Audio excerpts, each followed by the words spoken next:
Step into the ring.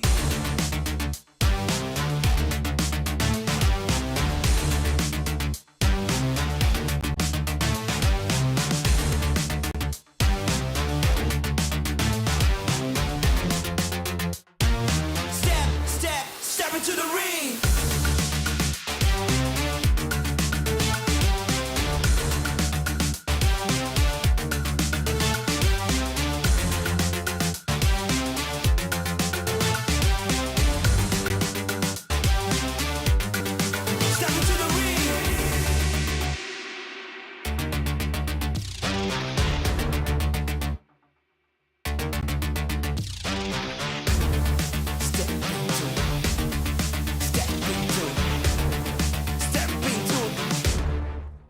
To the ring.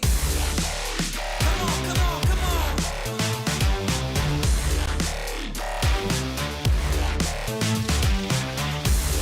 Let's go.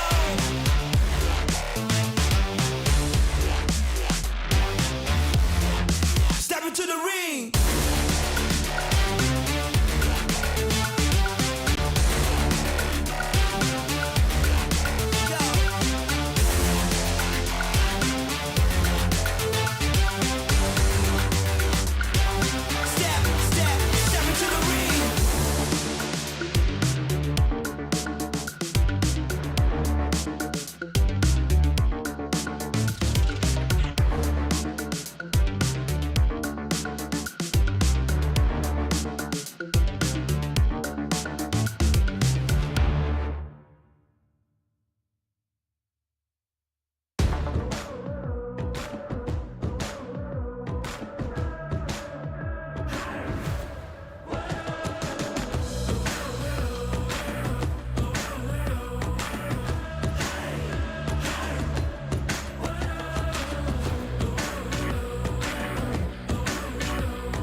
Predik 16 sih. 16. Mungkin. Oh, nosotros. Bizi ben sona atıyorum. Direkt 16.'lar. Direkt elenir gideriz diyorum yani buradan. За өмнө жилийнхаа эцэд цомоо алдсан. Тэгээд нэг юм бодоогүй тэгж ямартсан шүү дээ. Тэгэл.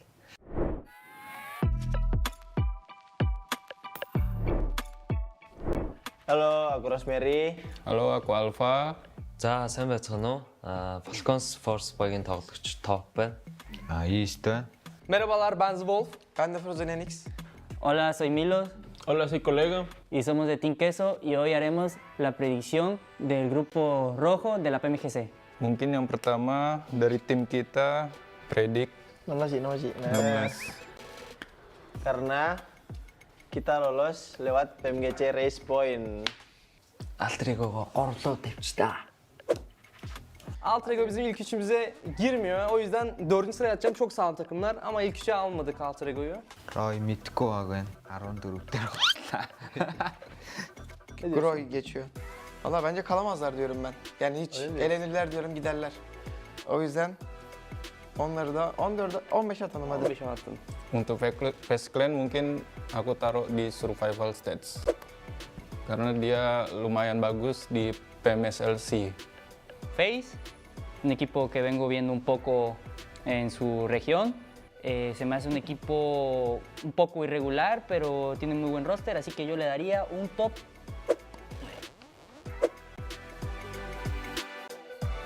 Enigma Galaxy aku taruh di survival stats. Mungkin karena itu dia lebih sering ketemu kita juga sih di game. Энэ дэлтрээд алчлаа гэсэн. Ivan RX biz geldik. Bizi ben sona atıyorum. Direkt 16.'lar. Direkt elenir gideriz diyorum yani buradan. Apa nih tim apa nih? NRX. Kayaknya sini deh. 13 nggak lolos. Karena gua nggak tahu tim ini. Gua baru tahu. Virtus Pro bizim arkadaşlarımız. Onları biz direkt... Bizi oradan çeksene, bizi 14'e koy. Gel. Virtus Pro'yu direkt biz 16'ya şöyle ters şekilde yapıştıralım.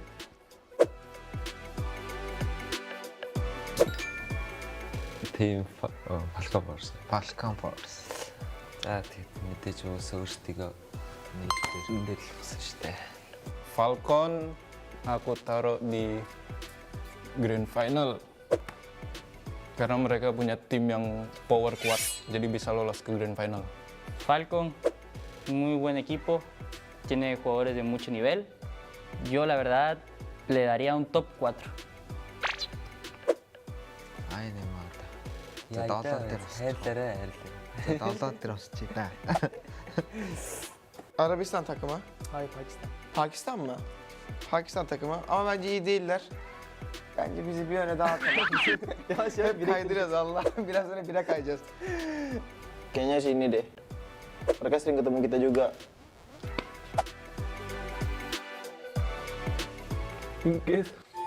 Oh, nosotros. Top 3, top 3. Top 3. Сайн мэдхгүй баг. Тэгээд 15 дээр баслаа. Ini deh, survival deh.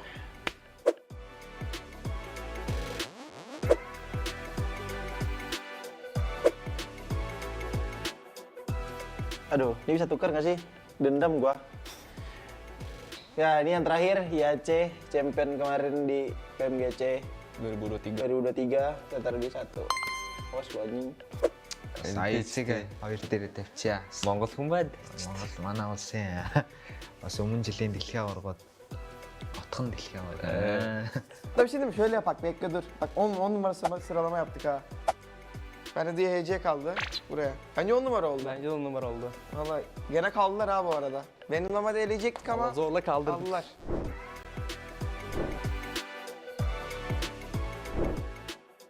Karena dari hasil yang kemarin kita dapatkan di PMSLC belum terlalu ada pembuktian lah, karena kita juga nggak tahu hasil di PMGC itu seperti apa. Jadi makanya kita taruh di hashtag 16 karena mungkin saja kita bisa juga lolos di survival stage atau enggak kalau di bisa langsung lolos di grand final. Нэгт өөрсдөө тавьсан байгаа. Яагаад гэвэл энэ жил ер нь өөрсөндөө ихтэй байгаа.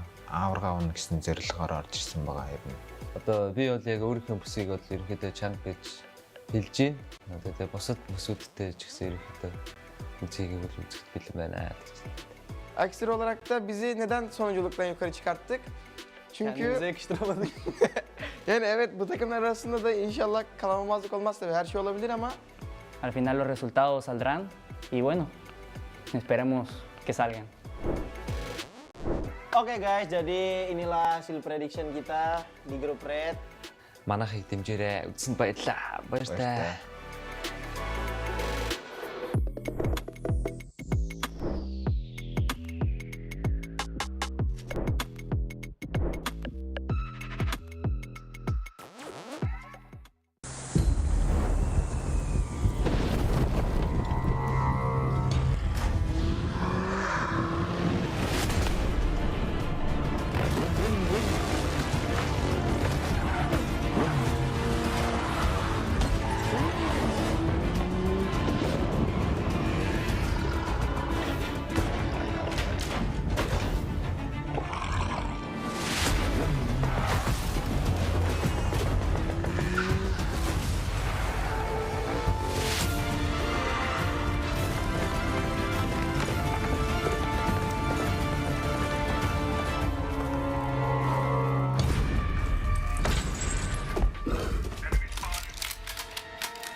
Өмнө жил бид авраг авахад маш ойрхон байсан. PMGC Champions! Geçen sene PMGC'de hiç ismimiz yoktu. La temporada pasada, mi equipo estuvo a un paso de llegar a las finales. Season kemarin kita pernah menjadi harapan Indonesia. But this time, We're here. For the glory.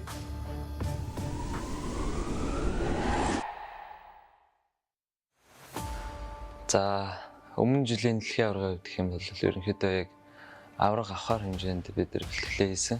Тэгээд яг сүүлчийн мөчөд яг сүүлчийн матч дээр жижигхэн асуудлаас болоод тэгээд ерөнхийдөө хоорондоо ойлголцоогүй улмаас тэгээд арай болоогүй байхдаа ер нь elimination болсон. Тэгээд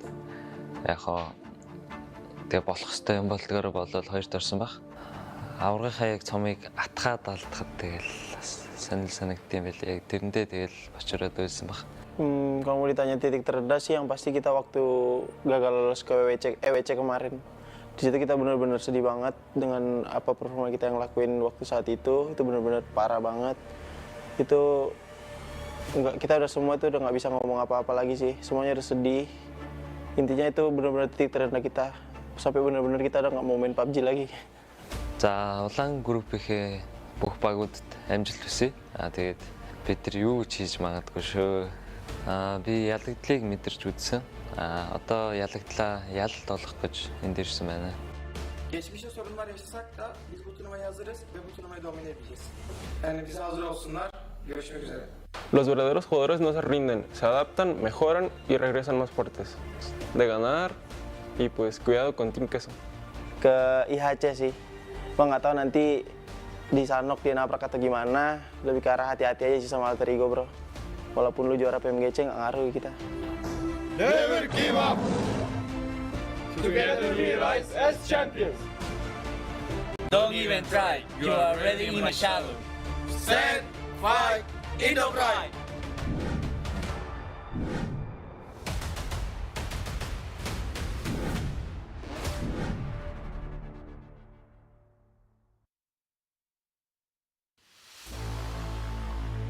PUBG Mobile Venom.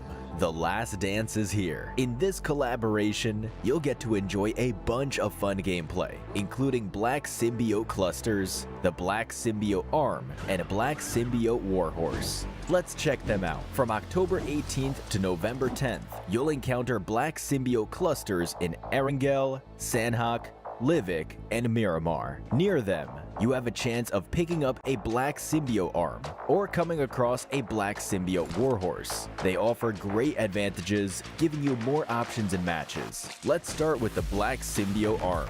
With it, you can aim at buildings, the ground, trees, or other fixed landmarks to get around faster and reach your destination. If you aim at a moving target instead, such as an airdrop crate or even another player, it will pull the target towards you, so you can always be on the offense. To travel long distances swiftly, use the Black Symbiote Arm to anchor to the ground and hurtle yourself forward. You'll be covering ground in no time. Furthermore, the Black Symbiote Arm can transform any regular horse or Bloodfire Warhorse you come across into a Black Symbiote Warhorse. Mount the Black Symbiote Warhorse, and you'll find yourself wielding a Black Symbiote Lance, which can be used to deal close-range attacks from atop the horse. At the same time, you can toss the Black Symbiote Lance to ensnare targets within a reasonable distance. While it doesn't do much damage, it's effective for restricting enemy movement, which provides a great battle advantage. Oh,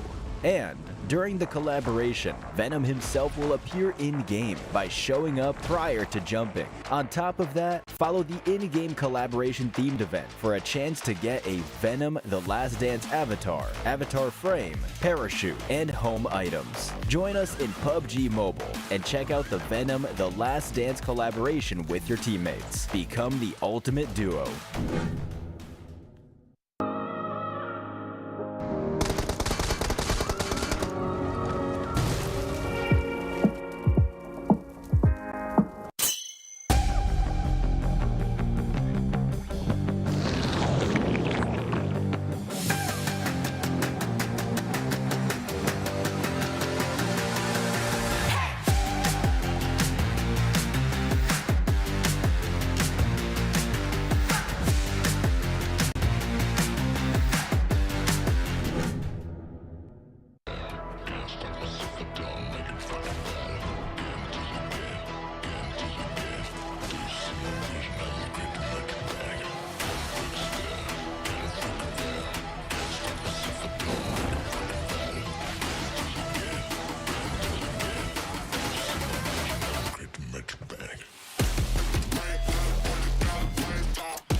After a week of intense battles, have you felt the thrill of the competition?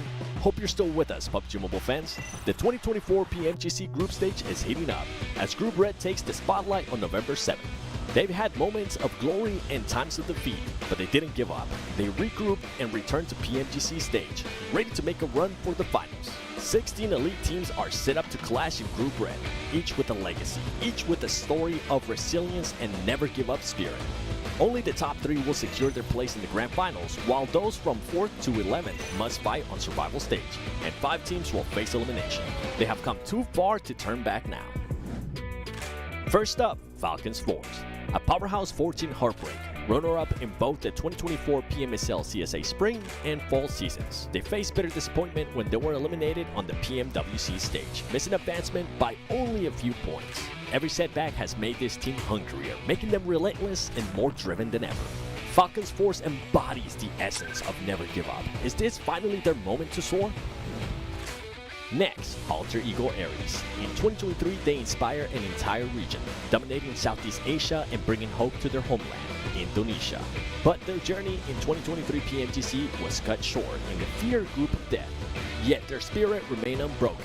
They returned stronger with a fierce determination after toppling rivals like Boom Esports. They have proven that resilience is their greatest strength. Will Alter Ego carve their names into PUBG Mobile history this time? Then, Team Queso, one of PUBG Mobile's original legends. Since 2019, they have battled their way to the top, dominating the Latin American region by 2022. But they faced a crushing setback in 2023 with the departure of a key player, Ayala. Unshaken, they have regrouped, bringing in a young fragger Colgoat, a rising star with the hunger to become the best in the world. Team Queso is here to prove that their legacy endures. Will they reclaim their place in history?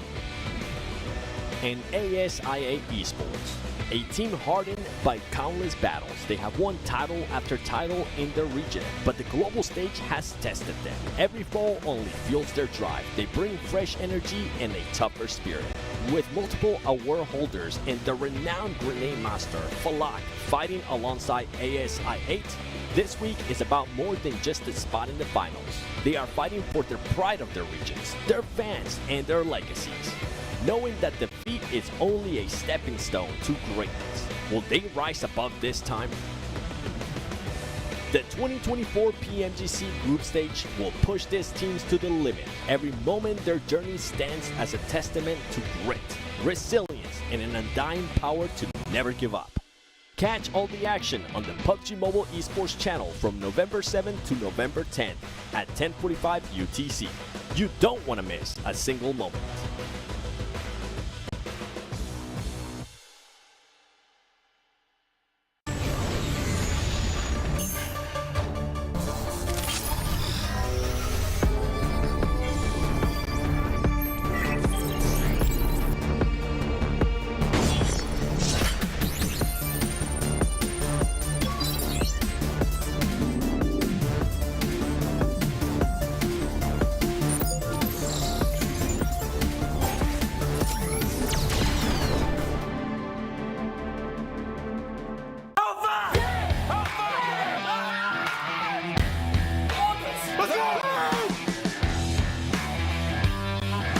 PUBG Mobile fans, welcome to the 2024 PUBG Mobile Global Championship League Stage, broadcasting live over the next 4 weeks. Let's take a look at the intense journeys of the top teams in Week 1, Group Yellow Showdown.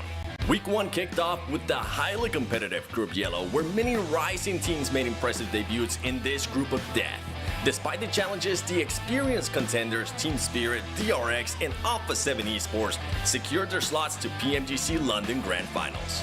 Team Spirit opened strong on day 1, racking up 59 points to secure a top 2 position. Despite rising competition from teams like Mirai and Sejong and DRX on day 2 and 3, they steadily increased their score, reclaiming a top 3 position with a crucial chicken dinner on day 3. By day 4, they demonstrated resilience and consistency gameplay, closing the league stage with a decisive chicken dinner that solidified their position and proved their strengths in the competition. DRX, the rising star from South Korea, started slow on day 1 but steadily gained momentum throughout the following days. Their persistence ultimately secured them 2nd place in the group of death and a ticket to PMGC London Grand Finals. As one of the most anticipated teams, Alpha 7 Esports, the 2024 PMWC champions, brought a formidable presence through the tournament. Their entry alone turned Group Yellow into the infamous Group of Death, reinforcing their reputation as a PMGC powerhouse. Despite a slow start from day 1, 2, 3, Alpha 7 Esports managed to stay in the fight, keeping their position close to qualifying spot for the Grand Finals. In day 4, they secure a crucial chicken dinner, solidifying their place in the top 3 overall rankings. In a thrilling battle for third place against Major Pride in the final match of the league, they emerged victorious with decisive points, securing their spot in the Grand Finals and reinforcing their status as a top dog in PMGC.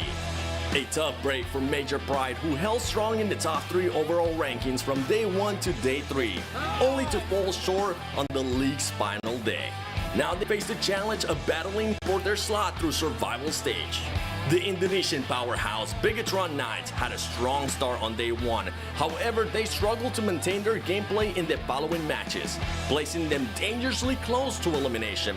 Although facing early setbacks, Bigatron Knights secure a chicken dinner in day 4, which locked their spot to survival stage, preserving their hopes of making it to London. Despite the hard efforts of DXavier, Vampire Esports, and Susi Esports, they were unable to secure a direct ticket to the Grand Finals. However, they will have another opportunity to prove themselves in the survival stage. Hora and Twisted Minds made their first appearance in PMGC this year. Although their journey concluded in the group stage, we hope they make a strong comeback next time, equipped with new experiences and determination. Цели банальные, как у всех других команд, выиграть титул чемпиона мира. 저희가 런던에서 원하는 점수는 당연히 우승인 것 같습니다. Bom, nosso objetivo é um só, é ser campeão. E a gente vai se preparar muito. E se for da vontade de Deus, a gente vai sair de lá campeão. E eu creio que dessa vez chegou nossa hora. PUBG Mobile fans, this marks the conclusion of Group Yellow League stage. Stay tuned for the upcoming league matches where each team will battle for a spot in the Grand Finals. Who will be the one?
Your back, you're not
think I just sneaked up on Enigma Galaxy working on some new strats for today and trying to continue on with their consistency. What are you guys working on?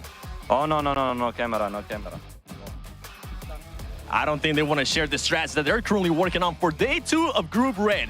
Are they still going to be in first place after today? Or are we going to have teams like Navi or maybe ASIA or Team Falcons? There's just so many teams that are going to be challenging. Stay tuned and find out what's going to happen on day 2 of Group Red.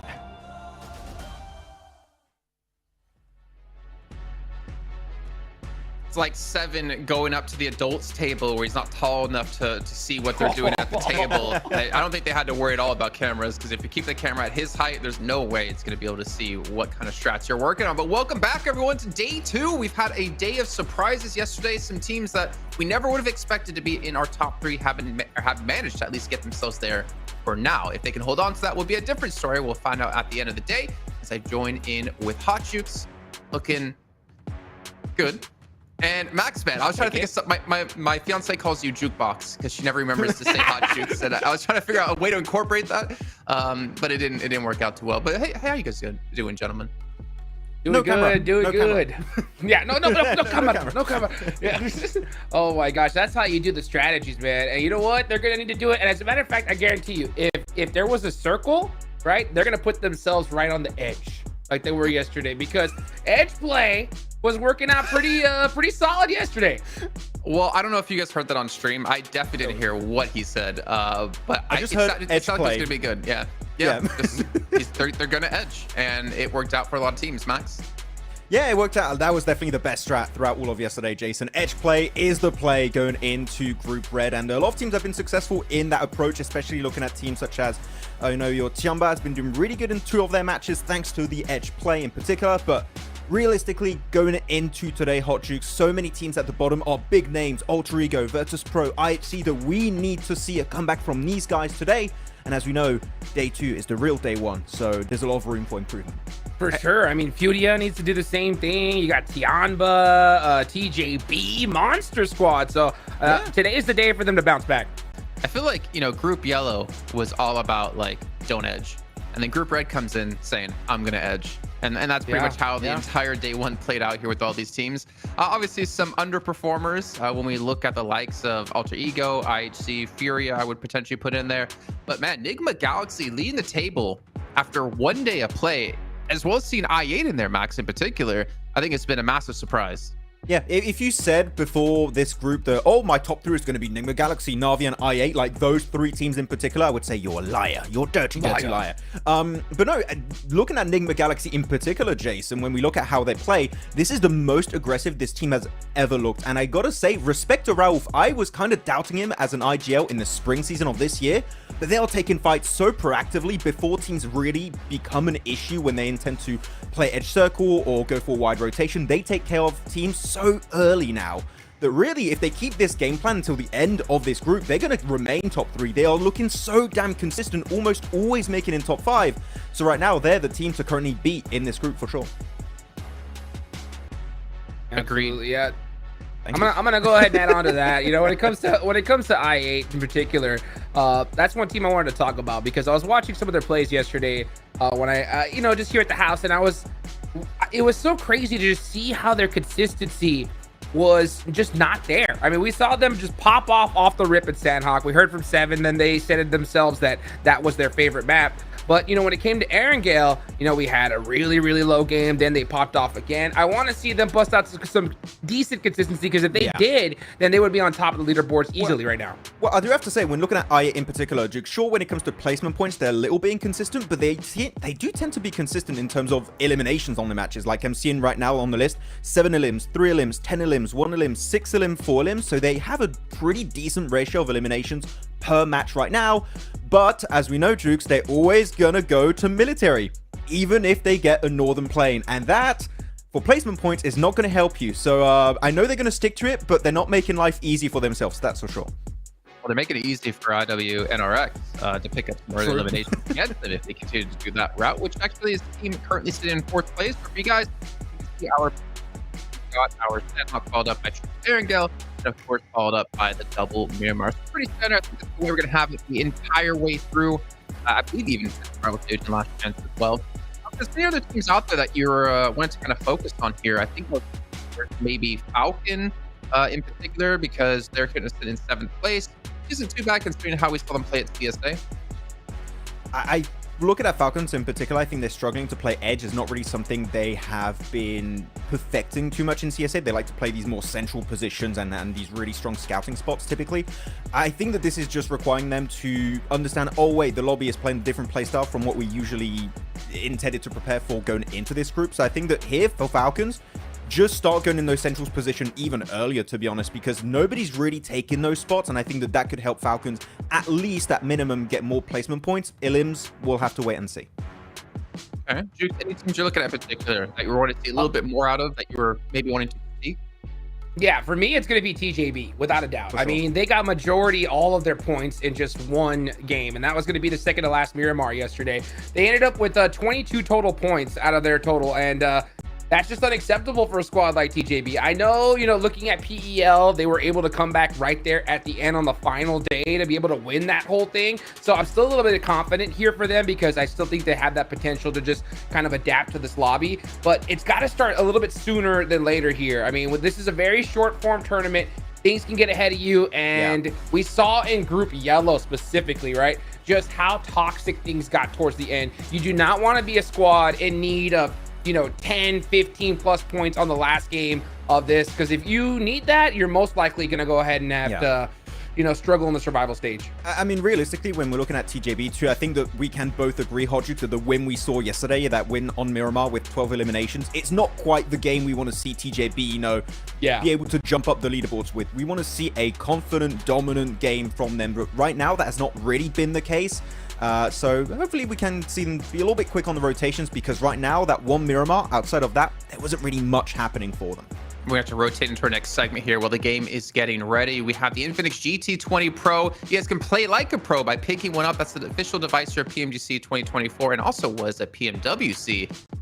Oh, wow. Max actually didn't bring the phone out. I actually wanted to take a look to see if you had it. I listened. That's the first time. We get 120 FPS, not to mention the 144 hertz AMOLED screen. And you guys can pick one up for yourself. And while you're doing that, make sure to check out PUBG Mobile Esports over on all the official channels, whether it is Facebook, whether it is YouTube, whether it's Instagram, whether it's TikTok.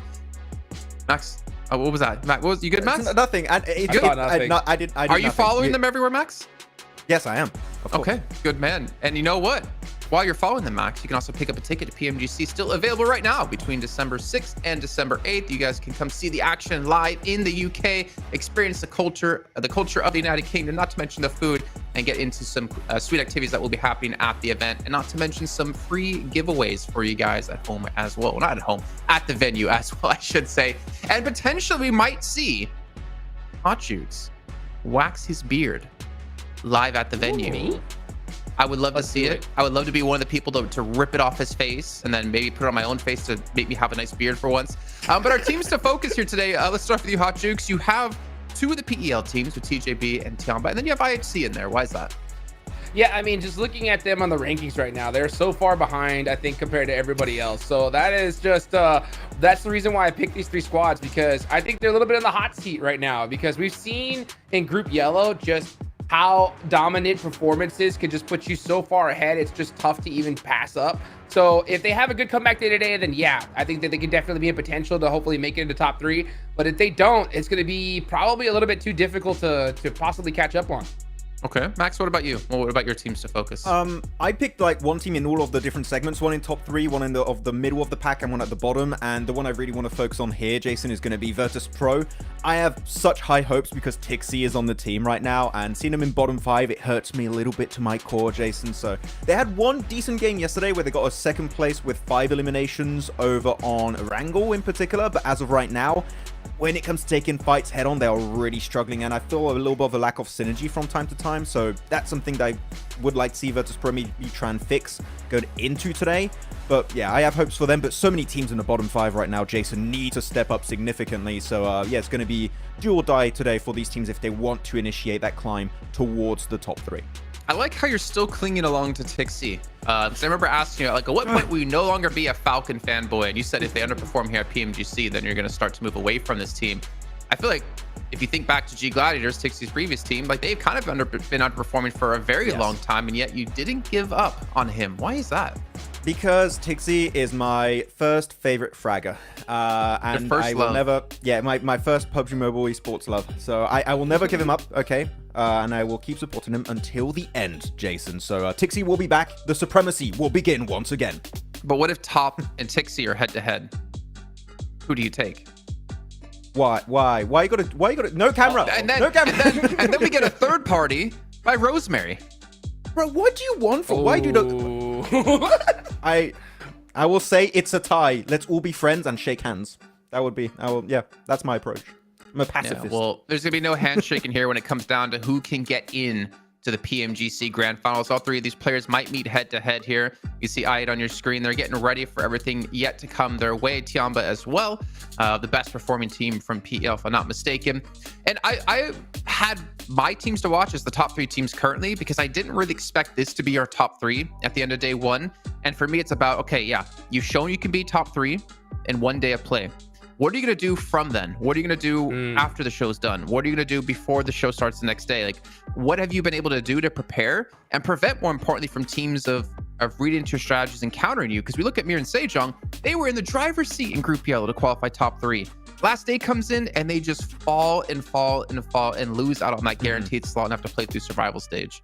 I think it's fair to say that this is going to be really hard for all of those teams to remain in the top three until the very end of this group stage, especially when just below them you have teams that have so much fragging potential, like IW and RX, you have FaZe, you have Falcons, you have Tiamba, TJB, that Jukes, we know that you want to see them step up significantly today, and they are all realistically in reach of top three. Like, really, if you are in the top 11 right now, you can, even lower, you can be in the top three by the end of today. The point gap is really a bare minimum, except for Nigma that are somewhat safe. Na'Vi and i8 could be falling out very, very quickly, so there's going to be a lot of pressure on their shoulders today. They showed true promise yesterday, but when you have so many teams adapting on the fly to this lobby, I think that it's going to be a big scramble for that top three again today. Yeah, and when it comes to TJB in particular, I want to just harp on them one more time, and that's, you know, it's so crazy to see 22 points come from one game, 10 points on the other 5 matches. I mean, that one game did save them, but they did get blessed pretty heavily by the circle there. They were just sitting on top of a big mountainside, didn't have to worry about a single thing. So yeah, I mean, you're right. One good game today, if they win Sandhawk here, they'll be in that running for top 3. But, you know, like I said, you just want to be able to start, you know, a little bit sooner rather than later. But, you know, the question that I have that is, I think the most important one here is, Jason, you know, who was your first, you know, fragger love? Oh, Doc. Doc. Yeah. Okay. Doc. For those who don't know Doc, why don't you explain it? I mean, he's the complete package. He's the host now. he's literally the epitome of what a good player should be. He is the best player in the world. You cannot change my mind. He's an in-game leader. He's a mad fragger. He's a great nader. Hasn't won any global titles. That's the only like one negative I can give to them. But I mean, he is the best player, man. Like, you can almost see that he goes into games and just practices like nading as well. Like, some of these positions he's able to hit nades on. If you guys haven't, you know, seen what we're referring to, have it at Pandemonium_news on Instagram, TikTok, and YouTube, and actually see what we mean. We in CSA this last season. Or no, it was spring season. He had the most ridiculous nades I've ever seen. And you can tell he goes in to practice exactly those throws to make sure they hit. Like, yeah, he's the best. He's he the plays GOAT. squash in real life. He just knows how, like, the angle of the bounce for the nade to go through a window, against a wall, in a door. The bridge throw that he had, right? Yes. He, like, threw it, hit the top of a bridge and bounced directly in the face of the enemy. Like, you cannot hit those consistently, but he does. Look, he's so good. His group is not even playing today, and we're still talking about him, okay? I'm going to talk about him all day now. Now you open up the can of worms. It's going to be a Doc day, as we can see about 30 seconds left before we head into Sandhawk. And, you know, Jukes, you brought this up before. Seven did interview the coach of IA, or they talked to Trinda and saying, you know, Sandhawk's our best map. I wouldn't really want that to be a claim to victory for me, to depend on only your Sandhawks mostly, but we're going to find out if IA can pull off the back-to-back at least. They're going to pull a major pride. Let's go. They're going to get the 2 wins on it. Yeah, that'd be it's good. happening. They need it. All right, well, it looks like we're about to head in here. The green lights, I think, mean go, if I'm not mistaken. If they go red, I'm gonna be a little bit worried here, but we do have our casters ready to go. I hope you guys at home are ready to go as well, because this is gonna be another exciting day. At the end of the day, we'll have our halfway point of our group green. We're gonna be dropping into our first map of Sandhawk with John Allen and Blake. It is time for the jungle. Day 2 of the group is going to be coming straight on at you thick and fast. You better be ready, because we've got a match on our hands. Match number 7 about to get underway. Plane path across the middle of Sandhawk. Nice and clean. Let's see if we get any of these hot drops, early skirmishes, Black. That's what we want to see, really, here on Sandhawk. I want to see people get a little bit more aggressive on this map, because we have seen it in the past. It's been a little bit more calm, you know. There's not been too many crazy things happening on Sandhawk in those early moments of the map. But now that you know fairly well where people are heading over towards, potentially some positions to catch other players off guard and kind of cut those rotates off after a lot of the homework that was done from last night. I'm wondering if teams are going to fall short of going for that Northwest Island, if there's going to be conflict around potentially ruins or potentially up towards the north side across the bridge from Hatin. If people are trying to go for a long drop, I mean, it's still possible to get to that Northwest Island, but I think getting to Camp Alpha off this plane path was a little bit far-flung, so maybe an early pick or two we could see from some of the teams there, but it looks like teams have been able to navigate that, have been able to figure out where they want to go, and they have played around it. TJB quite close to Virtus Pro, though, on the south point of Painan. Want to be careful there, but they're going to get away, and they'll be getting over towards Camp Charlie easily. And that's a heavy northwest shift, so Alter Ego very happy the way things turned out here.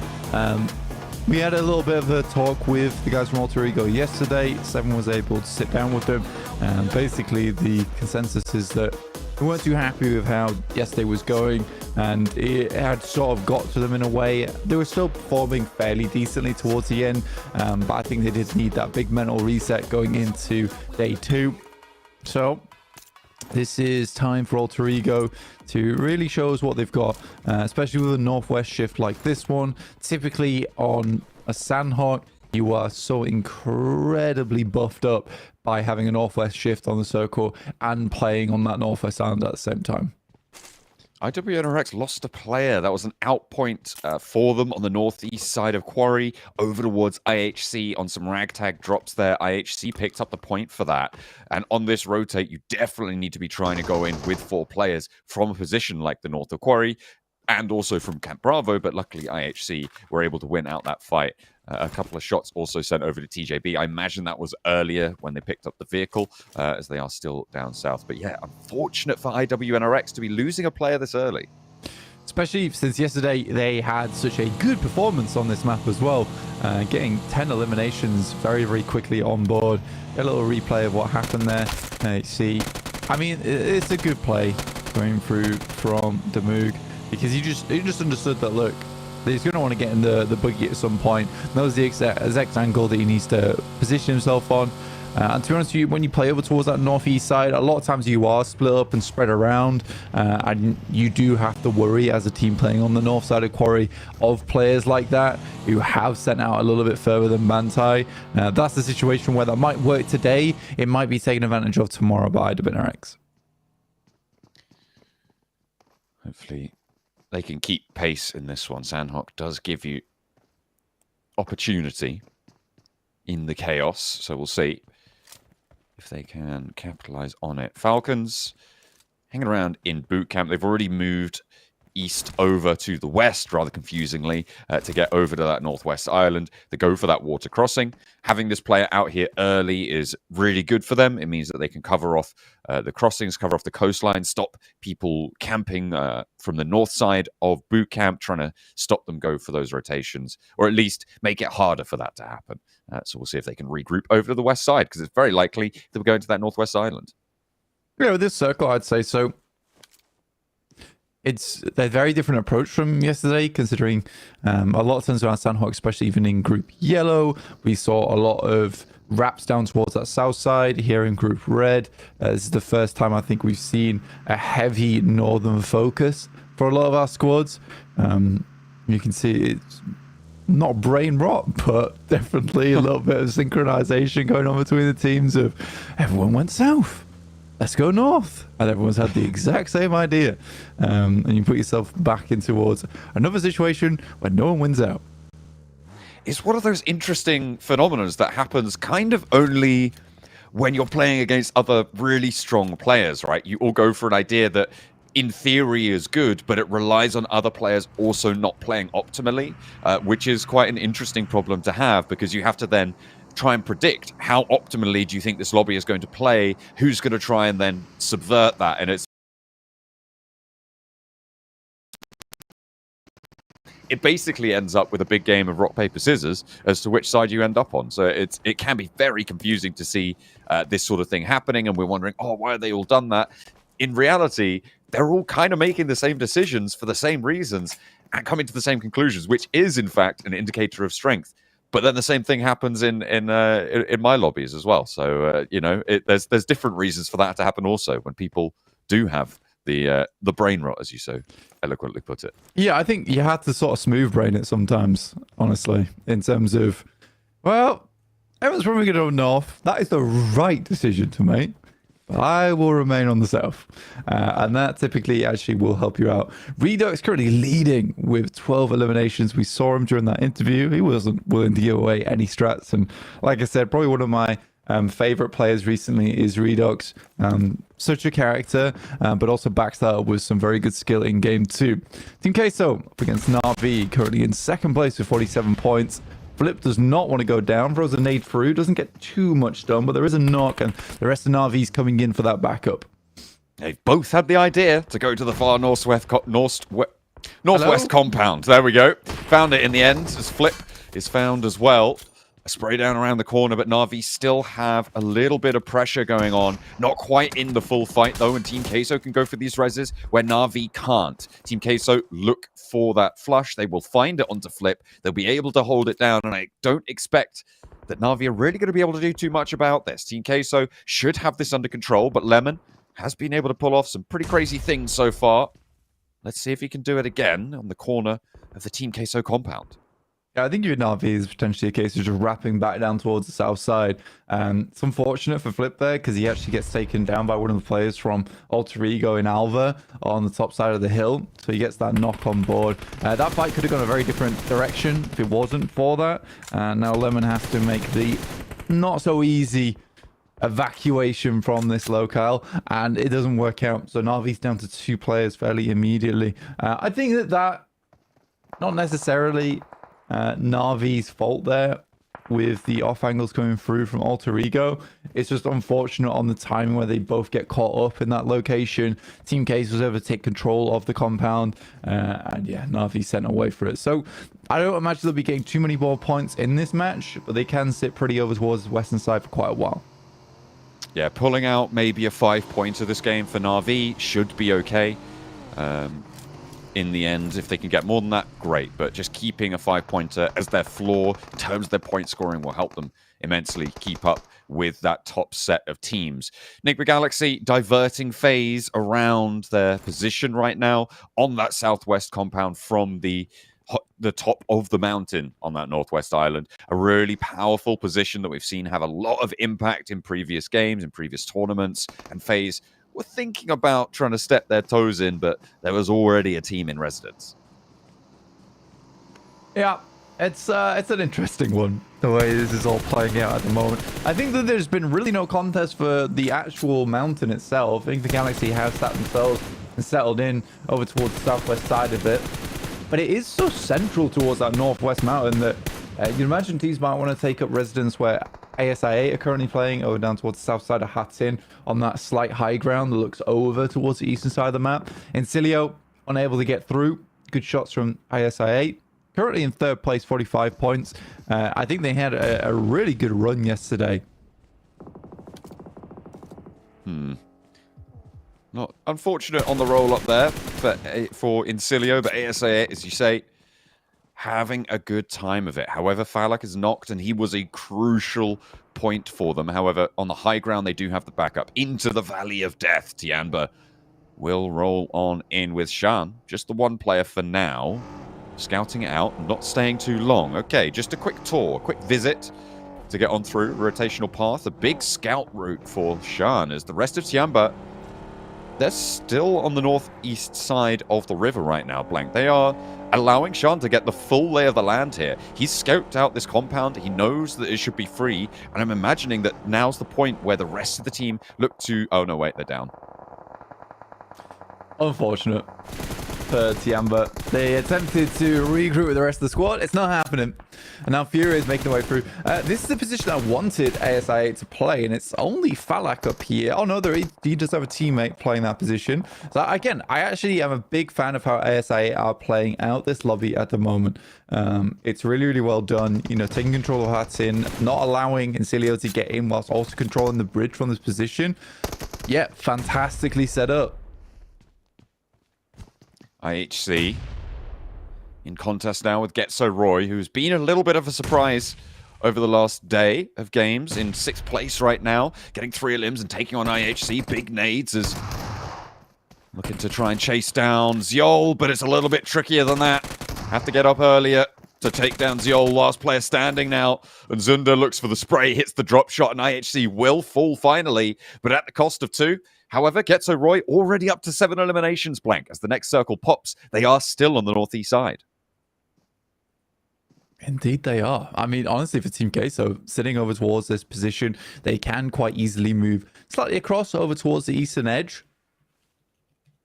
So you pick up one of those compounds there. But for Alter Ego, what a fantastic spot to be in for them. And like I was saying earlier, this was their day where they had their mental reset. They were going to try and get things done properly. And this is a perfect game to get that ball rolling, essentially. Na'Vi, they play over towards the western side. They're going to try and play over towards the small compounds. Good shots over towards FaZe already, helped out by Alter Ego. So although Na'Vi was shot out by Alva earlier on, they're certainly helping them with their fight between them and FaZe. Zen with the nade. The remaining duo from Na'Vi doesn't get connected there. Last player for FaZe on the west side of the mountain. Trying to salvage for both of these two teams, actually. Worried, and you can see how trepidatious Puncher's being here. Waiting for his teammate to get up into the action now, and they can really start to go through, but the door frame has to be blasted through instead, because he's not going to let them in that easy. Steps the corner. You can't push through that door frame when there's a player waiting behind that next rib of wall. But Onzen's takes a good step back here. The nade does not connect because of it. And Onzen's still just giving them the runaround here. Really, really timid on the play, and Puncher goes down to it. Six can't even find the response, and Onzen's is handling these two like a magician right now. Is making them disappear. Flashbang goes through. That is an unfortunate flashbang, and 6 will be able to pick up the points. That's 2 elims now found for Na'Vi. But yeah, as 2 players, there was a chance here to take this game a little bit further, especially playing in that position on the eastern side of Camp Alpha. Now it's likely that any kind of roll up towards 6 is going to go poorly for them. But a great flashbang to essentially open up the way for him to clear out that player from FaZe. ASA now moving over towards this position. Good nade in, and with an off angle once again, that will take down Swain, and that is IWNRX actually eliminated there. ASI have actually played every single rotate here quite honestly at a very high level. This is the best game we've seen from ASI so far, and it really does show. And we've seen some pretty good games from them before as well. So that is a pretty big step as well to be gaining confidence into this tournament. And what a brilliant time to do it as well. Enigma Galaxy still up in that really important compound that they've held for a while. They moved FaZe aside because of it. Now Virtus Pro looking to try and stretch out towards it. They've got Icy up towards the top. They've already pushed him up the hill, and I wonder if he's going to have an impact here, if he's going to be able to use that off angle. The zone will start to hurt quite a lot. It's now into the unresable section out in the blue zone, and Virtus Pro are slowly putting their players outside of the zone and making their way closer. Yeah, Virtus Pro attempting to get their way through. I mean, they've never been a bad team at making these kind of pushes, but versus Enigma Galaxy, I think it's going to be really difficult. Icy, though, has this great off angle. Redox does get taken down, but there's an immediate refrag there. That's from Rosemary, of all people. And again, Alter Ego's had a great control over from this high ground, and Enigma Galaxy is now panicking in this situation. This is unfortunate. Virtus.pro moving those players up has had a massive impact onto the fight. And as you say, Rosemary is there to chime in as well. 2 players down for Nick the Galaxy. The backlines for Virtus.pro trying to make a move, but there's still oversight on it from this angle. Nick the Galaxy, they've lost 2 of their players to Nox, but they've still got a little bit more left in the tank here. A nade to roll downhill, catches Koa. And with the blue zone pushing, he's on a sliver of HP. Can't afford to move on in. A nade, a knock, anything they could find would be brilliant. And Tixie goes down in the meantime, leaving just the 1 player standing now. Koa healed up, moving up into the action, but Nick the Galaxy look for the reses. Yeah, and they should be able to find a couple of them. I mean, they are on the edge of the blue right now, getting their players into vehicles to potentially res them on out later on. Snowick's going to go for the res here onto Narvalo. Again, for Nick the Galaxy, it's happened quite frequently where they struggle slightly when the plan falls apart. He can't stick out here too long. He just needs to get in the vehicle because it will tick him through and get the re-knock. Team Queso trying to move on through, but against ASIA, you need to be careful. They will find that first opener, though. And there's a brilliant pickup on the UZM, but unfortunately, that off angle works out well. It comes through from a third party. TJB, further along the cliff face, will have an impact here, and Team Queso really struggling now. You need all the angles to go for this aggression, and it's just not working out, but ASA8 still need to push through, and they will be next to the firing line against Team Queso, against TJB as well. They've had a great game up to now, and it looks like they're going to try and continue that. Out in the blue zone, they need to find an opening, but there's no one guarding this northern slope of the mountain. Not right now. I mean, for them, it's just kind of an easy rotate downwards.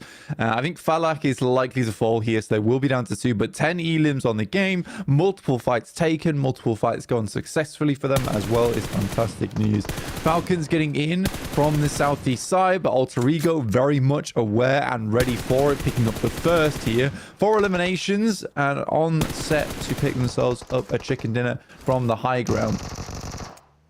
Spray down from Rosemary, who's been pretty dastardly to these teams on the south right now. Alter Ego, they drop here. They know this terrain. This is their home ground. Alter Ego looking to try and fix the problems of yesterday and potentially putting up a big game here. There's a few more teams to get through, and they'll try and make it work around the side. Alter Ego, Boysil gets the spray under the stilts. Back behind the rock, though. And that's a little bit safer for Top. He looks for the healing, but the high ground can start to come through. The off angle there. Top goes for 1. A Boysil does fall to it. Alter Ego losing 1. Not a great time to have that happen. If TJB can clean this one up on the north side in the meantime cleanly, all 4 of their players stay alive, which they've just managed to do against ASI8. 10 eliminations, by the way. Still a great game. TJB now have an opportunity to move up the hill, take the numbers advantage. Yeah, because at the moment, Alter Ego have been slowed. Now, some more eliminations ready and available for Alter Ego, but they're coming just off the back of another fight here with Getzo, with Vengeance underneath, also taking shots upwards. Alter Ego desperately want to kind of confirm some of these eliminations. Good shots, but a good drop down there from Tanj.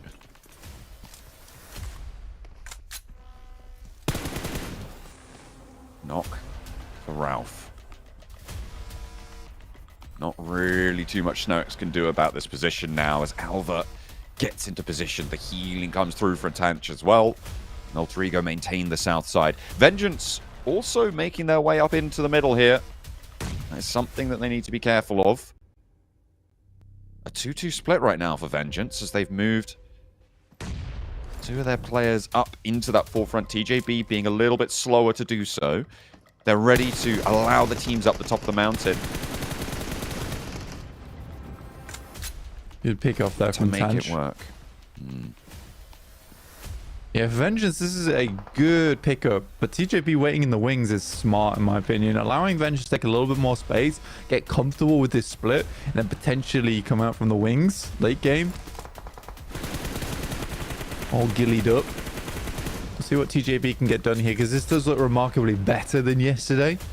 Or TJB.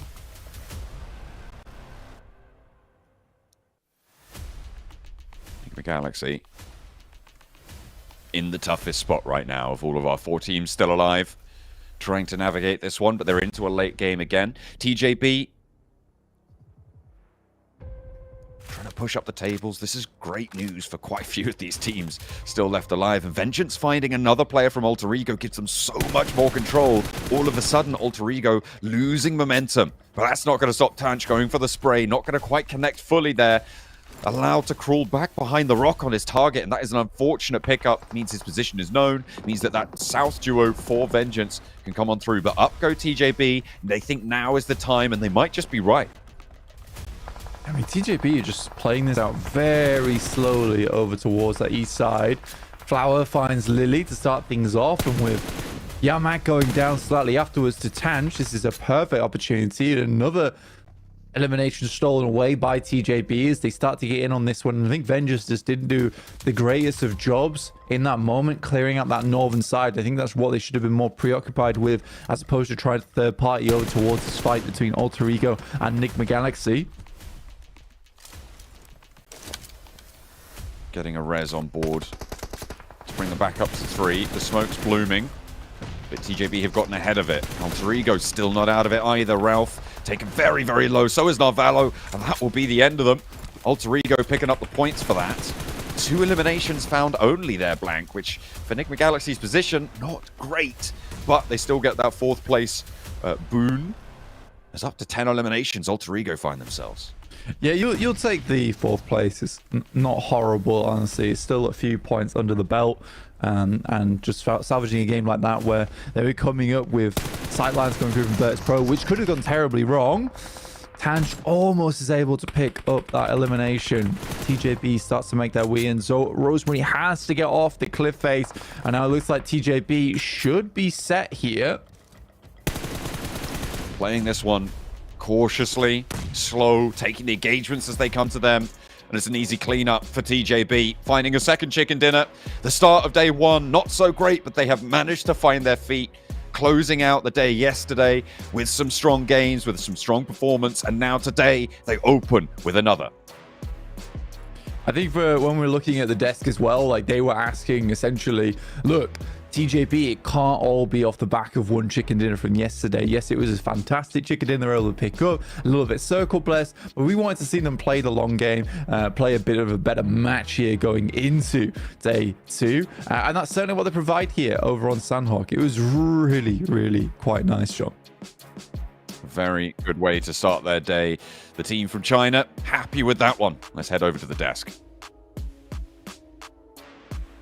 I mean, that is the fair discussion we had before, right? TJB, you can't depend on all your points in one game, but to be fair to them, it was only a 13-point difference between them and 3rd place, and that's just one match. That's just one okay match. Chicken dinner with 3 eliminations, and obviously they were able to get quite a few more than that, so we should see TJB potentially breaking our top 3 just from this match alone. I think it's more yesterday we were a bit disappointed because their win was not a confident win, because they got circle blessed, but here they were rotating for this chicken dinner. They went for these really quick, snappy movements around the map, especially crossing the southern western bridge, then sending it in the Valley of Death to the east of the mountain, and really dodging fights as much as possible because they knew as a fact, because they don't drop on the island, every good spot's taken, so we're going to go for the bad spots, and that actually kept them alive for a big portion of this match. And off the back of that, they get himself the chicken dinner. They get himself an extra 7 eliminations on board. Like, this is by far, for me, the best game we've witnessed from TJB this tournament, and I hope it's not going to be the last. Without a doubt, it's a huge win. A huge win. These guys dropped all the way down south in Bantai. That's the most southern side of this map, and they were able to get onto that northwestern island. Usually when we see a zone go to this island, usually the teams that drop there, I was looking at I8, you know, Alter Ego, Navi, those should have been the top squads, but no, these guys were able to rotate perfectly on in and get that chicken dinner away from Vengeance. I also got to give props to Vengeance though. They had a really good rotation super late to be able to get into that final circle, but I think it's that 2-2 split that just crushed them, Max. You know, they were just focusing on too many different teams, and yeah, weren't able to make it out in the end, but still a good performance from them. I gotta respect what Vengeance were trying to do, which is trying to play as passive as possible to get to the late game, but the main issue is that they were not able to get that final fight the way they wanted. This 2-2 split, as you're talking about, Hot Jukes, that 2-2 was just unfortunately stretching them a little bit too thinly. Then TJB came around very late and got the perfect angle on 2 of those players, and the 2 other players that were south had to fight then Alter Ego and Enigma Galaxy pretty much all at once during that, while that fight was happening. So I think if we see Vengeance just purely focus on Tong Jiabao and then go and sweep the southern teams of Ultrigo and Enigma Galaxy, whoever's left alive at that point, then that would have been a game-winning play. But unfortunately, the 2-2, I think, put the nail in the coffin for Vengeance. What about Alter Ego, though, Max? Did you have higher expectations for them in this? I mean, they did get 10 eliminations, but did you have higher expectations for them, considering they didn't really have to move too much and the zone was going in their way? Obviously, at the end, it didn't really. I think in terms of macro, they played it almost perfectly. I think the overall hold of the mountain was on point. They had some players scouting every single entry point of the mountain. When the circle shifted north of the mountain, they sent players south to clear their back. Until Jason, unfortunately, and this is not really a macro mistake, it's more of a micro mistake, Very of micro. miscommunication. They sent a player a little bit too early to clear that solo player. I think it was from Falcons. Yeah, I mean, especially it's top. You want to be careful when you're fighting top. And he would have waited literally 5 more seconds, Jason. That's all he needed. 5 more seconds, and one of his teammates would have had an angle on top over the ridge, and it would have been the easiest clear. But unfortunately, he got a little bit angry, or like just wanting to get that elimination earlier, and he just sent it. And unfortunately, if you fight top with a DBS, things are not going to go your way. So you should be a little bit careful and wait for your teammates, because they could have had 4 players and maybe win this game, Jason, but that one slight mistake maybe caused the chicken dinner to escape them. And we can see here, TJB finished off with 17 points, but we have the likes of Alter Ego with 11 eliminations, I8 with 10, able to get themselves 16 and 13 points respectively. But Hot Juice, I kind of wanted you to talk about Team Queso a little bit, because once we saw that first zone pop up, they hard sent it to that northwest island to get there as quick as possible to avoid teams. Yeah, that's usually the strategy if you're for most teams. You know, when you have a situation go to that island, you just loot as fast as possible, maybe get a vest, you know, a weapon if you can, and then just haul it to that circle. Just unfortunately for them, you know, they weren't able to really come out on top on this one. But still, you know what? If it's Sandhawk, you're putting up 6 points in total. You got to be happy with that. You know what I'm saying? So I don't think they're too mad. There's still plenty of games left, and it's good that they put something on the board. Well, teams who didn't put anything on the board, unfortunately, IWNRX, who were in 4th place before the start of this match. IHC again, Max, 4 points. I mean, I don't want to judge them too harshly, because at the end of the day, of course, it is Sandhawk, but for IHC and their fans alike, they need to have a better performance today if they want to be able to get out of the bottom. They picked a very early fight versus Getzeroy, and unfortunately for them, they got so late into the compound of Getzeroy, they had already the perfect setup to defend against a potential breach of IHC, and they got melted down almost instantaneously. It was so quick, that fight over to the northeastern edge. So yeah, IHC, man, they're really struggling. The one factor that was going their way, Jason, last year was their fragging potential, and even that is not cutting it anymore in this tournament, so they are really having a rough time. I mean, for us, for IHC, we've been so confused, Jukes, that they got rid of Alex and put in Rogue over him. And obviously, Alex was a part of the roster that got them the win at PMGC. And eventually, we did see Alex go over to a 628 over in PL. So maybe it was his plans to gather the team. But from what I was hearing, it was more so he was unhappy being benched. I'm not sure what would cause a team to swap out a player in the roster after they just won the biggest title in the world. I have no idea. You never know, right? You really never know what's kind of going on behind the scenes with these guys. It's got to be something bigger than that. But yeah, look at the difference when it comes to, I mean, we saw Roy move up, TJB now in 3rd place right off the rip. These guys got to be so stoked. I know some people that are happy with their TJB prediction now. Some people are like, I knew they were going to do well. Jason, you're part of them. I know there's a lot of people that suspected they would do well. But to be honest, now with this confident win, this is what we expect from TJB based on how they were playing back in PEL. If they keep this type of rhythm, I feel like they're going to become this big threat that could easily compete for 1st place. This is way more in line with their game plan of PEL. So now, I'm scared of TJB, Hot Jukes. They're spooky now. Oh, yeah.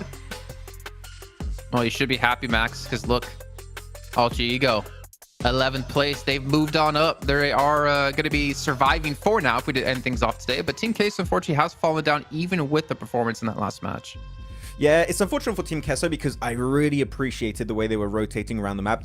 They instantly, as you talked about earlier, Jason, they moved so quickly upon phase 1 and even took a really successful fight versus Na'Vi. But outside of that, it was not quite able to work in their favor when dealing with I8. I8 had really solid 2-2 split onto Team Kesso. Sure, they do lose 2 players, but they're still able to eliminate all of Team Kesso. I think here Team Kesso maybe could have gone for a fight southwest of the mountain instead of trying to just fight I8 that it was such a tough position for them to engage it from, so maybe they can just rethink if a fight makes sense to take and then maybe rotate center circle and dodge the fight at that time, because here, that engagement from I8 was absolutely on point. So yeah, Team Kesso, good rotates, but the fighting needs to be adjusted slightly. Man, looking over to Erangel now. We've had so many weird Erangels with obviously in Group Yellow, so many zones going towards Quarry. But yesterday, Juke, seen, what was it, 5 teams botate, 3 teams swim towards military just to get there in time. And then obviously Navi, who was one of the teams who swam, pulled off a fantastic performance. But man, we're just not having any normality when it comes to Erangel for us. No, I mean, it was so crazy. What was it in the past group? We saw like all the circles go on over to that Quarry side, and then now we're seeing these zones go all over the place now. So it looks like they're finally kind of getting their vengeance there. And it was so crazy to see like that many teams. You know, we saw a squad go all the way from Lipovka in the late circle on a rotation with a boat, and that didn't end up working out for them. I think we lose Virtus Pro. So when it comes down to that, you know, you got to be able to move quickly. I think that when it comes to like this Sandhawk game, I think Team Kesso decided to make some adjustments, right? They just say, you know what, let's forget the loot. Let's just get there super fast. And I don't mind it, right? Because it's just an adjustment in strategy. And yeah, you lose a fight. It is what it is. But you know what? I like to see teams change things up, especially with how they were playing before. I mean, one team that had a little bit of a tough time going into this previous Sandhawk then was Navi. They had a really early clash with Team Kesso and they got completely obliterated. But we just saw the stats a little bit early on our screen showing that Navi are currently the top performers of Erangel. We got 3 of that happening right now. Sure, they did slip out of the top 3, but Jason going into 3 Erangels now with their stats of yesterday. If they can even just get close to replicating that, they could push back up there again. That's true. It is across the 3 different matches he had, but that one match on Nova where they got over 10 eliminations was a big factor, I feel like, in their success in that leaderboard right there. But we're going to be headed into that first Erangel of the 3 as all the teams are looking to climb that leaderboard yet again. Here can CJB hold on. Will we see other teams step up? Let's find out with our casters. Group Red continues as we are into match 8, the first of a triple billing of Erangel from Severny down towards Milta Peninsula. Could be a little tricky to get over towards Primorsk, towards Quarry. I'm slightly worried about the military island conflicts as well, Blank. If we've got a team dropping Novo and Sosnovka, as we think there might be, there could potentially be a scramble for vehicles around that area as well. Yeah, I think so. It's a kind of a rough playing path, at least for teams that like to head down towards the south side of the map as well as the west. But teams should be okay because we are dropping over a lot of the roads here in terms of grabbing vehicles early on. Not a huge deal, but there's definitely going to be teams dropping on top of one another. Over towards that South George position potentially. Maybe IHC can drop around phase. Doesn't look like there's going to be too much contest there. IHC going a little bit further, a little bit faster on those parachutes. Around Pachinki, also potentially a little bit of a hot spot, but I think over that Milta Peninsula, teams are starting to clump up there. You've got Tianba, you've got Falcons, you've got ASI8 now, all making their way down. The farm split for Vengeance, and these teams on the south are going to have to make their way up. The east side of Rossok, that's where things are going to start to pop off, Blank. Incilio versus Getso Roy, it's where Bigatron took on Inko last time around by the looks of things as well. So that place, it's mighty dangerous. Always is and always will be a tough position to be dropping in because it is quite open over towards that area in terms of sight lines, but people fight over those vehicles quite frequently. You get a northwest shift on the circle, so at least although the rotates are going to be a little bit crowded over towards the eastern side, you can head over towards Komeshki Way, rotate through the coastline, or even rotate over the top of Yaz Lake. Some of our teams are going to be slightly further in the past, but should be okay. Instant pick up on the weapon into a nice shot over towards Car from Getso Roy. We'll start off our first elimination of the match. So not as hectic as we might have thought it was going to be, but there is still one elimination coming through in the first 2 minutes of the game. I also think that there's a big amount of hecticness in our future with this hard northwest shift, right? You're looking at teams going to have to make this river crossing a little bit early, or I'm expecting a few teams to try and make that happen either way. Sure, you can take up positions in South George. IHC currently cover that area. The Ruin split is still available, the top of Everest, and so on. But it's quite likely that the circle ends up shifting up towards the north side, which means you're going to those shooting range hills and getting there early. Well, I mean, you can argue it either way, really. It's a question of what you prefer as a team. I think at this point it's personal preference, but it's undoubted that we are going to see some of our teams moving up there to the north side. Yeah, like I was saying, you know, some of these rotations on the eastern edge over towards Komeshki, Stalber do make it a little bit safer, but again, the amount of compounds available and the amount of strong positions available, that is the difficulty when you head over towards shooting range. We could even head out far over towards that western side, in which case we support over towards IHC, FaZe, as well as IWNRX, who did opt to go to Zaki early on in this game, which is an interesting drop spot, but I think is mainly influenced by the circle. ASI, though, staying true to their word, they're just dropping over towards the military. They are staying in Lipovka for Alter Ego, flexing out a little bit to that mansion split. I believe we've had a little bit of a breakdown, a little update from Seven, who's ready to give us the goods in just a moment. Is it going to be about Alter Ego? We're on board with them. It could be. We'll have to wait and see, because we have got some goodies for you. Seven, to a quick report with the 7WG. This one is in regards to Alter Ego. Their coach actually told me that Boysel is going to be playing Enhanced for You, is going to be sitting out because they want the team to be a little bit more aggressive. Yesterday, they were a bit too passive. Let's see if that works out, because after game one, it definitely did in regards to eliminations. That is interesting. I mean, they're bringing Boysel in, right? That aggressiveness, that big wide split that Max was talking about over on the desk, playing on all of the entrances of the Northwest Island. It got a lot of them, a lot of the eliminations that they were able to get. Sure, they didn't take the chicken dinner, but they're now out of that bottom five, right? And into the survival bracket. Yeah, I think for Alter Ego, last game was much, much better. Obviously, they had the circle shift over towards that northwest side, but they didn't throw away the opportunities that were given to them. Rosemary was taking shots. Boycer was playing well up close with a lot of other squads. So that was great to see. It's nice to see Alter Ego, you know, making the tough decisions on day two to sub out players quickly to try and get control back over their games. 38 points, lagging behind third place at 49, is not a bad deal whatsoever. I think for Alter Ego, though, being far on this eastern side does limit their chances in this match. But for them, realistically, what they're looking at is another 10-point-ish game to put them in a running for a strong position going out for the rest of the day that they can play out quite comfortably to catch up with. So for Alter Ego, we're always happy to see this team do well. And I'd really like to see them turn up the heat once again, because we know they are a strong squad that has a lot of history on this side of things. IWNRX, though, it feels like they've been on 45 points for quite a while. I mean, a lot of these teams here in this bracket, in this group, are teams that have a strong history, but at the moment still have something to prove. They've felt a little bit humbled in the past. And I think IWNRX, you're right, they have been on 45 points for seemingly a little bit too long for their liking, certainly. And they would desperately like to join their EMEA compatriots over in the top side with Nigma Galaxy, still representing the region up the top of the tables, but it's going to be a little bit further away for them to be able to jump up there. So we'll see if they can find their footing. Maybe it's a substitution angle, just like Alter Ego. Yeah, to be honest with you, I don't think IWNRX is going to substitute anyone, though. I think everyone on that team is strong enough to make this work. So I think for IWNRX, they're very comfortable with their roster at the moment. Similar to some of our other strong squads, for instance, Alpha 7.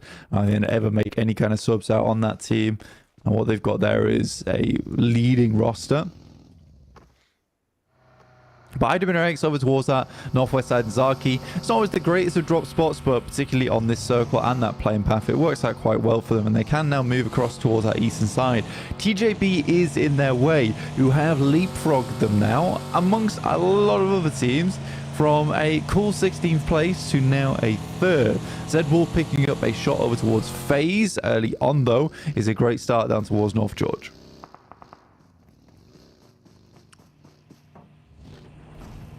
Little pick up onto Venturas. That's a good opener. Frozen. Lumbering over the ridge lines in his buggy. because he's trying to find a little bit more as well. IWNRX trying to encircle this one, ensnare it, but Frozen pushed off the ridgeline here. Onsen's able to make them turn around and actually commit to going for this res. The fact that Victorious gets back up here when you had so many players from IWNRX just around the corner, it's kind of wild to me. It was a bold rock up from IWNRX. They went real far. In terms of scouting, it felt more like putting themselves in danger's way more than anything. So yeah, I don't think they'll be able to pick up on Venturas. There are shots been sent back over towards FaZe at the moment, but IWNRX is much more comfortable playing over towards the northwestern side. And I think the reason they do that is because we're only a few seconds away from our next circle shift, which does come through now, and they want to be in a position where they weren't fighting on the edge side of the circle, but instead we're in a position to make that rollout over towards the next best spot in the circle for themselves, which is further towards the east. Alter Ego with a little roll up here. Furia at the bottom of the tables. They need that stand up too. I mean, it is unfortunate. I feel like Furia, especially when they entered the PUBG Mobile scene, felt like they were going to have a massive impact. They had some real attempts at greatness here, but right now we are just not seeing that, which is kind of unfortunate. But someone has to be last, and in a group like this, it feels like it could be anyone, to be honest, at this point. Still, but we are starting to isolate the teams down towards the bottom and find clarity into who's performing at this tournament at PMGC. Yeah, in Group Yellow, there was a ton of ridiculously strong teams, but there was quite a clear drop-off towards the bottom of the tables. But I'd say you were right here in the sense of all the way even down towards IHC, potentially even Vengeance and Furia.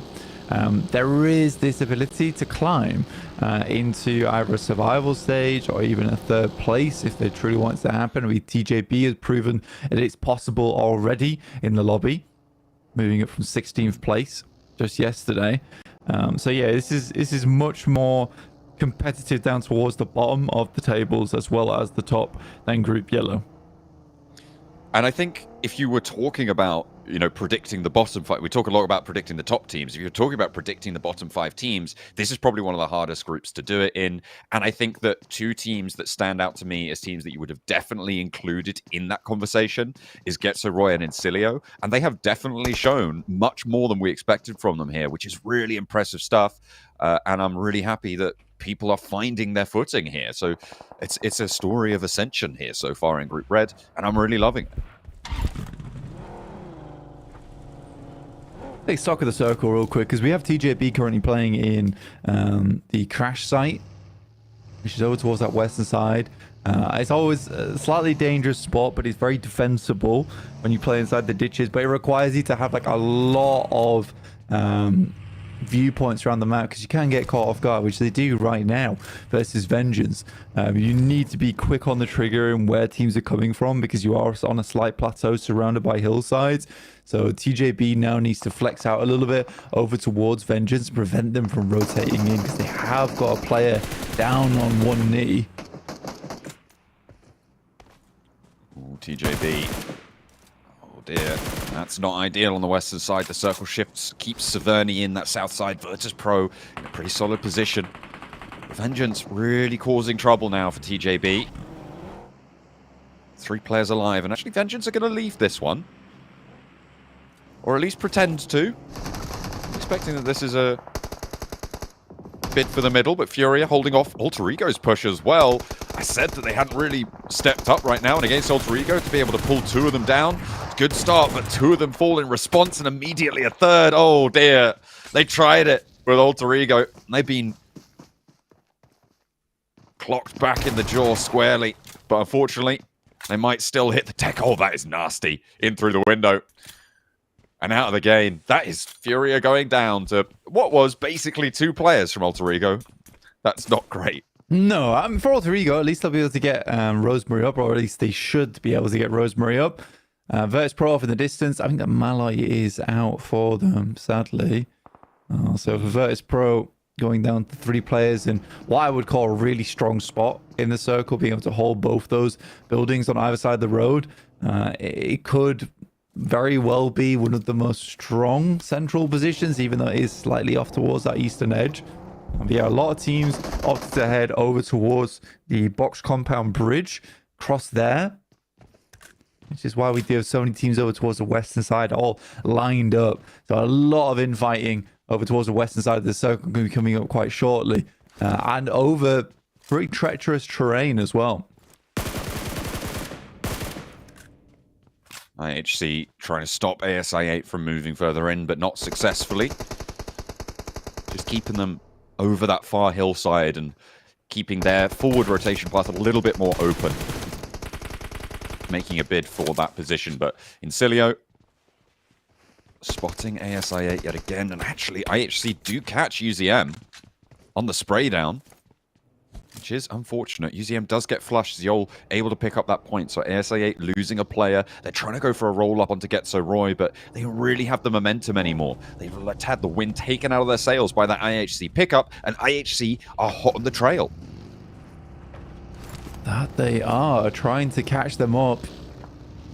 ASI8 in front of them, held out by a few teams. It could be a perfect opportunity for IHC to get into the circle here.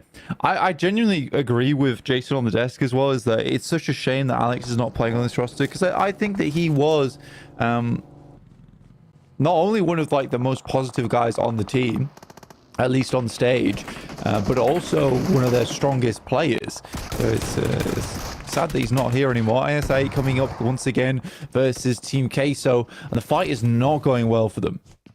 No, SAA had to try and find their way in, try to finesse the south side of the circle, but it's not working well. Felt like the last to stand, and he's on fire. He's burning away. The shotgun's there, and actually the fire will keep him safe for just a moment longer, but the stairs now clear of their Enfuego danger, and he goes in for one, but not going to find more. It's definitely a symptom of where they're dropping. Military, I just don't think... I think you need a secondary drop spot. IWNRX certainly hand one over towards Zaki. You can't just drop military base every single time in a wrangle. It's not going to go out well for you because you only have two options there, which is a case of either you give up on loot or you come to the circle very, very late, which is what we saw here. Team Case was already set up and good to go. And so for SIA, they come in with relatively no information, as opposed to a team like Incilio and Getso Roy, who know to play these spots on the map because Team Queso's in the wings and Incilio's in the wings, but they have information on that, and ISA just did not. Getso Roy just a little bit ahead of Team Queso right now. Team Queso have been taking some decent fights so far today, Blank. They've had some success in defense holds, on compound holds. So we'll see if they can continue that movement, because they are now on the outside and have to go for a crash themselves. IHC suffering. Dredged down with Incilio.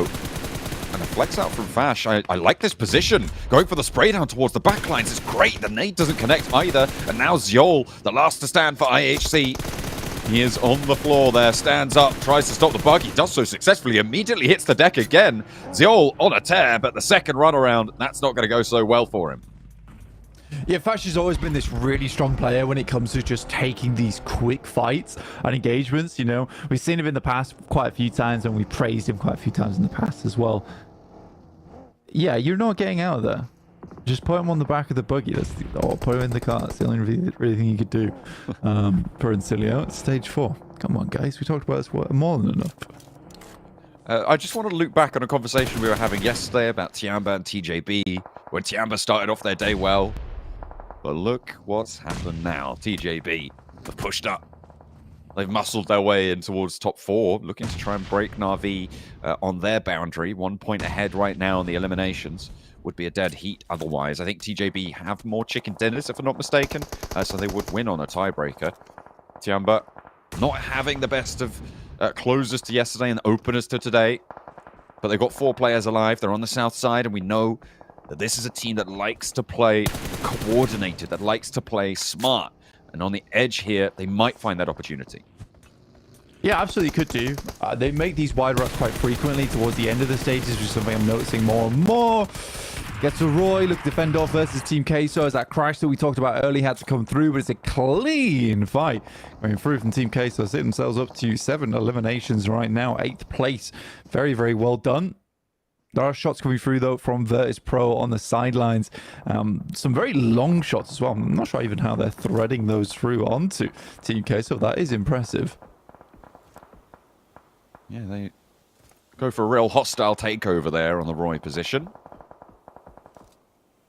And on the south side, it will be their launching point for further escapades. We'll see if Team Queso can continue to climb. 7 eliminations. Incilio navigating around the shooting range. This is such a dangerous area, Blank. It's very likely, given the circle, that pretty much nobody who is set into this location is able to leave and get into the final circles. But the question is, what value can they find for it? TJB looking for a roll-up onto Rosemary's shack, and it's just not going well. They're both picked away by IWNRX, so Rosemary kept safe by the teams over towards that shooting range. Hey, man, I think he got the knocks. He was just had the Elam stolen away from him. So he got the one knock. 1v, a little bit of 1v2. Put it that way. Yeah. Sure. Hell is that? Falcons on the north side of shooting range, probably the team with the highest likelihood of being able to get out of this one. But even then, like I said, I just don't expect anybody to be able to make it away from this unscathed in this location. It's just so dangerous. Yeah, it ain't easy. I think for IWNRX in particular, I always worry about this type of position to play in. It's a bit of a last resort type of deal. They know more than anyone else they need to clear out these spots around the fences. They can start to work their way up towards that northeast side of the map. They're going to be really clean with it. Now, Falcons holding that building that does always keep a lot of the teams playing on the fences at bay. Tiamba moves into Virtus Pro and getting handled, realistically. The first knock goes their way. Tixie's taken a lot of damage on the backlines. That's Na'Vi with a third party. A nade over towards Icy. Crucially timed there. For Tiamba, they're making this one work, but they're still losing players, and Koa goes down next. It's a huge opener with the nades. 3 players potential to get back up here for Tiamba on the southeast side in a clean compound. It's nicely done. And for Tiamba getting themselves back up to 3, obviously helped out a little bit by Na'Vi there. I think the biggest test here is definitely for IWNRX. Again, we said that they didn't want to remain at 45 points, and they certainly haven't, up to 5 eliminations already on the game, but such a dangerous spot to be in. I can tell they're feeling the heat from underneath them, because the rest of the teams will be setting the bonfire soon. They have to get out of the way, or at least set off some fireworks here in this lobby, keep themselves safe.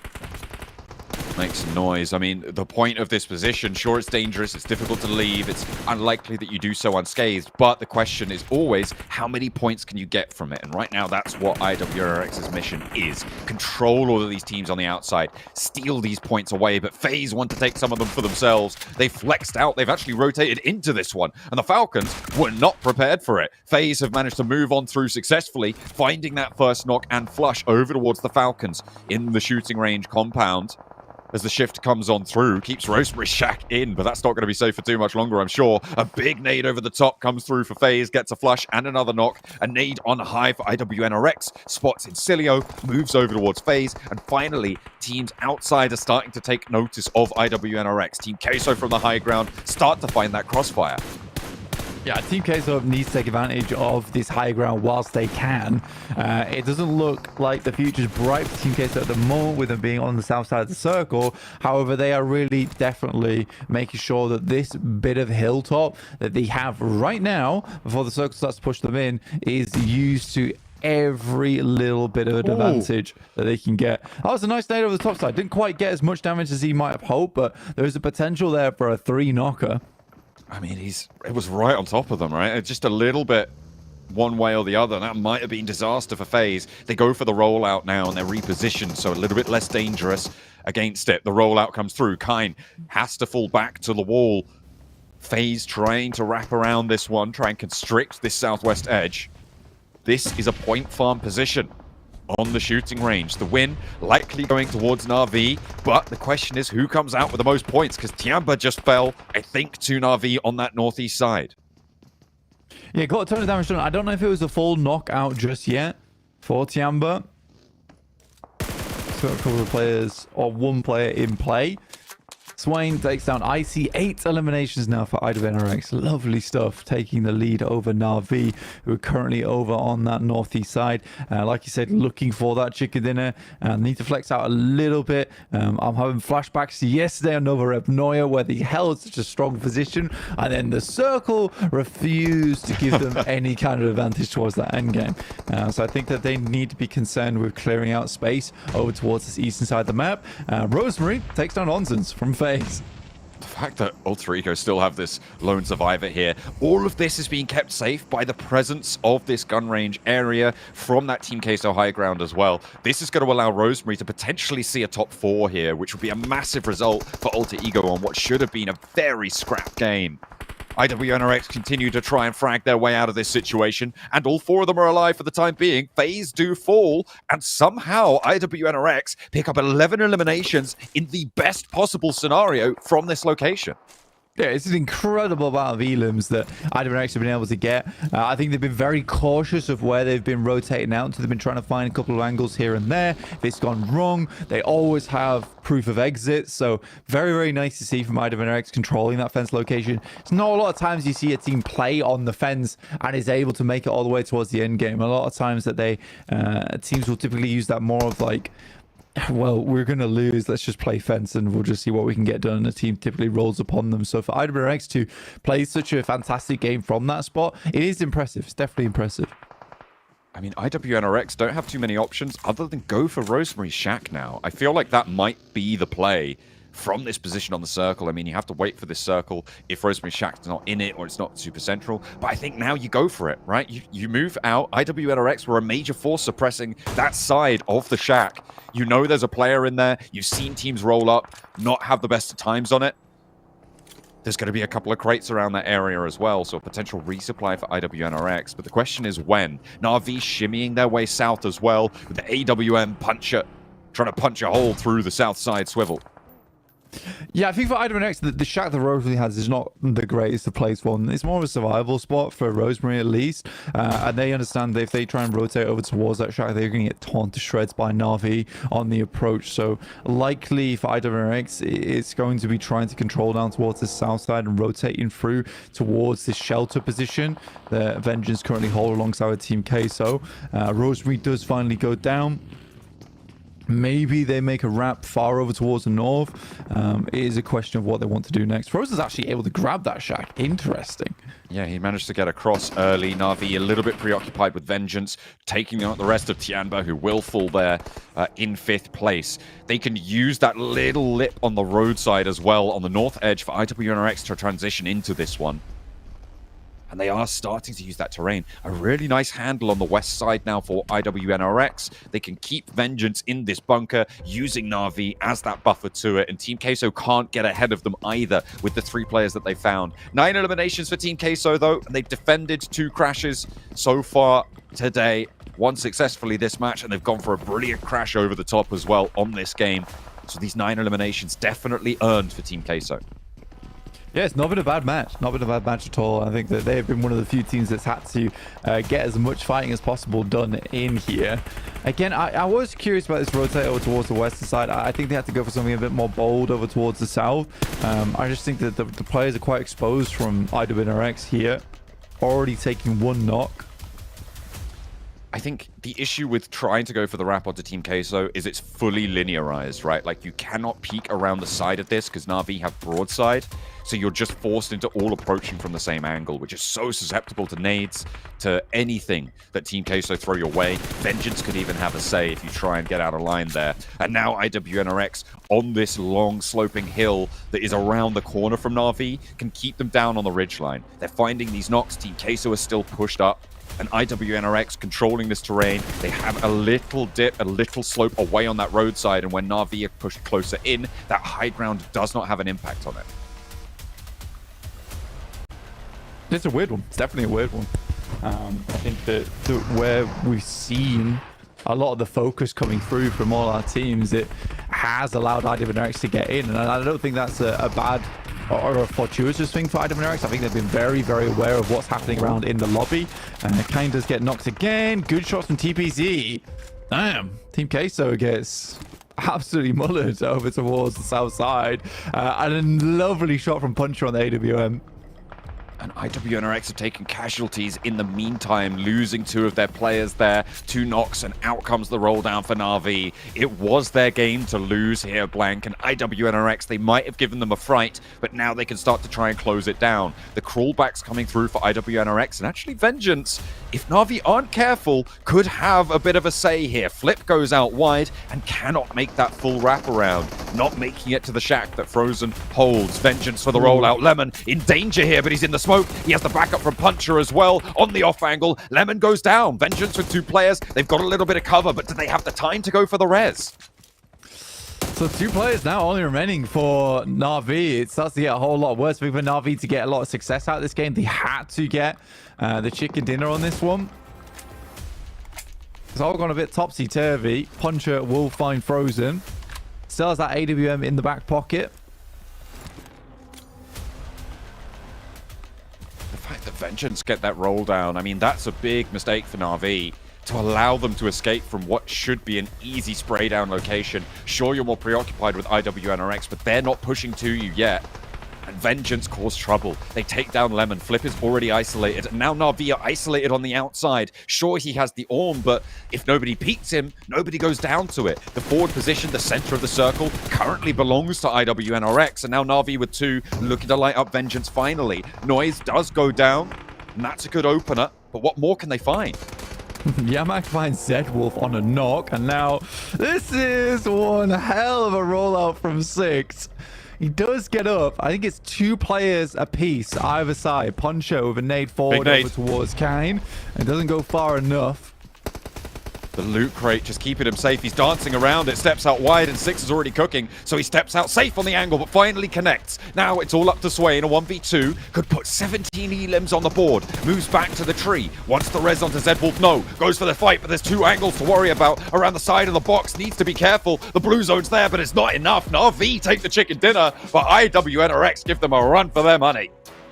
Yeah, it's an unreal game. 21 points on that match. Fantastic stuff from IWNRX. Na'Vi take themselves a chicken dinner, though, which they'll be pleased with. But I wouldn't be surprised to see IWNRX above them in the tables after that one. It was a very, very well-played game. And I think it's just purely because Na'Vi doesn't hold those sightlines on that western side. But very, very good way to handle the circle. I'm going to head this one back over to the desk in the meantime, where they can break it all down.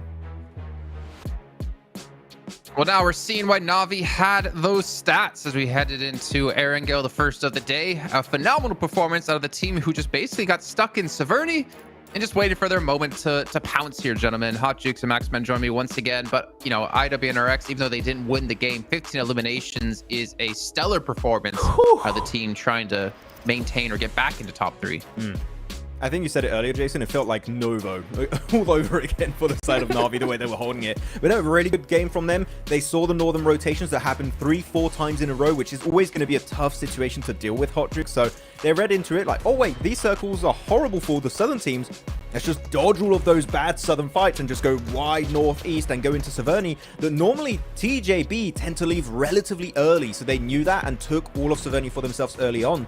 That's just good understanding of your competition in this group, and also a really good understanding of how teams react to certain circles. And so far, great position, good elimination count. This is a great game from Na'Vi that just came through. I mean, perfect rotation. I mean, they landed all the way over there at Milta Power. We get this crazy northern circle. Jason, we were just like, man, this sucks for these southern teams because that zone just kept going north, north, north. We finally got a southern ship, but it was too late for too many of these squads. And I mean, it was so crazy to just watch Na'Vi be able to clutch out this chicken dinner right there from Severny. It was a certain second we saw Tianba.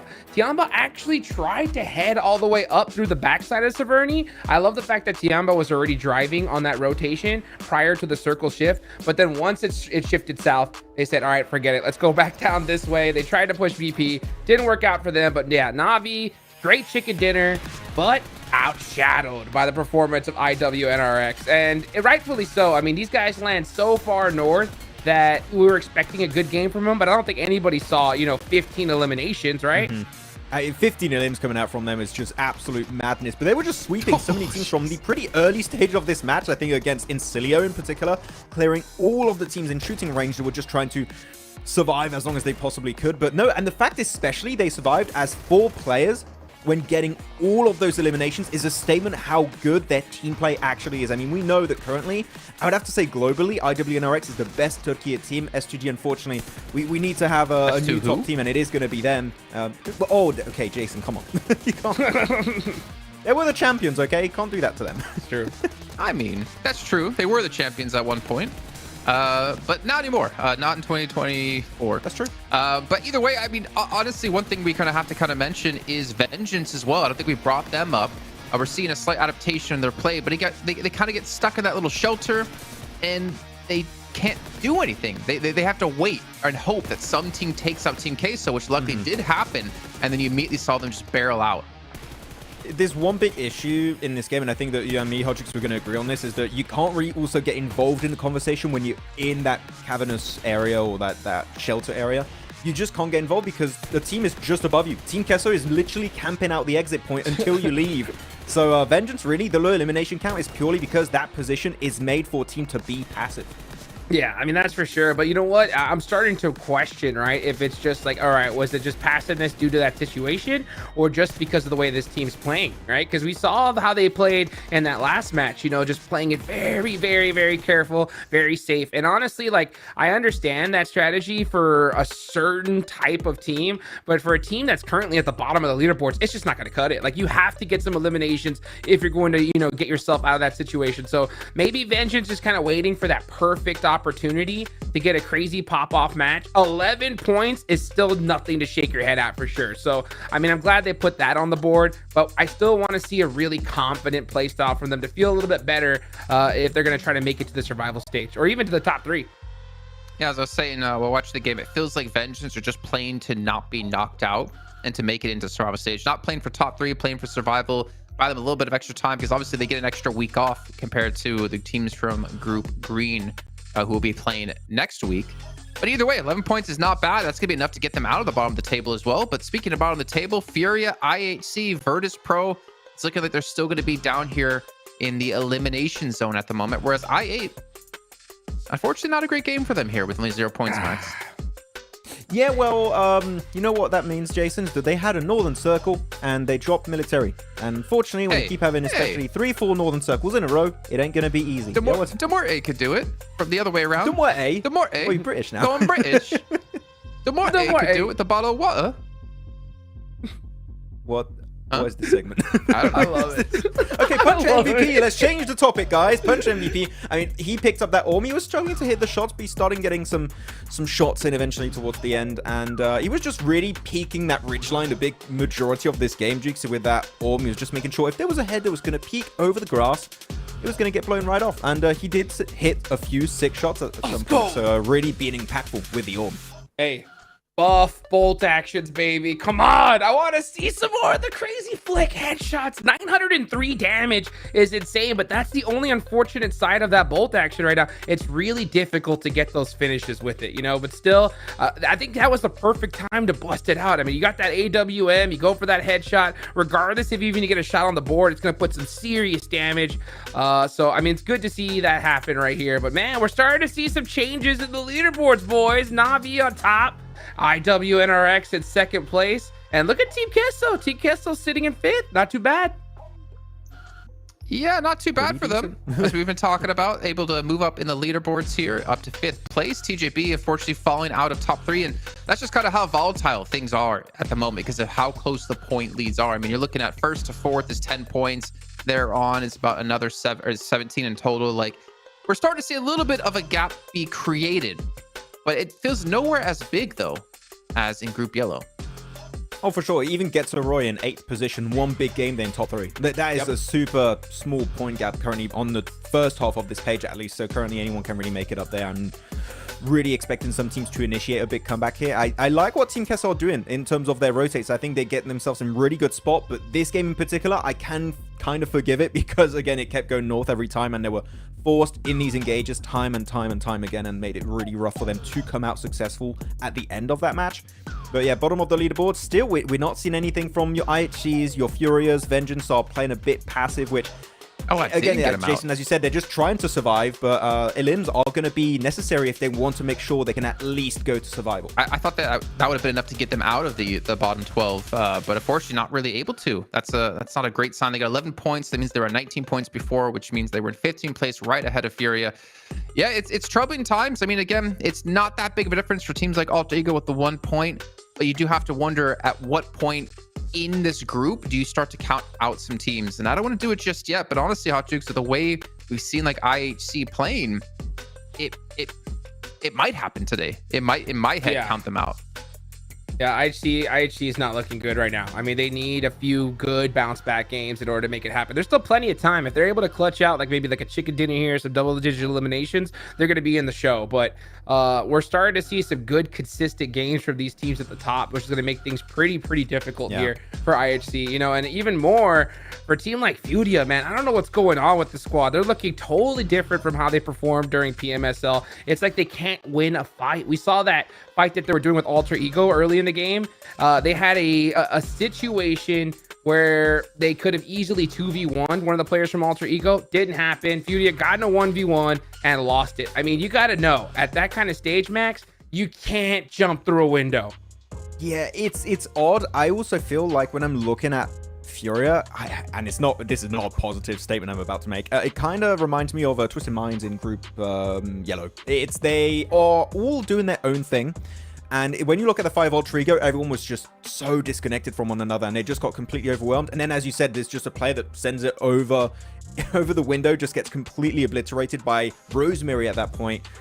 I'm not sure what's happening with Furia. I think we all came into this tournament with high expectations for that Brazilian team, but as of right now, they are just not performing up to par, up to expectations. So some changes need to happen for them, but as of right now, they are looking like the shadow of their past selves. Maybe Seven could do an interview with them at some point and ask like what's going on within the team, what are they working on, because it's like you guys are saying, and I completely agree, it's not the same Furia that we see when it comes to PMSL when they're playing in their own region. Maybe they're the reverse. Yeah, maybe they are the reverse vampire, where they don't play well in their own region, then they play. Oh no, because they're still not playing. Oh, is it the reverse? Yeah, they play better in their own region, and then they can't play globally. I'm not sure, but either way, I mean, right now, IWNRX, Na'Vi, it seems to be a battle between these two teams when we get into Erangel, and I'm waiting for that other contender. I'm waiting to see who else will be able to step up, because yes, we've had some wonky circles. Thinking back to yesterday, going straight to military and Na'Vi having to swim across to get to Nova, but we're seeing, you know, IWNX in this game take advantage of the zone shifts by sneaking past the other teams and just cleaning up these eliminations towards the edge. Who else is going to be able to step up? And honestly, I don't feel like I can really tell you, because it's been so up and down for so many of these teams. It's going to be inconsistent throughout the day, I think. There's so many teams that we would like to see. I mean, TJB here, for example, you would expect, right, Jukes, that, oh, wait, it's Saverny Circle. They should be doing great. But they leave so quickly to the center of the circle that then teams just leapfrog their spot and take Saverny away from them. In this case, it was Na'Vi, so I think that TJB need to maybe delay their rotates a little bit. Like, that might be something that helps them a little bit to see, oh wait, the circle actually was a little bit favorable to us, we can just hold down this position, and later rotates might be actually a really significant help for them in the long run on Erangel in particular. Yeah, I mean, sometimes you just don't have to go for a better position, right? Off center is just fine. And sometimes you see these teams, they get a little bit greedy and just kind of hunt down that spot. They end up fighting 3-4 squads and then just get picked apart bit by bit. So yeah, I think TJB could just calm down a little bit, stick to your spots, and then just work it out from there. We'll see if they can adapt. About 20 seconds till we head into our second Erangel of the day. I cannot believe we're almost going to get to that point where we're halfway through our second group here at PMGC League stage. But honestly, with how close things are, it really is anyone could be top 3 at the end of the day. Max, hit me with a wild prediction here of who you think is going to win match 3. FaZe win. I don't know. Yeah, FaZe. All right, wild indeed. Let's head into our third Erangel with John, Allen, and Blank. It's time to get wild with a plane pass. Look at that. Really heavy south lane. Goodness me. From Novo over towards, is that Primorsk? Just a little bit above it for our match number 9, Blank. We are very, very hard on that south side. Goodness me. I thought you were going to start barking at me for a second, and I was like, I'm in here with a beast right now. Wow. Look at that, you know. Man, ASI8's drop spot is the best right now. Max Man, don't know what you're talking about. Drop military base every time. It's working. Look at this. It's favoring them right now. Most awesome playing path in the world. No, bro. Like, ASI, they know this drop spot like the back of their hand. It's their only drop spot. Either on Miramar, they're dropping military base. They got a Sandhawk. They're waiting for the next game. Absolutely. Looks like Na'Vi are going to give them a little fight for their territory, though, on the military base. We'll see if Na'Vi can claim it from them. A little split for Na'Vi. Maybe they just go further and disengage from this one. Not going to be potentially as hot of a drop as we expected, but look out for these vehicles on the mainland flank. That is where we're going to see trouble brewing. Teams trying to grab these vehicles away from one another, coming into contact and losing 1, 2, 3 of their players for it. Yeah, for Na'Vi, down towards that south side. See how they play this one out. We know that ASA is a quick rotator when it comes to that south side map. You know what? Military base is the worst drop in the world, actually. It sucks. I hate that guy. Yeah, I hate it. It's just not great, you know. Northern circles like this, you really want more of a northern position on the map, honestly. Yeah, to be honest, it's a bit of a mistake for these players to use this plane path. They should have had a better one, I think, for this circle. You should have had a backup plane path. I think this is Coops' fault. Oh, again. You can't say that they're out. They're out, bro. Yeah, that's a bit mean. That's also very contextual and quite a deep cut historical EMEA joke. Yeah, that's a niche gag right there. I liked it though. So what are you for gonna context, do? Hey, vehicle. Yeah, vehicle. For context, in the past, this thing is that Coops actually was the best player on Nigma Galaxy for the longest time when he was playing on Nigma Galaxy. As Carif users get taken down. But it was funny because it always felt like whatever situation he was in, he would always look the saddest in the team.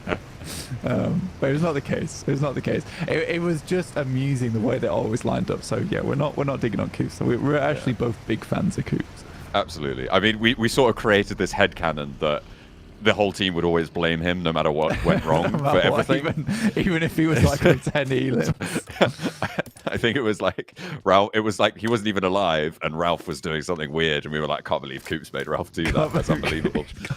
It was like an Eastern shift over on Miramar. It was actually on East Island. Yeah, that was crazy. Anyway. It was a funny one. I think Coops was alive. It was just Ralph went forward and died. And Coops is just like in the back line, like, why have you done that? And it could have easily been a Nigma Galaxy win because Coops did so well. That was where why would Coops do this meme was born. And then he left the team, and Nigma Galaxy they're doing so much better than he is. So John, who's the real winner? What's going on? Look, I'm fighting. I'm fighting today. Did this whole bit to redeem Coops' reputation. This is what we've talked about, though, for Twisted Minds, is they are all individually fantastic players, right? But their cohesion is just not at the level that it needs to be for PMGC. They found it at the end of EMEA, but it wasn't there in their group stage, and obviously felt the pressure from that a little bit too much. But Ralph was, of course, and something that the desk has rightly praised him for as well, really incredibly developed as a IGL towards the end of EMEA, and that has transitioned to PMGC, which is a fantastic sight to see for supporters of Nigma Galaxy for the EMEA region as well. Back to the game at hand then. Wow. This is the Tiamba turret heading through the map. There's one of the players. Oh my goodness. I mean, this is one way to deal with the situation of all rotating in one vehicle. Everyone picks up M4s and everyone's just a laser beam. So, although this is more like the glass cannon play, yes, technically weak to team fire. However, they also have a lot of team fire, but all from one location and with a lot of mobility.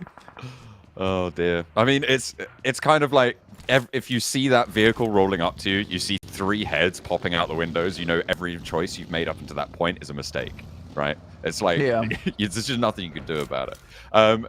As we're on board on the South Military Island, Falcons have Na'Vi go ahead of them. Na'Vi don't lose any players, and everybody leaving from that south side now.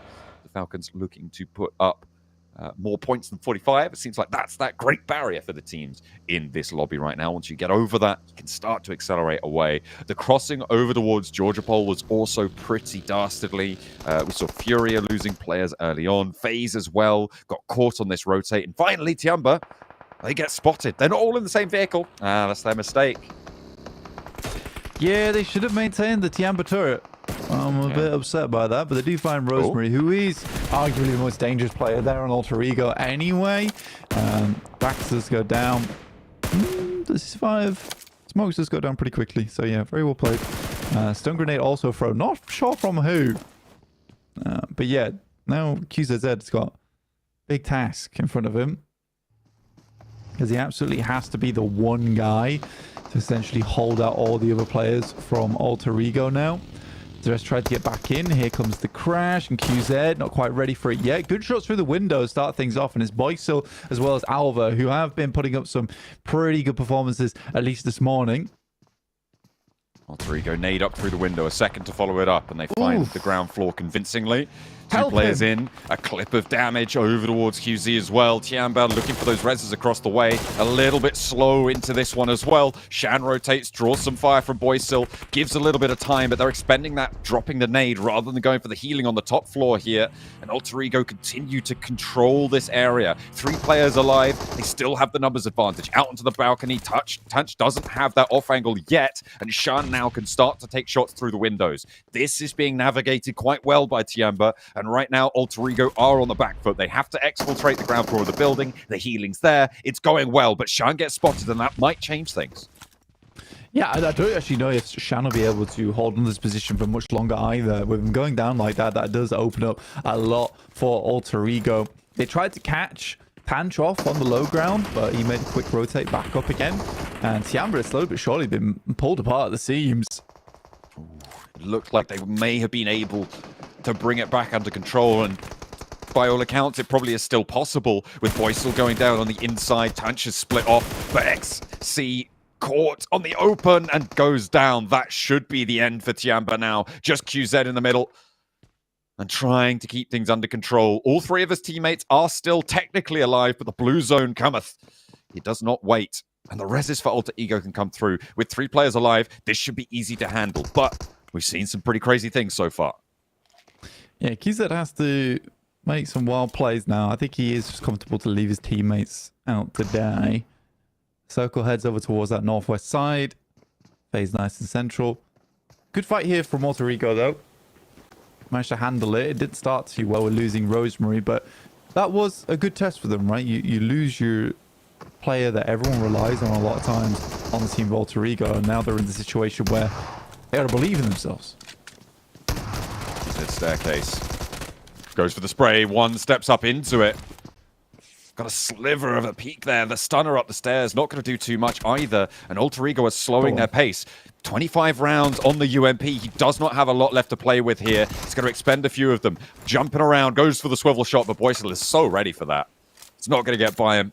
And they will go down. Tiamba 2 eliminations. Alter Ego stay up as 3 players. Yeah, it's one of the few options he had remaining is to make the jump at that window and hope to catch him on the backside. But honestly, for Alter Ego to kind of predict that one and just let it happen, good smokes as well, prevent too much from happening through from Alter Ego. They realize it's only stage 2 as well, so they can afford to be a bit patient on that fight. They do lose 1 player, but 4 eliminations. They continue their climb up the lobby, and it gets ever so close to Alter Ego now. At the start of the day, 22 points. Really did not look good whatsoever, and it hasn't been crazy game after crazy game here for Alter Ego. They have just been putting up some consistent numbers throughout the day, which has been really nice to see as we head into map 3 of the day. That more aggressive approach from Boysil coming on in, that's what they were looking for, is what they found. The points are starting to reflect that. We'll see if they can maintain that survival stage and also potentially jump up towards the top 3. Right now, Na'Vi, IWNRX, Enigma Galaxy, none of them with eliminations, but right now. We're taking a look at the center of the circle. Na'Vi not close to it. IWNRX are, and Enigma Galaxy as well, have managed to find a little sliver of Sunken, but they are still on that south side, which means that their crossing is going to be difficult. So of those three, IWNRX in the best position.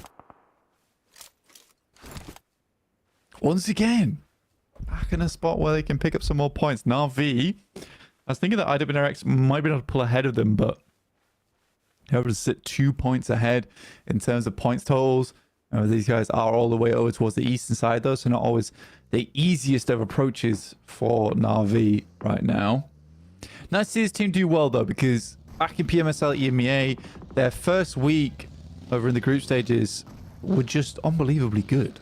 It was so difficult to deal with Na'Vi in that league stage. They fell off a little bit, weren't able to quite find their focus. I think it was less that...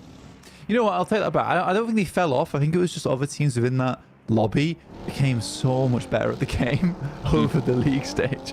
We're talking about Team Spirit in particular, who actually came away and won their respective group stage here in PMGC in yellow.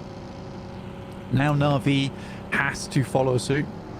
I mean, and it against the reigning champions from PMWC with Alpha 7 in that group, to do that is really quite impressive for Team Spirit. But you're right, it is a bit of a challenge laid out for Na'Vi. It's like, you think you're better than us? Well, you've got to prove it, because right now they are a little bit behind the metric of what Team Spirit were able to pull out of the bag, but they are still at the top of the tables, and they have managed to put an EMEA top 2 on the board. Top 3, actually.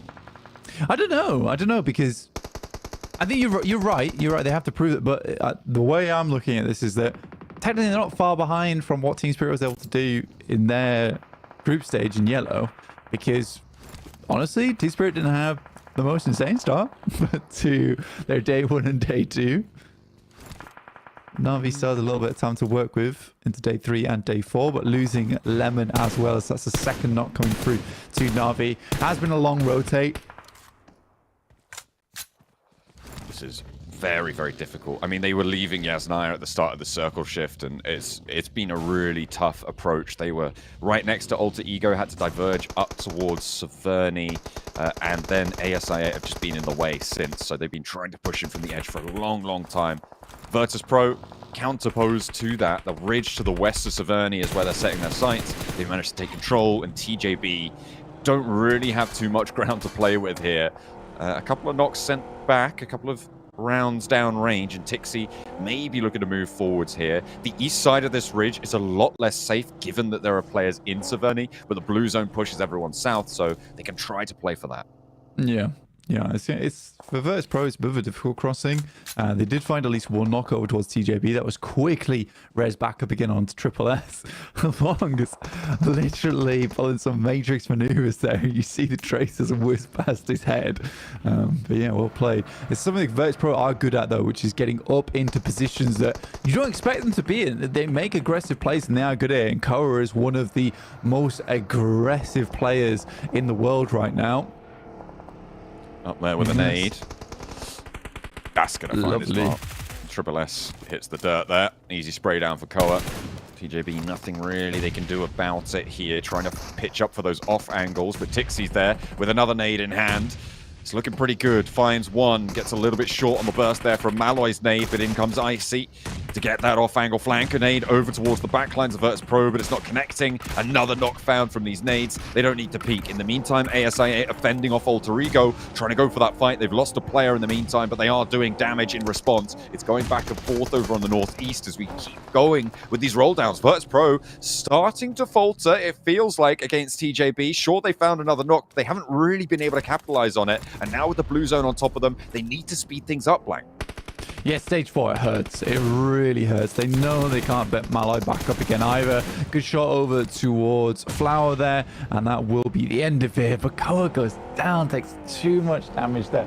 I think they can put Koa back in the vehicle and get him further into the circle here, considering we need to get further into this one down towards that south side. And there is a lot of space to get that res through, but I think Koa is the only one that will get that res coming into position. Na'Vi down to one player now in Puncher on that northern side.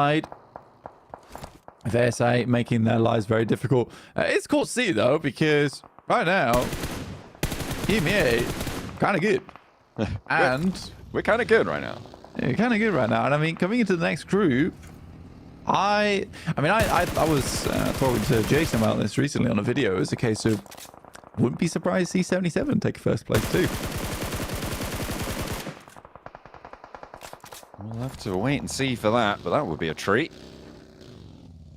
I think they've got the easiest group to do it in. I mean, potentially. There's definitely a chance that they could make that one work. Right now, though, the team that needs to pick up their feet from EMEA, Virtus Pro, what's going on? 13th place? Yeah, and they were crazy, by the way, in their respective plays over in PMSL EMEA. They're a good team. Unfortunately, they're a really streaky team. They have a play on top of the world or not at all. And I think that's something that Nick Galaxy's been wrestling with for quite a while as well, in terms of having those streaky performances. They've made things look much, much more consistent, purely because they've got a lot of that teamwork down now, which is really good to see. But here they are now on the south side. Team Queso, definitely a team that we can't really count out at this point in time either, John.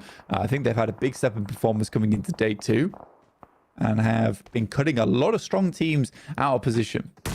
Some really solid holds for Team Queso, some solid aggression as well when it's been needed. Definitely a lot of revision found, but unfortunately for Melodious, that is not going to be too tuneful for them. The cheeky double bounce on the nade actually goes over his head, keeps him safe for a little bit longer, but I don't think this is resable. The spray down for Team Queso may be able to stop this. No, they fully control this ground now. Nick Galaxy will not let this one go. The rundown is there. A little bit of damage. And the final tap with the DBS seals the deal. Team Queso lose 1, but they're still 3, and Nick Galaxy are still next to this coastline. Yeah, this situation where they are on the map, this is more about prizing Team Queso apart. It's not a quick roll-up. It's not a fast fight. This is just where they have to slowly work the problem that's ahead of them. And already getting that first knockoff through is super essential to that problem being fixed in the future. And RV going down super early as well in first place. Very likely that IWRX, with their strong position over towards the south side, are going to get ahead of them alongside with Nick Galaxy. And ASIA, who started down towards military base, he took down Navi as well. So 2 teams who were directly alongside one another at the start of the game. It is ASIA with just a bit of a better game plan going into the late stages of this match. Team Queso taking another nade from Nick Galaxy, who've managed to get off this coastline really well here. Ralph is down in the midst of it all, but that is definitely a restful position to come back on through for Redox to get him back in, and the nades keep on pouring. Narvalo and SnowX doing their job. And from the low ground, Redox, he might be on the res, but he's also on the lookout for anyone stepping too far over that ridgeline. Makes it work. Team Queso fall, and it's to Nick Galaxy. Yeah, and I will say that for anyone who wants to watch out for an up-and-coming player, I definitely keep your eyes on Redox. He has impressed me so many times in the past and has only gotten better at the game as well. I think that over the multiple teams he's been on, I think this is where he has showed his best. He is surrounded by very consistent teams as well, which is good.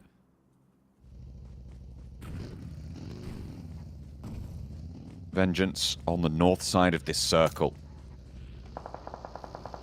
Right now, I think in a commanding position, but ASIA looking for the roll-up onto it. IHC will be on the third party if they're given the opportunity. A nice knock on the opener. 2 found as well. But around the edge, Yamax there. ISIA cannot make the ascension here. IHC looking to push on in, though still. With the opportunity, it will come on through to potentially take an important position in the circle. In the meantime, on the south, Incilio pushing onto Furia, losing one on the roll-up, but there's only 2 players to deal with. They'll take that trade any day of the week. Incilio take down Furia. Meanwhile, IHC continue to try and roll around on the north side of this circle as Vengeance. Are they still alive? Are they still in it? They still got 1 player, but they are severely diminished in power. IHC do all the work that they need to. The northwest side is theirs.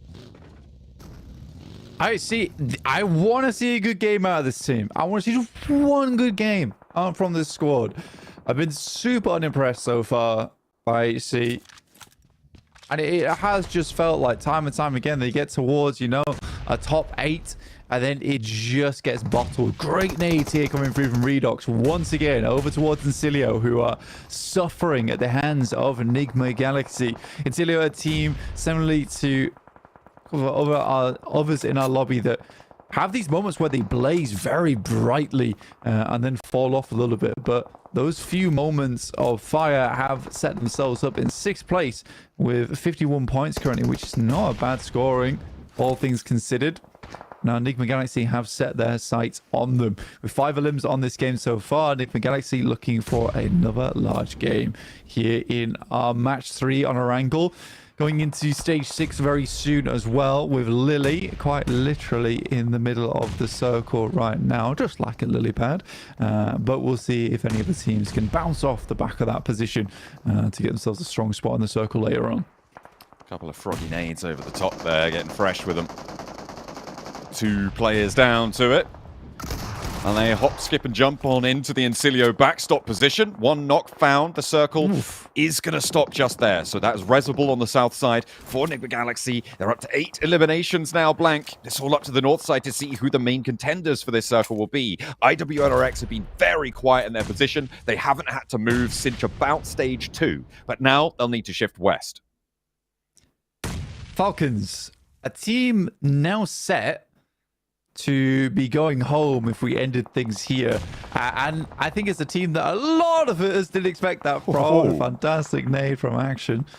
We'll take down 2 from Getso Roy and finish off that squad. Wow, that was an instant shot from Mela. Again, it's so cool seeing. Honestly, I just want to say it's awesome in this PMGC.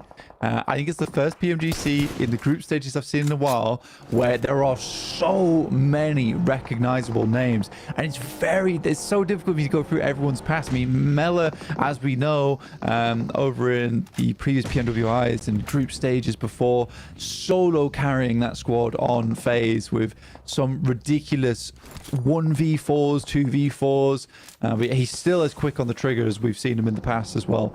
But yeah, it's awesome for me. I mean, it's a dream come true to watch this PMGC 2024. I think the format this year has been game-changing.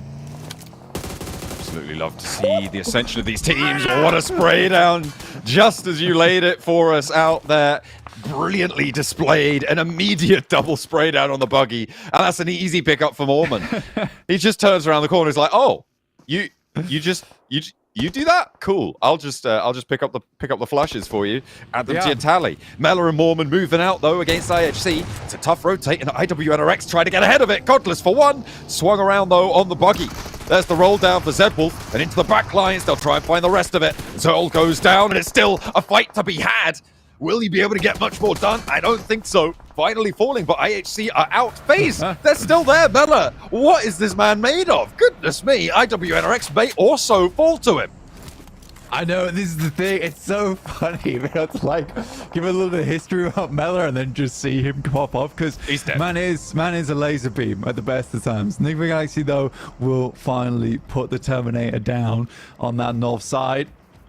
And with Enigma Galaxy holding a ton of space down towards the southern edge, it really is now just down to these 2 teams. Enigma Galaxy being slightly slow on their approach here, but they're able to get over towards that northwest side fairly comfortably. They have backstops down towards the bottom, and it feels like they have learned a couple of mistakes from yesterday, which was a case of not getting too frantic. I think there's still some of that panic in this team at times, where they try and shore up each other's mistakes a little bit too much.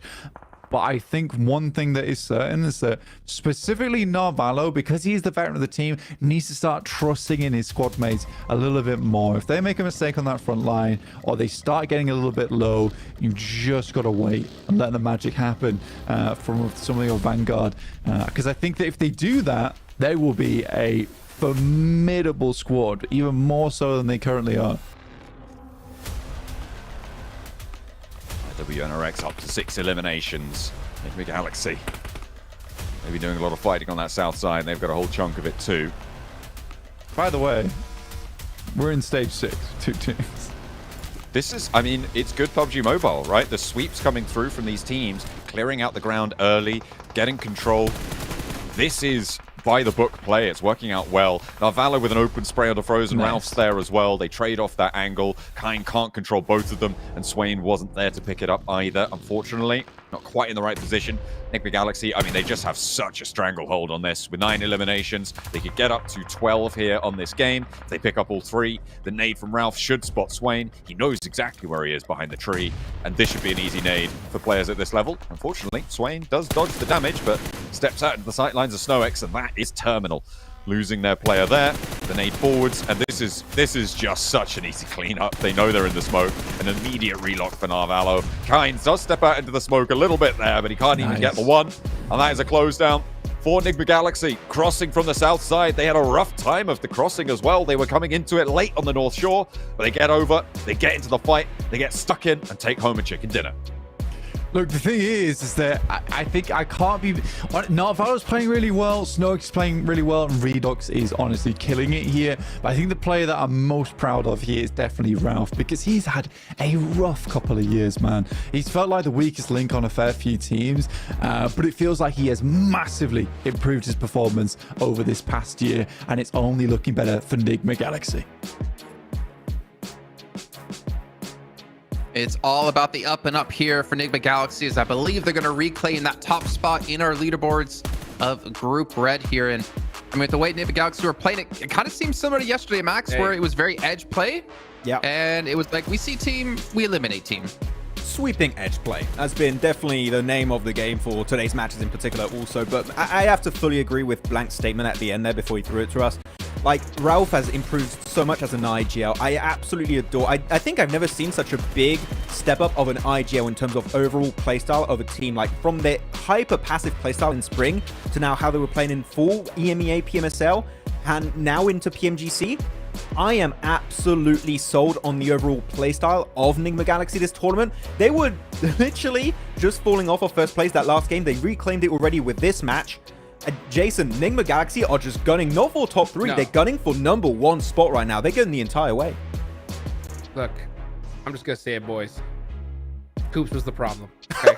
I'm just kidding. All right, look, I'm just kidding. No, look, let's be real, though. This is looking like an entirely different squad. You're so right, Max. I mean, they played that game perfectly. They have such a great way of being able to go passive and then aggressive at the flip of a switch. They had full control of that southern side. For a second, I remember we were talking, you thought IHC was going to get that dub, and I was a little worried because I was like, if IWNRX pulls this, pushes this team, it's going to be a little bit troublesome. But then, you know what, Enigma Galaxy, that exactly happened. Enigma Galaxy were just chilling way in the back and just pushed up little by little and just controlled the entire game. Beautifully done. Yeah. And yeah. For IHC, though, to be fair, right? If we didn't see IWNRX crash that fight, they probably would have looked much better, right? I think you're even saying, Hot Jukes, like one moment they were there, the next second they weren't because of that.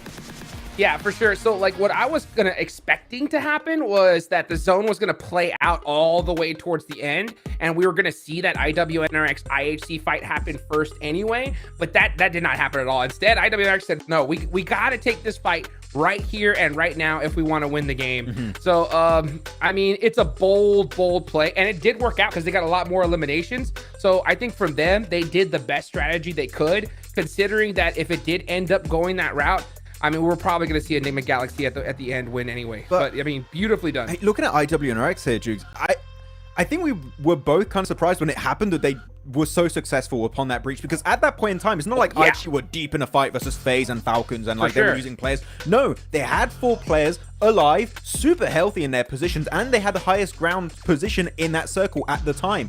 That was just a Hail Mary push of IWNRX to understand it's all we just get a sad 3rd, 4th place, or we send it and maybe do a game-winning play. Sure, Enigma Galaxy wins it, but if IWNRX really wanted to win this game, that was the main push they had to pull off, and they were so successful in the process. So right now, Enigma Galaxy and IWNRX, there you go, are the big playmakers of this group for sure. I want to add one more thing too, real quick. You know, like towards the end there, if Enigma Galaxy didn't push up immediately when that fight happened, they could have lost that game. you know? So I like the fact that they heard that fight and they said, oh, they're fighting, let's push up, let's get full control of this circle and win this game. If they would have played it passive like we've seen some of these other teams do and just kind of chilled there on the south, that would have allowed IWNRX to regroup, you know, get domination on that circle and possibly win it out. So I mean, great play from all these squads. Well, Max, you mentioned playmakers. What about Mela, man? Onto Falcons, and then he avoids the crash with IHC and IWNRX, and he plays an off angle. Like, he got his team a bunch of extra points.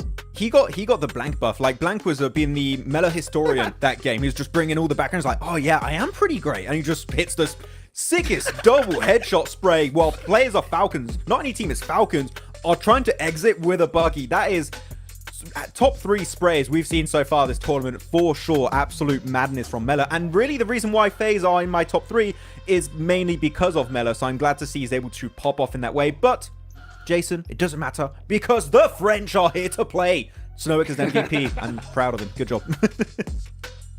I mean, yeah, it's been a lot of ups and downs if we think of the French scene in general when it comes to PUBG Mobile, Max. And of course, with you being French and you being such good friends with a lot of these players, you've seen it kind of firsthand that it's really rough to be a French. Well, it sounds weird, but it's been rough to be a French player because these French super teams haven't worked out. But the upside is, you know, kind of going their own ways has netted the ability for Snowix here and Navarlo to really step up and will be the top dogs in our group. Yeah, one unfortunate thing about the PMSL format is that I feel like the Western European teams have been diluted significantly from the old PMPL days, then it became PMPL Europe and then PMSL EMEA.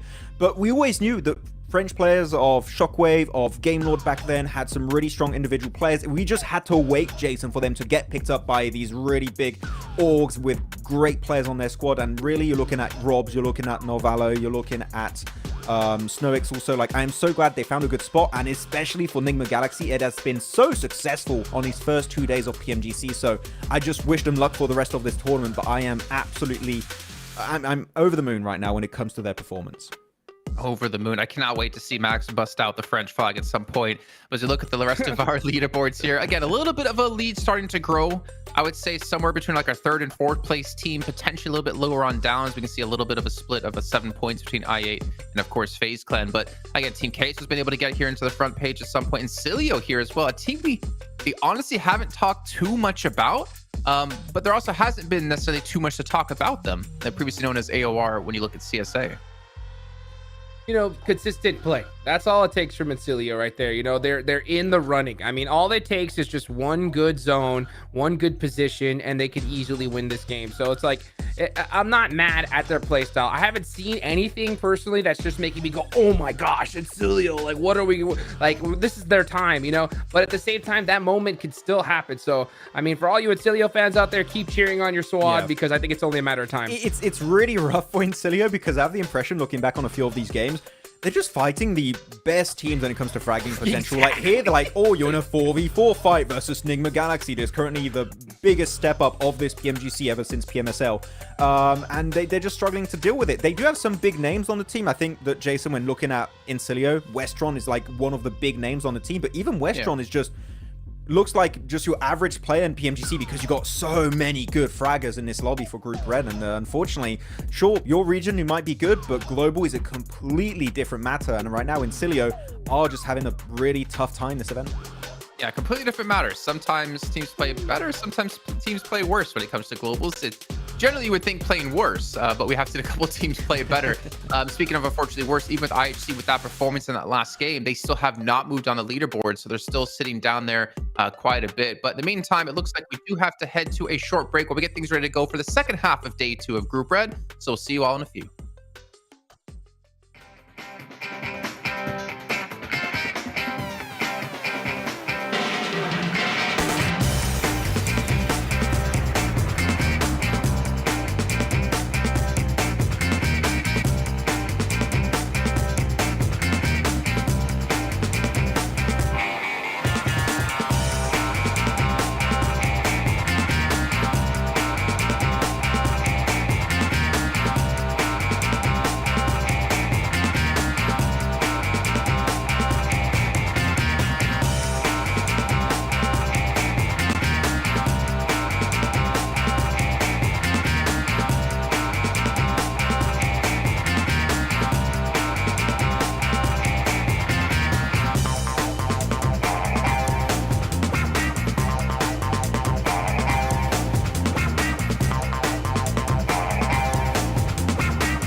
Welcome back to Group Red Day 2. I'm joined by none other than Falcons Force Icy.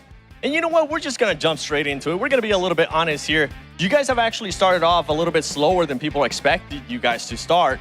Last week, Alpha 7 mentioned that they came in a bit overconfident and they were surprised by teams.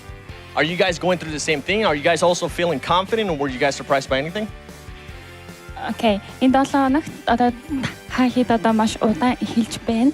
Харин өнгөрсөн 7 хоногт Alpha 7 хэлэхдээ таадын Alpha 7 өөрсдөө маш их итгэлтэй ирсэн. Тэгвэл тэд бусад багийнхнаас болж нэлээд surprise байсан. Одоо та бүхний одоо удаан эхэлж байгаад ямар нэгэн шалтгаан байгаа юу? Яагаад удаан эхэлж байна вэ?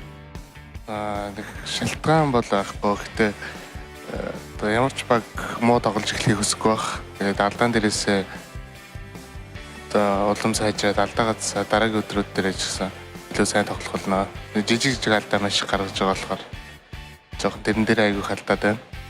Okay, so he's saying, is there like any other reason for that? Like every team making mistakes, and also we are trying to fix our mistakes on it. So like we are like now trying to focus on the last matches more. Right on. Well, here, let's talk about those last matches before we actually get to the halfway point of Group Red. What are you guys going to be switching up? Сүүлийн тоглолтууд дээр яг ямар өөрчлөлтүүдийг хийх бодолтой байгаа вэ? Их өөрчлөлт хийхгүй, яг л өөрсдөө тоглолтоор тоглоно. Тэгээд тэр гаргасан алдаагаа л яг давтахгүй тэрэн дээр анхаарал тоглол. Манай тоглолт гарна да. Okay, so like what is he saying is there's any changes for now. So like for now he's just like trying not to repeat the mistake. Right on. Hey, well, that's exactly what you want to do. The good thing is, even though you guys are currently making mistakes, you are 17 points away from getting to third place. So thank you so much for your time. Back to you guys.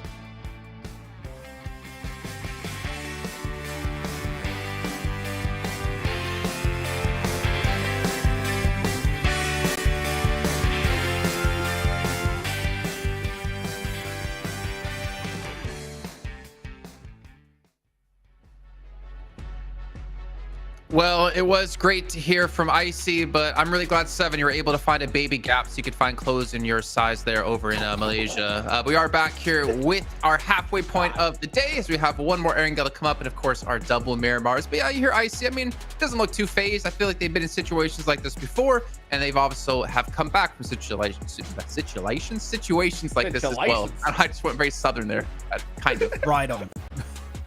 Right on. Oh my, you've been going all over the place, JC. You went from Italy to Southern. I love it. Well, You know what? I went to Italy, yesterday. That was Jukes, yeah. Well, I felt it. I felt it in my heart and soul. Okay. All right. Okay. Let's go. I'll tell you what. You know what?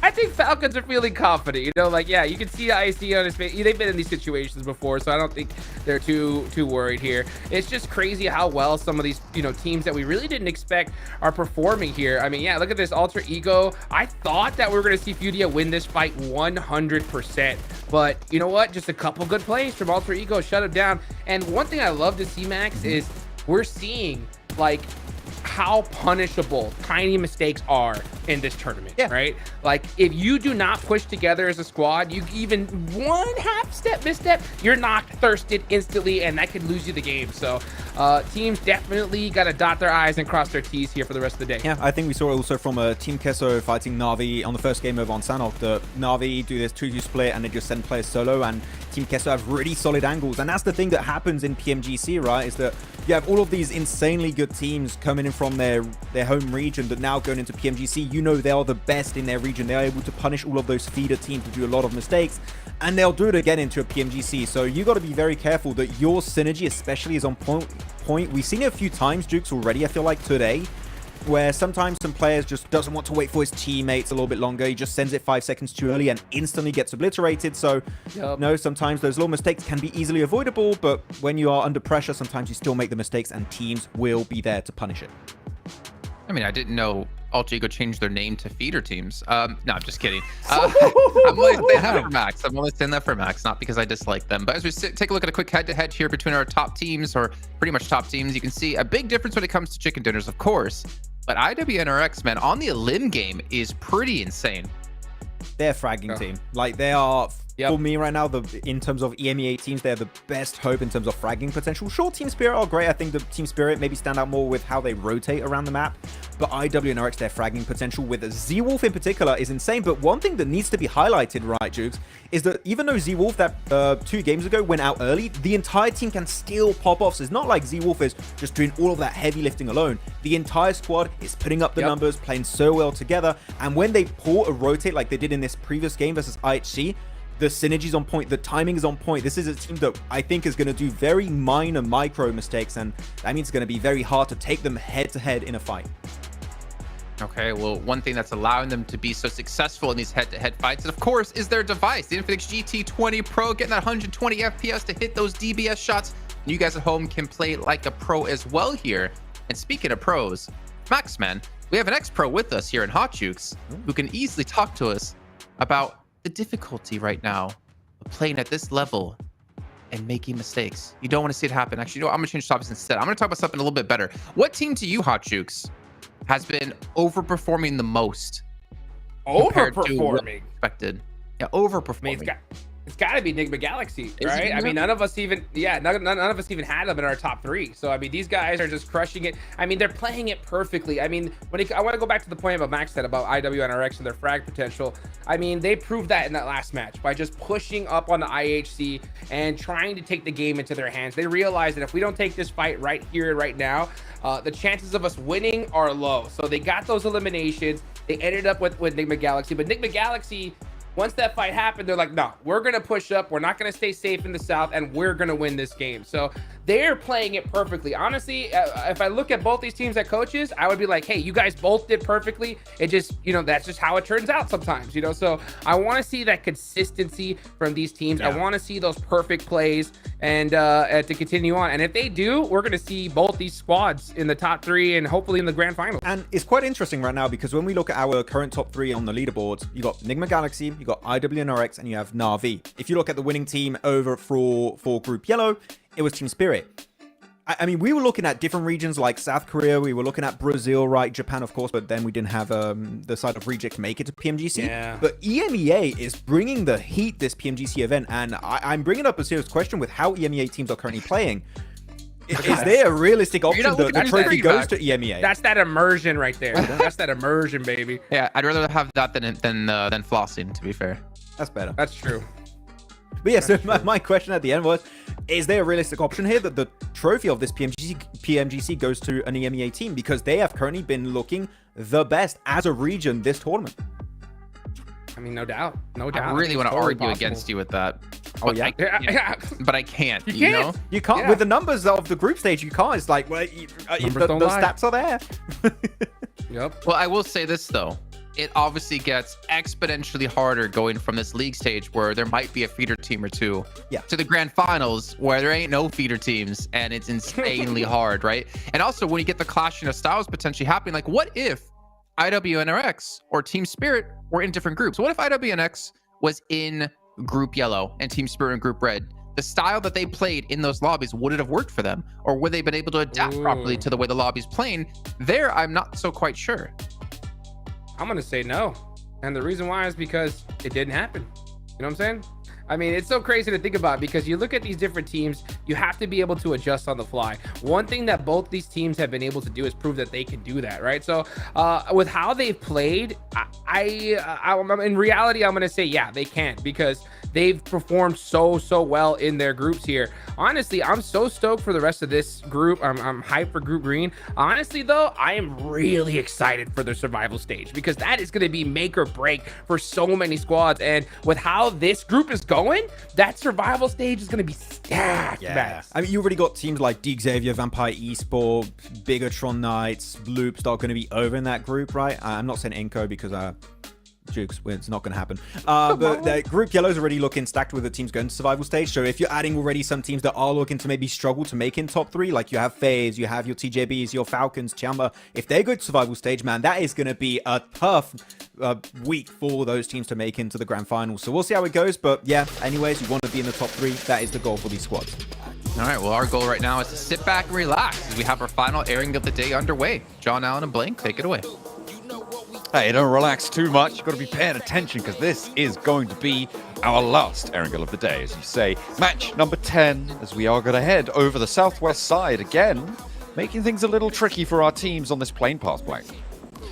Yeah, it's been an interesting day today in terms of just how these games have played out. I mean, even having an Erangel end on stage 6 is fairly unheard of here, and it's nice to see our teams get more aggressive because this is something that you wouldn't typically see in PUBG Mobile, but I do think that it is the natural evolution of the game, which is taking those moments to sweep on the sides of the circles and not allowing the circle to dictate your performance in the match, if that makes sense. I think teams who can be more aggressive, remove those teams whilst there's still more chance to do it, whilst there's still more space where those third parties aren't more of an issue, and you have the confidence to make those plays. Yeah, more games like that where Enigma Galaxy can firmly close out a game versus IWRX because they have all the space in the world to work with. That's going to be a more consistent feature here in PUBG Mobile. And me and you were talking about before this game started, just in terms of like the performance and the teams and how the format has changed this year for PUBG Mobile. It has increased the skill level. We just have so many good players, good teams here in our PMGC groups. And I'm confident to say, and I have said it before in the past, but I am saying this with such conviction right now, this is the best PMGC, the best year of PUBG Mobile we have seen yet. And I can only imagine if we continue on with this format, with the way that we're currently getting teams in and with our leagues over at the PUBG Mobile Super Leagues, PUBG Mobile is just going to get so much better with time at an exponential rate. This is an interesting statistic though, John. Flower with 12 elims and then Longs with 1 on the elim proportion. It's not been great for Longs. He has not been living too long in these games and making too much of an impact. I hope that he's contributing in other ways, but that will remain to be seen. Right now, TJB are doing okay, right? They're in 8th place, 51 points. They're within striking distance of the top section, but teams are starting to open up those leads towards the top of the tables, right? From Na'Vi down to FaZe, that's a sizable gap, right? 13-point difference there, and then all the way up to Enigma Galaxy in 84. Things are starting to look to get a little bit more difficult to breach that gap. But all the way down to Alter Ego, we're looking at teams very capable of making that jump now. Yeah, and I think we do have to focus more down towards our bottom spots and who's going through the survival stage, because if Na'Vi, IWRX continue to play the way they are, as do Enigma Galaxy, it is feeling like today is becoming more and more of that breakout. We talk about PUBG Mobile a lot of times being very similar to a peloton in cycling, because it is. A lot of teams will stay in that main pack with a lot of the other cyclists. In this case, a lot of the other teams, but then a little way in you will see a sprint out from some of these teams that have the endurance, have the capability to make that happen and separate themselves from the rest of the pack. It's not necessarily often you see that happen in a four-day group stage in day 2, match 3 from Enigma Galaxy, sending themselves up into 84 points. But again, they have been so consistent that now at this point, any strong game that they get on top of all the consistent matches they have will just push them further and further away. And Na'Vi as well as IWNRX would like to create a similar kind of situation for themselves. We always look towards first place as trying to push up towards the metric of around a 10-point average, and that generally is enough to see you into first place. Last week, Team Spirit didn't manage to make that metric. It's notable to say they only got 225 on the 24-match set, which means that they fell short of that, but they were still fairly clear in the lead. So looking at this one so far, Enigma Galaxy, it's kind of the same story, right? They have managed to get into the lead by a pretty sizable margin, but they're not quite up to that 10-point average. And that speaks to, in both lobbies, the closeness of the competition for these top 3 spots. Yeah, and again, it just goes way back to what we were saying right at the start of this game. It's just how strong all the squads here in PMGC are. There have been very little teams that do not have the potential to be up towards the top 5. And I think that Fury is probably the first team that we'll see throughout the entirety of the group stages that we could probably call out as a team that's just not been performing up to their potential whatsoever and is struggling here in PMGC. I think every other team has that potential to make it happen. I mean, you look at Virtus Pro, you look at Vengeance, who honestly I haven't had a whole lot of time with my a whole lot of time analyzing, but they're still a strong team, even though their team fight does look much weaker than some of our other squads inside the lobby. But they can break out. They can break out of that bottom 5 here into survival stage. That is the goal for a lot of these teams. You're doing okay over there. You're surviving. I did like a left sneeze into a right sneeze. I had to even it out. You're in your own survival stage right now, but you've managed to escape that one. You're into Group Red once more. The dust, I could sense it from Miramar. Oh dear, goodness me. It's coming for you. The dust storm's approaching. But we've got to get through this last Erangel first. That's what we've got to do, just like these teams who are competing once more to take down EMEA in the top spots, right? Because I mean, we covered the EMEA region, and as long as they're in the top 3, we're basically the best thing that's ever happened to PUBG Mobile, as far as I'm concerned. Oh, yeah, absolutely. I think, wow, that was actually very close to the Clara, so yeah, I'm quite proud of that. Yeah, PMSL EMEA has gone crazy. And I think that's purely off the back of last year we had a lot of PMPLs, which encapsulated the PMSL EMEA region, but a lot of them only had 1 to 3 teams that were really truly strong within it. However, this is the best part about PMSL EMEAs, is that not only does it group all those strongest squads together, but it forces teams to make readjustments in terms of those squads that maybe weren't in that top 3 in each PMPL. There were players within other teams that were very strong, very damn good at the game. And they've been selected, picked up, and re-emerged into new rosters of their own. And we've created this super league for PMSL EMEA, and it's filled with extremely strong players, and because they've all been able to play against one another, the overall skill level has increased massively, and it's something that PMSL, the EMEA region, was sorely missing out on, because that's something that other regions definitely had beforehand, where they had multiple strong squads all in their relative PMPLs. This is a little bit more in-depth into format of why PMSL EMEA is doing so well here in PMGC, but there always was the players to field, just not necessarily encapsulated into 24 and now 16 in those finals really strong squads. It's so good to see the distillation of talent into, well, all regions, to be fair, have been stepping up, but obviously we're a little bit biased towards the EMEA, having followed these guys. Less than bias, it's just they just have been the region that's benefited the most from this format. Yeah, and that's what I was gonna sort of move on towards. Like, we've been following this region for a long time, but it is just undeniably true that they have improved at such a rate. Team Spirit beating out world champions back in Group Yellow, and a team that has been struggling to find those performances for a long time, Blanca's Team Spirit. And obviously now, coming into the end of day 2, or into the latter half of day 2, we have an EMEA 1-2-3 on the tables in Group Red. So whilst that can very much change, we talked about the volatility of this group and the ability for a lot of teams to jump up all the way down from 12th place, really, towards that top 3 position. It is still definitely an indicator that there's something developing in the EMEA, and I'm happy to see it. Circle down towards the south side of the map, so around farms. There's still a little bit of Sosnovka tucked in on this circle, but it is, I'd say, impossible for the circle to head down there. It could certainly keep it in towards the end game, but we're likely going to end up on the coastal area around this middle island of Erangel.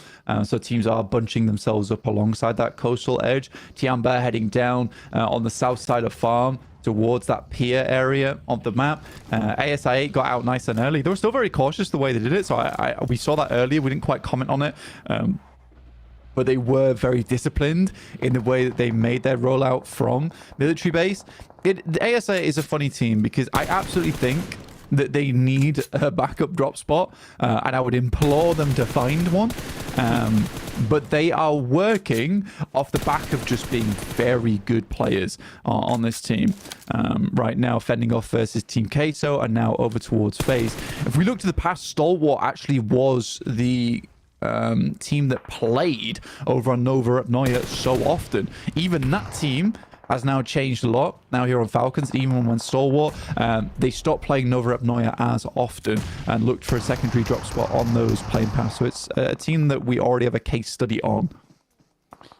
ASI8, they've managed to get a nade knock over towards FaZe, and Falak finally goes down, but not before he launches one back in response. Will fall off this top, as Virtus Pro also crunching in. Alter Ego across the way, maybe also able to have an impact here. Onsens is bleeding out, but Virtus Pro is suffering to Mormon. Finally goes down, and that's the run over from Tixie, but they've still got Mella in the back pocket, the secret weapon to unleash upon all those around him. Can he hold off Virtus Pro? Because it looks like he might have to do so almost solo. Oh, he's taking a lot of damage. Gets around with a vehicle, stays alive for a little bit longer, somehow gets away, but can ASI8 find a response here? They've taken a knock in the meantime, and he's the last to fall. ASI8 put him in the dirt there, and now Virtus Pro take up their position. I mean, Virtus Pro, it was a tough fight for them. I mean, even against FaZe, who were already in a fight with ASI8, they were able to somewhat hold their own there, but it was a little bit too much for FaZe, and they will leave the lobby for that factor. We are getting our next circle in, though. We'll see how that hits over towards IWNRX. So nice position for them to get performance going. I think that they are Turkey's hope, really, I would say, in PMGC. They're a very, very good squad. And I think out of all of our Turkish teams, definitely have the most potential. Showing that here, opening to keep the throttle open. Vengeance rolling across the hillsides. A lot of teams trying to move in now. Onto towards the shorelines as Vengeance try and cut an open field crossing. It's not really going too well, though. The established crossfire angles just tear them to shreds, and now they're down to one, or two players actually managed to make it through. Surprised that that many even managed to make it that far, but there's another one soon to go. And I think that might be the flush as well, so they are down to one in the end. Yeah, for Vengeance, I think that is what I would just call a bad play. Honestly, I think when you get a circle like this, where it's so far down towards the south side of the map and even cuts in a bit of Sosnovka, you know teams are going to be rocking over towards the cliff face. If you're not already in that position, making that rotate's very, very difficult, but it was made even more difficult by the fact that they decided to pass by the ditch that sits on the south side of the compounds that IWNRX are in, which is a very common position for teams to play. You saw a nade been thrown down there by IWNRX, and it was less to do damage, but more to confirm positioning. I think IWNRX definitely needs to know where the teams are in their future, because they will be tucked away in this compound for a while, playing out over towards the eastern side. So it's essentially a scout without vision onto their targets, which is good from IWNRX. I think they are certainly thinking about their future here in this game. Virtus Pro clock tanch there on the crossing, looking for the res. The spray down from Malloy confirms the knock, but he's taken down in response. So two players for Virtus Pro. Koa up to the rock with the DBS, hot swaps to the Scar, and Boysil's trapped on the backlines. Alter Ego suffering here, trying to defend the 11th place spot with the only one elim that they managed to find. Virtus Pro giving them the runaround, and Tixie's out wide for a flank. There's no way that they get back for these reses now. He's up and into the fight. They should know vaguely where Boysil is. He's darting out into the blue, trying to get away from this one, but I don't think he's going to have too much luck, because he's actually heading around the headland. Not too sure where he's going. We'll see where he tries to end up here. We're still in stage 3, so the blue zone very survivable, but not really too many options for Boysil now. Not really for Alter Ego. They are struggling. Now there's the one player with Boysil moving out. For Virtus Pro, now I'm curious because, and this is more of a question for Maxman on the desk, because I know that he really does like Tixie, but Bishke is a great player. And I think he performed fantastically well with Virtus Pro as a frontline, but almost like guardian for the team. He was very, very good at protecting his squad mates, and also a fantastic nader for the squad to open up those fights. For me personally, I think Tixi is a great addition to any squad, but I think going into the group stages, it's a difficult decision to be making for Virtus Pro, as I think that they would be doing, personally, they would be doing way better with Bishke on the team. Now, this might be a conscious decision, just to be like, let's get Tixi in and we'll try and get into the survival stages, but we desperately need practice with him now if we want to make it work going into the Grand Finals. It'll be interesting to see how their roster develops here. Do they bring Bishke back in? But yeah, they are definitely committing to Tixi as a core component of their roster. We'll see if that flourishes into the later stages of Group Red, because it's not happening so far. Incilio on the south side right now, in the compound that they hold, one of the major forces in this lobby. I'm also looking at Team Queso on their hilltop on the southeast side of Pachinki. Just across the road, you can see Fash has taken a scout out towards them. They've got a lot of high ground oversight. Teams from the west may look to try and rush over it, though, with Enigma Galaxy sat there. ASI8 kind of stopping anyone from the southwest having an impact. I feel like Enigma Galaxy potentially the only team that could take that high ground from Team Queso right now. Yeah, I think for Team Queso, they have had a real good step up in performance today. Unfortunately, they are just hemorrhaging players on this north side. ASI8, again, they're an odd squad to me, because I think some of these early rotations, especially on our angle, are just made unfortunate by their decisions on the drop spot. I mean, this one obviously works out, but it has been incredible for them. There's been questions about ASIA in the past and the players on that team and how well they can do, but this group stage is really proving a lot of people wrong here, and I think that they are a fantastic team and one of the best squads coming out from that region in a long time. Virtus Pro on the hillside. Enigma Galaxy, they've lost Snowix, but that's a little bit isolated from the rest of the roster as well. Losing another on the forefront would be really far from ideal, but Tixi down there, a move forwards from Redox to try and secure them a path towards their team. ASI8 flexing out, a good third-party rotate. They sent Falak, they've sent Noki out to get stuck in on this one. Snowix is still down there. You can see Narvalo desperately wants to establish control, and they might have been able to do it. Virtus Pro get pushed aside. ASI8, if they're not quick enough, they won't be able to capitalize on this weakness. I liked the flex out. They didn't get too much value for it, but they'll be okay just to pull that one back. Uh-oh! Is Snowix in? I think he might be, as they try to pull him back into the zone. He doesn't have too much time left. Yeah, Snowix is a little bit on the edge here. Might be able to get him back up, but I think he did fall in the process, which is not great, but Enigma Galaxy is far ahead. Again, what they're looking for is consistency. They know that on their large games, they can get even further into this tournament. So right now, this game is more about a salvage. Tiamba, for the first time in a while, getting some shots out. They have had a slow start to today, and TJB even finding damage over towards their fellow PEL members.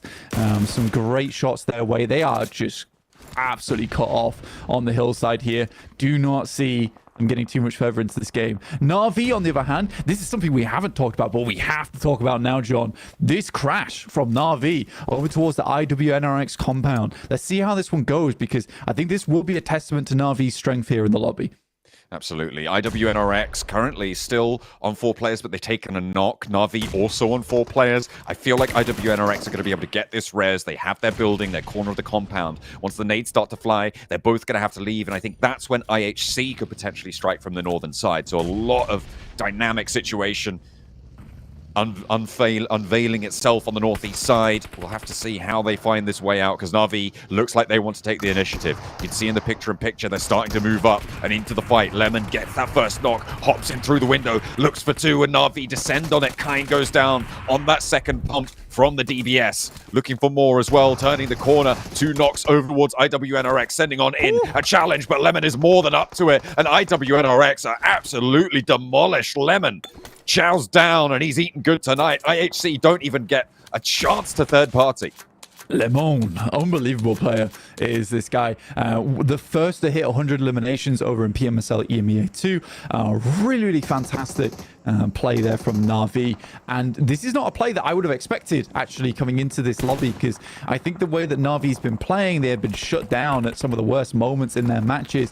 I didn't know whether they had that confidence to keep going. But that's the nice thing about having Axter on your team, is that he is just a consistent blessing on that squad of positivity. And I think that really does help you. And that's what you need in Nigeria a lot of times, is a guy that says that doesn't get pessimistic and can continue to provide those calls, which are really important in the moments like this one right here. They see IHC is coming up from that top side. Instead of just wavering in the compound, they immediately send out, take the hard decision. Six does go down to Rogue, but it is re-knocked either way onto IHC. We'll see how Na'Vi can deal with this one. Zol just about misses onto Na'Vi in the vehicle roll-up.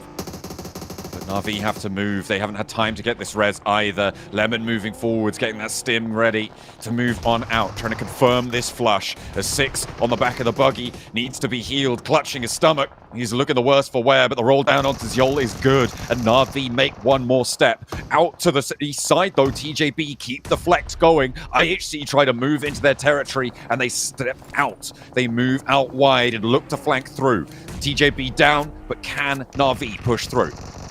Yeah, I'm curious to see if Na'Vi is able to get all their players back up, but under the assault of both TJP and now as well as Falcons, this has been a hard position to get away from. Good shot over towards Flower, though. Will at least allow 2 players to break out from Na'Vi. 5 eliminations. They're looking for a top 5. Still 8 teams left in the lobby, and quite a few teams are in safe positions. So a difficult game to continue in on with. Enigma Galaxy here, though, did move over towards ASI 8. I think it's just the 2 players, I believe. It's 2 players for Enigma Galaxy. Yeah, I think there's a couple more for ASI 8. Yeah, they have got... Oh, no, they've got 2 as well. Yeah, so it's just a 2v2. The player down towards the south side. That's unfortunate. On their flex outs, they looked pretty good, but just a little bit too much challenge there. Team Queso, they've been moved aside. Will go down. Losing that high ground. They sent Melodious off into the distance, I think. But that's not going to last too much longer. And 4 players for Falcons up on the high ground. High ground on the edge of the circle and Falcons. Blank, I think I know where the circle's going. Yeah, it's going to keep moving north. The thing for Falcons is that I expected more performance out of them so far. I know they're not doing badly, but honestly, maybe this is just a case of bad memories from PMGC, let's put it that way, coming back to bite them. But good job to Na'Vi, though, on this south side. They made that rotate. They went over towards the cliff face. They know they're not in circle, but they can have consistent effect in towards this one. Good shots from Falcons, though. Keep pouring down, picking up more eliminations. Incilio trying to hold off their compound against TJB, who are moving in from that northern side, but it's a pretty furious fight. Incilio looking okay, though. TJB have not managed to have the impact on the crash that maybe they would have liked. In the meantime, Na'Vi moving up from that south side, getting ahead of this road crossing. Actually surviving for a little bit longer. Into a decent spot here underneath the tower. They'll take up residency. Still on that crash, TJB looking to find the knocks, and they will start to exact the price.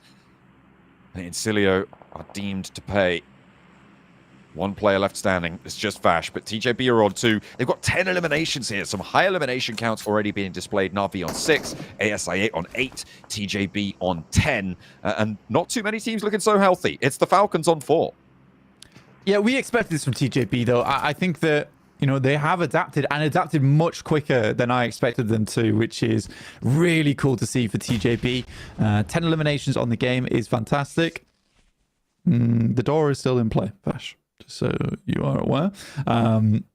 Yeah, for Na'Vi to be able to head down towards that south side and get back up towards the north, that's also very, very good. 6 eliminations, but it's top 5 that a lot of these teams are looking for, and likely going to be next circle. This game should be an easy Falcons win. I think we can call that here, to be honest with you. I don't think you have to be too much of a genius to see it going their way. I'm calling TJB. I think this is Longs' time to step up. We were criticizing his contribution to the team. And I'm doing that off nothing but pure vibes, Blank. That is completely silly prediction, but I'm going for it nonetheless. I'm liking it. The southeast side, the Falcons unless they get the shift, then it's definitely them. Fash goes down, and there we go. Wait, that was the Blazer. Oh, that's so unfortunate. Long's not able to add another into his tally, but TJB cleared the southeast side. Yeah, now looking to break out from the position. They know they can't stay here for much longer. And again, the longer they wait, the more opportunity for teams to take shots towards them as they leave. Na'Vi still getting peppered on, but living in the process. Enigma Galaxy and ASA have to move. Na'Vi's just about in, I think, but I think if they have to, I think they might have to push like a couple of meters towards the eastern side, in which case they'll be opened up to Falcon sightlines. But yeah, they are in full survival mode right now. It's a real tough time for those teams out on the east. I think TJB might be able to outlast them. The next crate, I don't think, is in the circle either. So you're looking at that rock, a tree that's maybe going to keep you safe from the Falcons. But they've got 4 sightlines that are taking a real strong look over towards TJB's position here.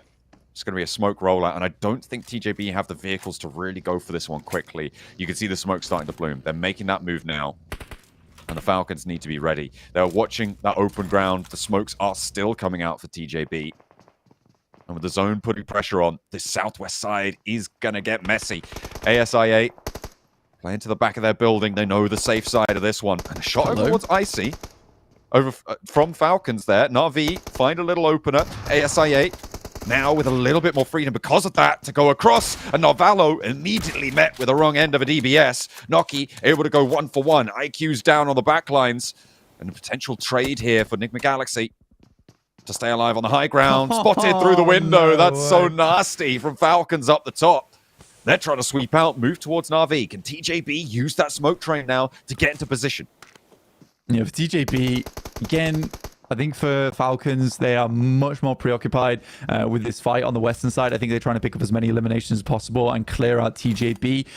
So TJB might just been gifted a second place purely off the back of Falcons understanding that there is more limbs available to them on this east side. They weren't picked up by one another.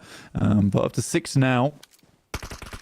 Overwhelming 57.9% prediction here rate coming through for Falcons. Action's going to look to move a little bit. This is the difficulty, though. I mean, Falcons are now right up against the blue zone flank. It goes south. TJB are in this with their rock. Their solo hold on this position may be enough to slow the Falcons down. Look at that. Icy's going to go. Falcons don't have too much cover to work with. 676 is there. Ooh, he needs to be very careful. Can't go down. Lemon does get spotted on the off angle. Long's also underneath the vehicle. Is taking tickle damage, but somehow shimmies away. No. Icy is down, but the Falcons on 3. Can they find the solo player out in the grass? They got 2 from Na'Vi to deal with. If they can get the res onto Lemon, but 6 is down. That means it's just 2 snakes out in the grass for the Falcons to try and pick up. Yeah, the Falcons have to move, though. You're right. 8 eliminations, not a bad game whatsoever. And it is Redux. Can't really count this guy out, but I think with the position he's got to move into, oh boy, life is difficult. Smokes are really going to be the only thing that gives him any kind of cover, and he's sort of just playing off this lip to try and catch a player off as they move out into open ground. I think Top's the one that has the angles on him. Good shot from Redux, tries to confirm the elim. I think he might still get it purely off the play zone pushing in, and now it's a 1v2 with 676 with some awesome sightlines. Has to hit those shots though, and he's unable to do it. The flush comes on through. It's a 1v2. He knows both of these positions, though. The shots came through. Did not have quite the sightlines to fully control that left side peak, unfortunately. And he's really committing to the shots onto East, but cannot quite connect. And East reads into that beautifully. Dips out through the smoke. Has the read exactly where he needs to go for the fire through it. Brilliantly pinged out. Played to perfection. And the Falcons descend on the open fields. A fantastic chicken dinner for them to find. Yeah, 73 points. I think that puts them up to, which is awesome for the Falcons. And we wanted to see more out of this team, and that's the game to do it on. Very, very hefty control that they laid down on that north side of the map. But for Na'Vi, another strong game, a good play from them. And they got themselves out of what was a horrid situation, literally a horror movie on that northeast side. Excellent way to close it down. Let's head back to the desk to set us up for the next. Max, I'm just going to give it to you. Falcons win, baby. It's there. It's time. Let's get it. But no, realistically, it was such a good game early on for Falcons in terms of scouting to get to that spot. They were just trying to survive to the late game. But Jukes, the shots off top just made that entire late game scenario possible. Without top there, they would have gone down in 5th or 6th place. But those shots onto the solo of IA, onto the players of TJB at some point, and clearing Na'Vi in particular, made all of this late game scenario possible for them to wrap up the win. Dude, I swear Top made all of their jerseys by hand himself because this dude was threading the needle all game long. It was ridiculous. I mean, through the window. I mean, we were watching and we were just like, oh, they got eliminated. It must have been Na'Vi. And then we're like, Top? How the heck did he even get that shot off? I mean, what a game. 6 eliminations, 910 damage. This is the chicken dinner we needed to see from Falcons right here, right now. Couldn't have been done at a better time. That's my MVP contender right there. That's what I wanted to see from Top, and it's good to see them on point. But it's kind of odd that we have 2 finishes very similar compared to their win yesterday on Erangel, where they just play an edge high ground positions, but they know how to use it to its full potential. And actually, East at the end too got a really good angle behind the smoke. I was like, how the hell did he hit the shot? But as you said, Jukes, he just pre-fired through the smoke onto that solo of TJB. Good games all around from a lot of teams, but really the rotates early on from Falcons to get to that spot in the first place really made that late game so much easier for them to approach. Yeah, I mean, man, just Falcons win, something that we've been waiting to see. Good to see TJB last towards the end as well. That's something that I think that we needed to get done. But man, I mean, I8, that's one team I want to talk about too.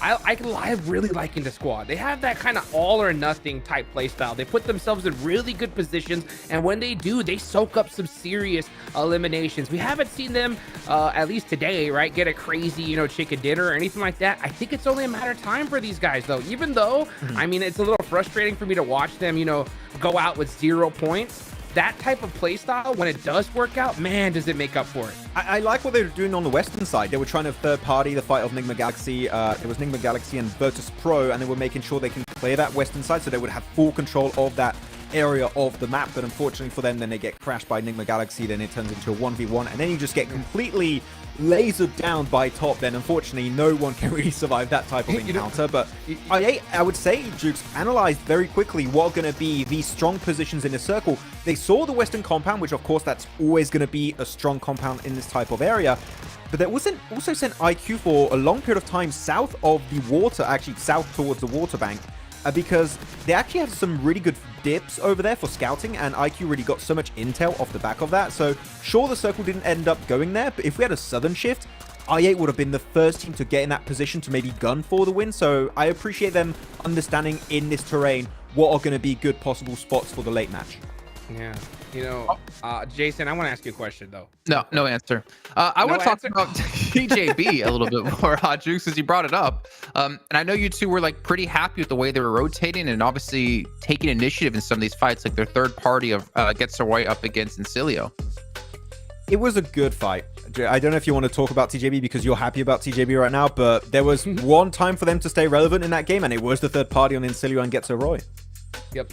Yeah, if they wanted to win that game or even stay in that fight, they had to take that third party. And that's what I like about TJB is like they are willing to take those risks. We've seen them just take those risks and it not work out so often in this tournament. I think that's why we've been a little bit worried. But you know what? At a really good point, they got 10 eliminations this game. I think we're finally starting to see them on the up for sure. Yeah, definitely. Yeah. And I think especially when looking at TJB, there was one slight little thing that made their breach on Incilio and Gets Roy so good is they understood the fight was happening. So, okay, we're going to third party. But they send it to the Western warehouse that was still in circle. The Eastern warehouse was not in circle anymore. And that means that Fascia, at that point, the sole survivor of Incilio, was forced in their direction and they could easily pick it up. Sure, he does go out to Blue Zone, but it just assures they don't have to take any more big fights and they can easily make it into a top 3 scenario. So that small decision, again, of going West instead of East warehouse was a big difference maker in this match. Max. Yes. I hate to do this to you. You don't have to talk about Alter Ego, Jason. What is going on with IH? Wait, what? Oh, okay. I thought What's going on, Max, with Alter Ego? I knew that's what you were trying to do. You know what, Jason? I don't know. I don't know what's happening. Are you happy? Okay. Am I sad? Yes, I am sad. I want to see Rosemary succeed, but it's not happening. So that's my analysis. Okay. I think that's fair. I mean, they obviously did make a roster swap today with Boycho, as we heard from Seven before, trying to play a little bit more aggressive. worked out too well, but our MVP, you know, Max, I'm actually surprised because you bring this up quite often. You talk about the hair buff and Top, who normally styles his hair like up and back, just letting it go free. Is this the hair buff he needed finally? I think the hair buff only counts if you got white or red hair. Like, just you have to have a different hair color. So I'm not sure. Kind of looks like blank a little bit. Look, the only thing that gives you a buff in this Don't game do that. is Don't do eyebrow Top slit. dirty like that. Sorry, Hutchings. No, it's all right. Yeah, so the only buff that gives you in this game is the eyebrow slit. That's the only thing that's been confirmed. Different hair, no change at all. Or like Carrillo had it at some point. Yep. Oh, okay. Yep. I Maybe thought I should get one. most of the Brazilian teams have like that little slit through their eyebrows. That's right. Maybe I should get one of Powerful. those. Maybe Max should get one of those. We'll see. Something to talk about. Maybe look forward to for PMGC Grand Finals. But we can see our overall rankings now as we have finished off our 10th match. Enigma Galaxy still going to be holding to the #1 position, but Na'Vi, again, back in the top 3 here in 2nd place as we saw their performance in that last match, the rotations. But Falcons are in hot pursuit, Max. 72 points. They are in with reach now of breaking into the top 3. We kept saying it, right? One big game, Jason, is going to be enough for these teams to be in contention at least for top 3, if not maybe pushed even in top 3 itself. So Falcons, they're back in a race, and I think this is going to be a big confidence boost for them because they were a little bit shaky throughout yesterday and the start of today, but this is definitely going to be a big difference maker for Falcons.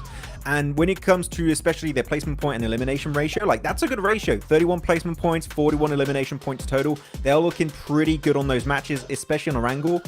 I think they're still a little bit lackluster on Miramar. That's where we're going to be heading next, and I would like to see a good performance from them on that battleground in particular. But as of right now, I'm not as stressed as I was at the start of the day, Jason. I'm like a bit more comfy with Falcons. I'm happy with it.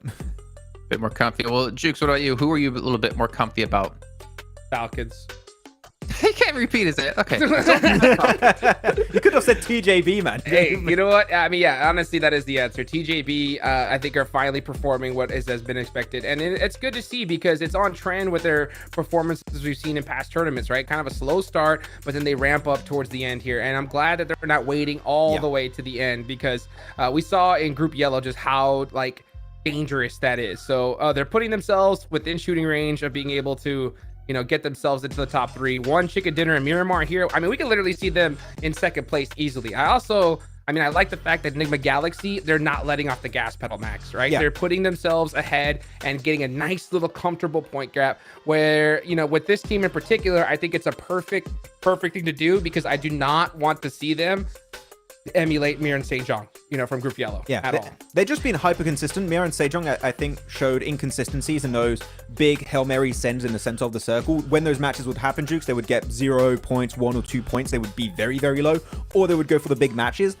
I don't really see that with Enigma Galaxy. I feel like they're at least every single match getting some eliminations on the board, and that is going to keep them in the conversation for the top 3 until the very end, in my opinion, compared to going for big random sends or in the middle of the circle. So that's something that I think they'll be fine with. I think they'll be super comfy in the top 3, though. One team that's not comfortable right now, and Jason, you baited me with talking about IHC almost earlier, but it was for Alter Ego, but I am going to talk about IHC. They had such a good game on Orangul 2 matches ago, and here they could have went for the biggest third party on IWNRX and Na'Vi to clear all of the northeastern side. But at Jukes, they just delayed it so much again and again and again, and then they just get surrounded by 3 teams in one area. I want to see IHC take fights. That's how they stood out in PMGC last year, but now they just seem like a super passive version of their prior selves. It's so weird to see. Yeah, you know, that was the question I was going to ask Jason. It was like, hey, what do you think about IHC? Because he was talking about just how this team has gotten so unlucky. And it's so true because we've seen them just fight the top teams over and over and over. And they're getting it's stuck against 2 squads, 3 squads, you know? So it's just really, really unfortunate for them. Maybe they should try to maybe stay a little bit off center, play it just a little slower, something to mix things up because they're just getting put in these worst situations possible. I mean, speaking about worst situations, I'm thinking about Fury at the bottom of the table at 18 points. Oh my gosh. That is not the team I expect to be Let's down talk to the about that. bottom. We know how strong Brazilian teams are. We know how they can pick up a ton of eliminations, but what is going on within this team? And I'm not even asking that question towards you two. I'm more asking it in general. Like, this is a team who we know can do way better than this, but somehow they are struggling. And honestly, I'm going to almost just say it. If they don't have a good match in these last 2 matches today, I'm almost have them in my head. I pretty much do have them in my head as, yeah, they're not going to make it through. They're going to be going back home. I get why you would say that. I definitely 100% get it as of right now. I said it earlier today. They remind me a bit of Twisted Minds in terms of these are big fraggers when it comes to Brazil in particular. They did so well over in Brazil too, so it's really surprising that they're not successful transitioning into PMGC to some extent. But I feel like the communication is a bit shaky. At least that's how I perceive it myself, Jukes, looking at the fights. Yeah. They're all doing their own thing, so don't know how you see it, but right now I would say synergy communication seems to be a big issue. Yeah, there's something off for sure because they just can't win a fight. Literally, like I'm looking at these guys, I see their spots, their positions, and I'm like, all right, hey, yeah, they're going for this push onto this building. That's a good play. Lose, and then you know what? Let's try to get this third party. They get fourth party, and it just has not been working for them at all. They need to start winning some fights and get a little bit of confidence under their belt because there's something, when you're in this stage, you got so much pressure on you, especially when you're at the bottom of the leaderboards. You need something to bounce back. That's kind of what we're talking about, whenever Navi, I was like talking about having their coach Axer, the smiliest man in PUBG Mobile, If they have a bad game, he's going to pump up his squad, be like, hey guys, shake it off. Let's get it going. And for Fudia, it doesn't seem like they have that person right now. It's just, they've just been in that hole and just keeps digging deeper and deeper and deeper as time goes on. Okay, well said about Fury here, but maybe we should turn our attention towards a couple of other teams. We did talk about Vengeance before a little bit, talking about they're a little bit more of a passive play style, but it has allowed them to actually move up in the leaderboard and like basically over double their points so far on the day. Virtus Pro as well, which I don't know how we feel about Virtus Pro. I don't know where you predicted them to be. Obviously with Tixi coming to the team, I feel like they're just kind of on par with a team that would have to make like roster changes right before PMGC. I don't know if you have any thoughts about that. No, I would have to agree. I'm not going to reiterate the point that Blank made during that game, but I'd have to agree with the whole point of the player changes and stuff. And there's definitely seems to be way less synergy, unfortunately. I feel like I'm just using the point of synergy and communication as a scapegoat argument, but you can really feel it when the way teams take fights, that there's a little bit of a disconnect, right? You have players that maybe engage 5 seconds too early when they could wait just a few more seconds for teammates to get an angle on you. When you breach a compound, you have a team, sort of a group of players that go to one spot that doesn't see the other 2 players of your team. I want to see an improvement here, Jason. There's definitely some time to do so still, but we're almost at the end of the first half here of PMGC for this group, so they need to do a comeback soon. All right, well, let's take it into our first Miramar of the day. John Allen and Blink, enjoy. First Miramar of the day, indeed. First Miramar of this group. It's a little more open. It's a little bit more rotational. Let's see how that affects things as we go into legs 11, map number 11. Indeed. I mean, we're heading over towards Miramar now. We've had some definite step-ups from certain of our teams here today, and a lot of them are breaking out towards that top 5 position now, which is what typically happens towards the end of day 2, and then day 3 is maintaining performance or having your big comeback to sit up on that top side with the teams that are looking to head towards Grand Finals on their direct invite from getting into the top 3. Remember, from 3rd place down towards 11th, those will be our teams heading through to the survival stage, and if you're any lower than that, then you will be going home here in the group stages. So a lot on the line here for some of our teams towards the bottom side of the table. Give them a clip off the top, like a rock to the legs. It's going to be pretty ruthless towards the bottom of those tables, I'm sure. Not only between the teams, but between everybody else in this tournament as well, if you progress to those survival stages. Southside plane path, so the north edge of this map, up to good old Cobiraria over on the north side. Going to be difficult to access.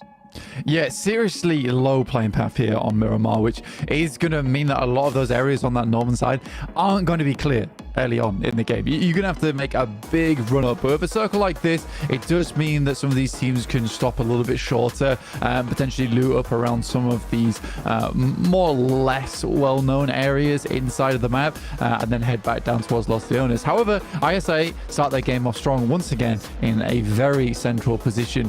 Usually there is multiple teams that kind of play towards the center of Los Leones, but at the moment it's really only ISA who has picked up that position. Virtus Pro close by. Ooh, there's a dangerous SLR there. That could be a real cannon to a player without armor. If he's able to one-tap, it becomes a shotgun, but doesn't quite connect on more than just the one shot, and should be an easy flush down for Virtus Pro. They pick up the point. Could have been dangerous for Tixi, but he makes it work. once again, for Furia, it is just not going well for this team. One player from Vengeance is suffering to IWNRX, who are very comfortable in this position in terms of taking out other squads, as they had to play frequently throughout their PMSL versus other teams within this area. So for IWNRX, they're quite happy to pick up that first elim over towards Vengeance. So already 2 players outside the lobby, but 2 of our teams that are very far down the lobby, down the leaderboards right now in Vengeance and Furia. So it's not too exciting in terms of which teams lost their players, but for IWNRX, getting 1 additional point is very nice. And we still have the PMSL EMEA trio at the top with Enigma Galaxy, IWNRX, as well as Na'Vi.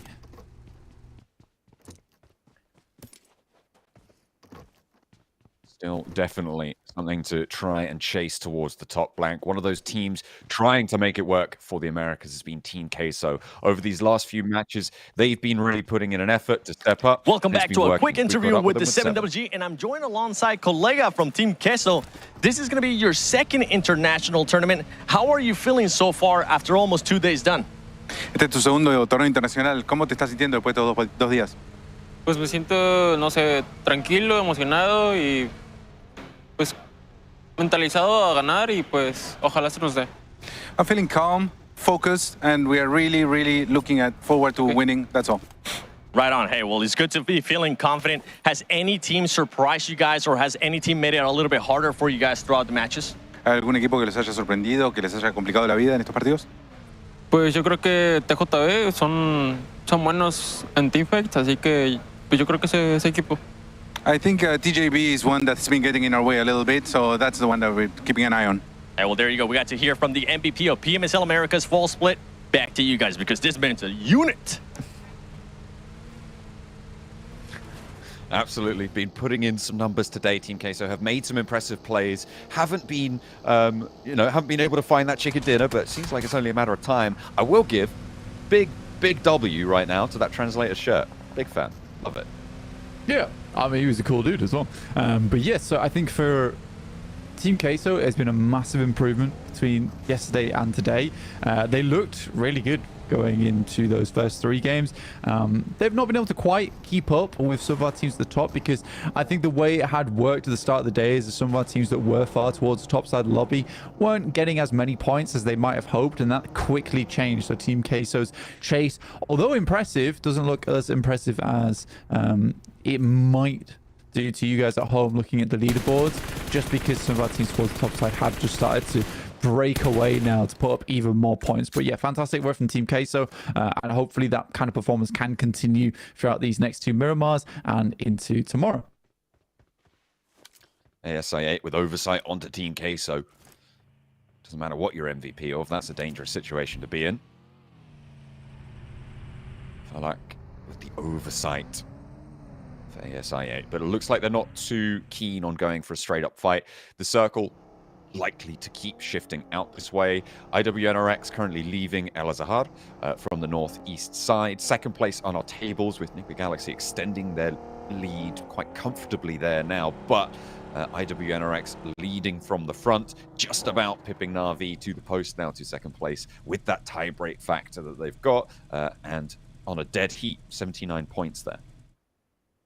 Yeah, very close right now towards that top side. Na'Vi being able to put up somewhat of a decent performance on that last map. I think it was kind of tough for Na'Vi as well, but they made some really difficult rotates and escaped from what was a super treacherous location on the map, surrounded on all sides by enemies. But the fact they were able to get towards that wizard tower and actually play from there, yeah, really well done. I did not expect that one happening. So for Na'Vi, just that resilience is certainly there for the team, and they're maintaining up towards the top side of the lobby in 3rd place. See what they can get done here on Miramar, because Miramar actually was a map that Na'Vi dominated on in their own games in PMSL.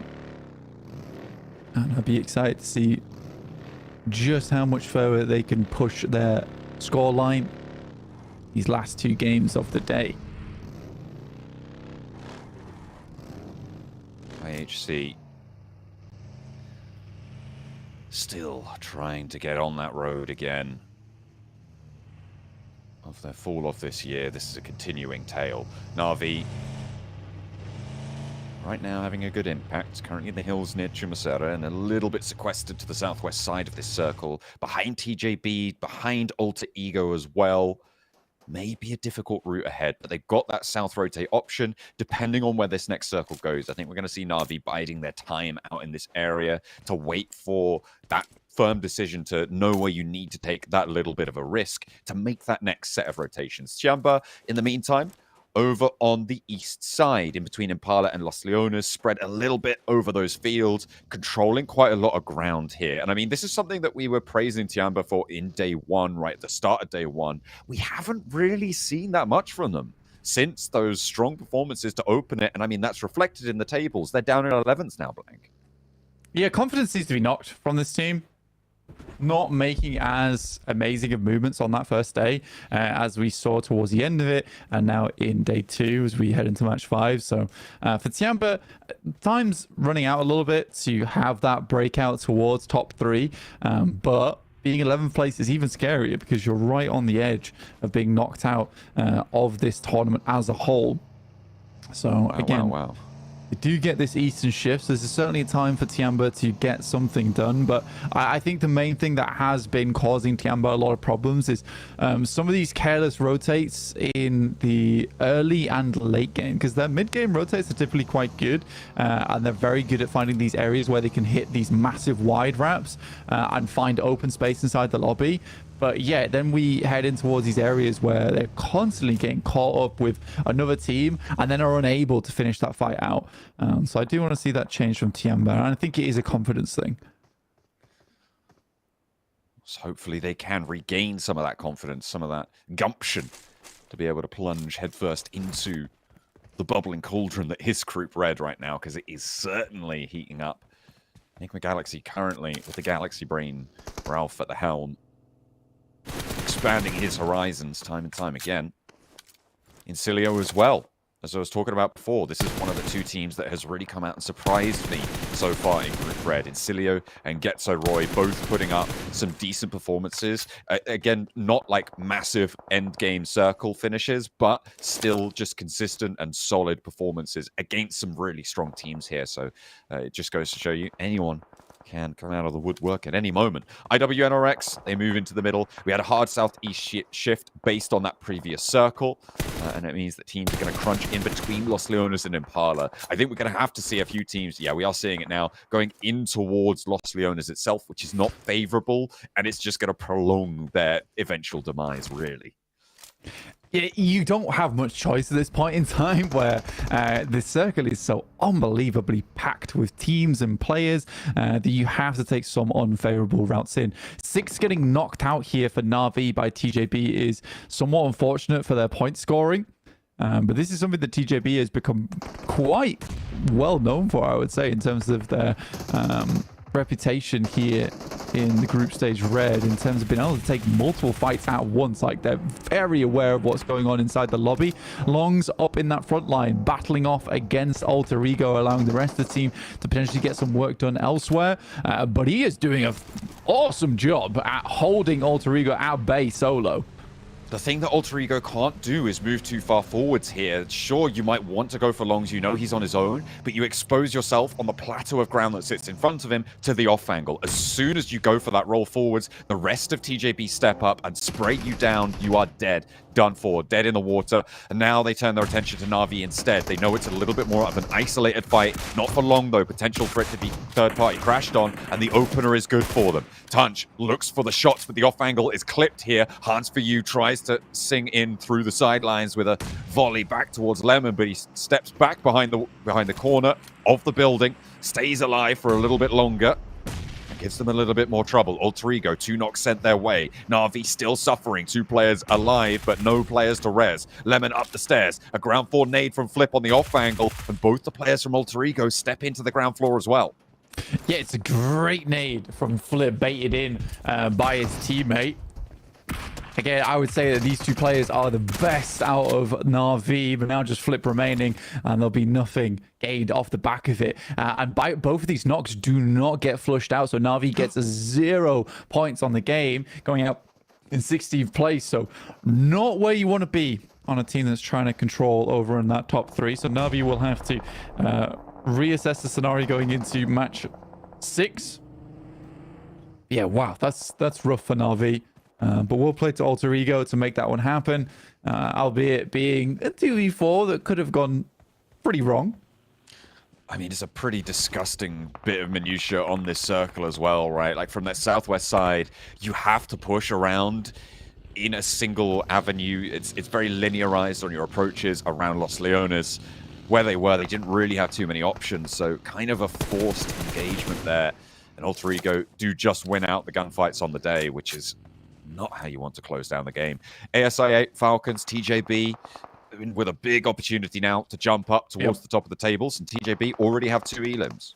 There is a fleeting moment here for Enigma Galaxy, and I'm curious to see whether they go for it or not, if they're just going to cut in, because there is potential where they could have wide wrapped around, past Port Paraíso on that road, cut out a lot of the sight lines and head towards the north side of the map. But it's looking more like they're cutting in over towards the high ground on the south side of this lobby. I really did want to see someone make that wide wrap on the eastern side, but it's not meant to be. And there only was a few moments to make it happen before we hit stage 4, where that circle really does start to hurt. But yeah, the difficulty is because a lot of teams coming out from Los Leones have to sort of prize themselves away from this position. TJB is getting prized apart themselves. IHC, 3 players alive on the south side. They got Getzo Roy trying to navigate the grounds out from the south side of Los Leones, but you can see how trapped in they are. This is all because Los Leones are such an ominous presence on that western side of this circle, Blank. It's just so difficult to make your way through it. No team's really trying to go for it. ASA8 still holding on to the east point of Los Leones, but they are probably done for in the next circle shift. It's going to be really tough for them. Everybody else who's trying to make their way out is coming a cropper as well on the teams that surround it, who got in ahead of this rotation. Enigma Galaxy, they tried to go through. They tried to actually go to that rotation, I think close to what you were talking about there, out to the east side, but it's just a little bit too late. Yeah, I think so. And again, it's one of those positions where, look, man, you could have made this rotate. Instead, they decided to go for something a little bit more dangerous, head up towards that north side, which might have given them more presence inside the circle. But another one of our top 3 teams go out without too much say into this game, which gives a lot of chance from 4th down to 6th place to put up a huge amount of points here to try and catch up. But right now, with the way things are going for TJB, I don't think they're going to last too much longer in this game. So it's all going to be up to Falcons and ASI8 to have big games off the back of this one. So Roy spray down over towards a couple of the players they spotted from Alter Ego. A good rip out the back of the buggy there. But a spray down from Rosemary is the response. Alva as well chiming in, and Getzo Roy take twice as much as they dish out towards Alter Ego. Just car remains, and unresable stage 4 zone means that Alter Ego are in the driving seat of this engagement. Rosemary checking for the peak that's going to come through. Does spot it, but unable to get the tax through. And it looks like it's going to have to be a bit of a dry push for them over towards that north side. The best they can do is just keep peppering bullets over towards that way to keep the team up on high at bay. Flower will go down to the play zone. Yeah, I think for TJB, not likely to head too much further into this game. Car in a bad spot. Usually the last player alive who gets so Roy as well, so certainly a player not to count out any times. In comes Team Queso, the team we just had that interview with. Looking to finish off Alva. He steps up, but a good couple of shots will pin him down. Hops back in the buggy, and Team Queso keep 4. Need to get a little bit of healing done, but they're looking good. Let's talk about Tianva for a second here, Blank. They have a very good, strong compound central to the circle. Furia sit a little bit beneath them in another very strong spot, but they're only a duo in that location. A lot of teams crunched in on the west, and it's all, again, because of this approach from Los Leones, because of the presence of the urban environment on that west side. It's really split our teams and forced them to play in from this west edge a lot slower than they would have liked. IWNRX going to control a lot of the routes out here. ASI8 are suffering right now. They have managed to get all 4 of their players back to their feet, but they took a couple of knocks. FaZe are in that location. Incilio further down south, and the wraparound is basically impossible at this stage. Yeah, at this point, the game is getting it's going to be very fast, right? It's going to be the fastest part of the game in terms of teams all trying to get themselves and out of that southwest side, which has been so dastardly for a lot of squads. I think it will slow down a little bit after that because we have lost 25 players already, which is a significant amount at 17 minutes here in Miramar. But Tiamba, they set themselves up with a bit of a split going forward to give themselves more opportunity in the end game. But here's Team Queso losing 2 players. I think that I said TGB was done for, but they are still putting in a lot of damage from those backlines. They just got a double spray down onto Team Queso. ASI8, in the meantime, they do try and go for that wrap down south, and I said it was going to be almost impossible. It looks like that was true here against Incilio's outpost. Incilio only playing with 3, but there is no way you get through that crossfire. There is a backstop there. It's just a death net that's been established to catch the teams trying to flee Los Leones, and they fish up points left and right from it. Circle over towards that eastern side. So right now, Vengeance currently playing a spot in the map which is very much out of the picture for a lot of teams, but that cuts out a lot of play area for squads. Not only that, you've got that fielded area where currently Furia are playing, so a real disgusting circle to finish off this Miramar with. And Tiamba takes that time to move out over towards the eastern side to a position that has a little bit more cover to play in. Bond does hold back to maintain that rotate, to play that backstop, and now is recalled by the rest of the team. Virtus Pro don't have too much say in this from that south side, more preoccupied with looking out over towards the west. But what an ending we're getting here for Miramar. It's going to be so difficult, and all eyes right now really on IWNRX over towards the west. Incilio trying to keep Team Queso out on the south side as well. They're still playing as 3, but they managed to get 3 eliminations off ASI8. Virtus Pro are chiming in as well with some high ground positions. Can the point be picked back away? It looks like Westron's good for 2. Looks for the 3rd as well. A lot of damage done by Virtus Pro to Team Queso, but 2 points go over towards Incilio there. Picking up not too many more on this game. Unfortunate for Team Queso, but this has been a brutal circle for everybody on the west side, Blank. So no shame really on going down there. Yeah, I would agree with that, absolutely. It's been really difficult. And you need to be massively on the swivel, you need to be taking shots, you need to make sure you're maintaining presence within the lobby. If you see a team, you see a player, you have to do damage to them, because that is going to be a team that in the future will be a backstab towards you. So you just can't let people get in towards these positions without taking damage over towards them, which East understands them more than anyone else, which is why he's pressuring FaZe so much here. As you can see, IWNRX out in the distance looking to make their way in. IWNRX have managed to get a little sliver of this circle, the ridgeline that they hold now. It's pretty tenuous right now as well because of the Falcons across the way, but FaZe kind of kept safe by the fact that there's 2 teams going one over the top and the other. But 2 players from Falcons going down. This is dangerous for FaZe as well as for Falcons as well, Blank, because it means that IWNRX can now push forwards, peak that ridgeline down to FaZe where perhaps they couldn't before. And the sidelines are massively open. It's a good nade from FaZe to keep them out of the way for the time being. But immediately, loads of nades are just left out. Interesting nade. I think that was a bit of a mistake, an accident. But especially when you're coming out from multiple positions where you haven't been able to loot too many of these death crates purely off the back of these fights being taken at super long distance. Wasting a grenade like that can be pretty hurtful.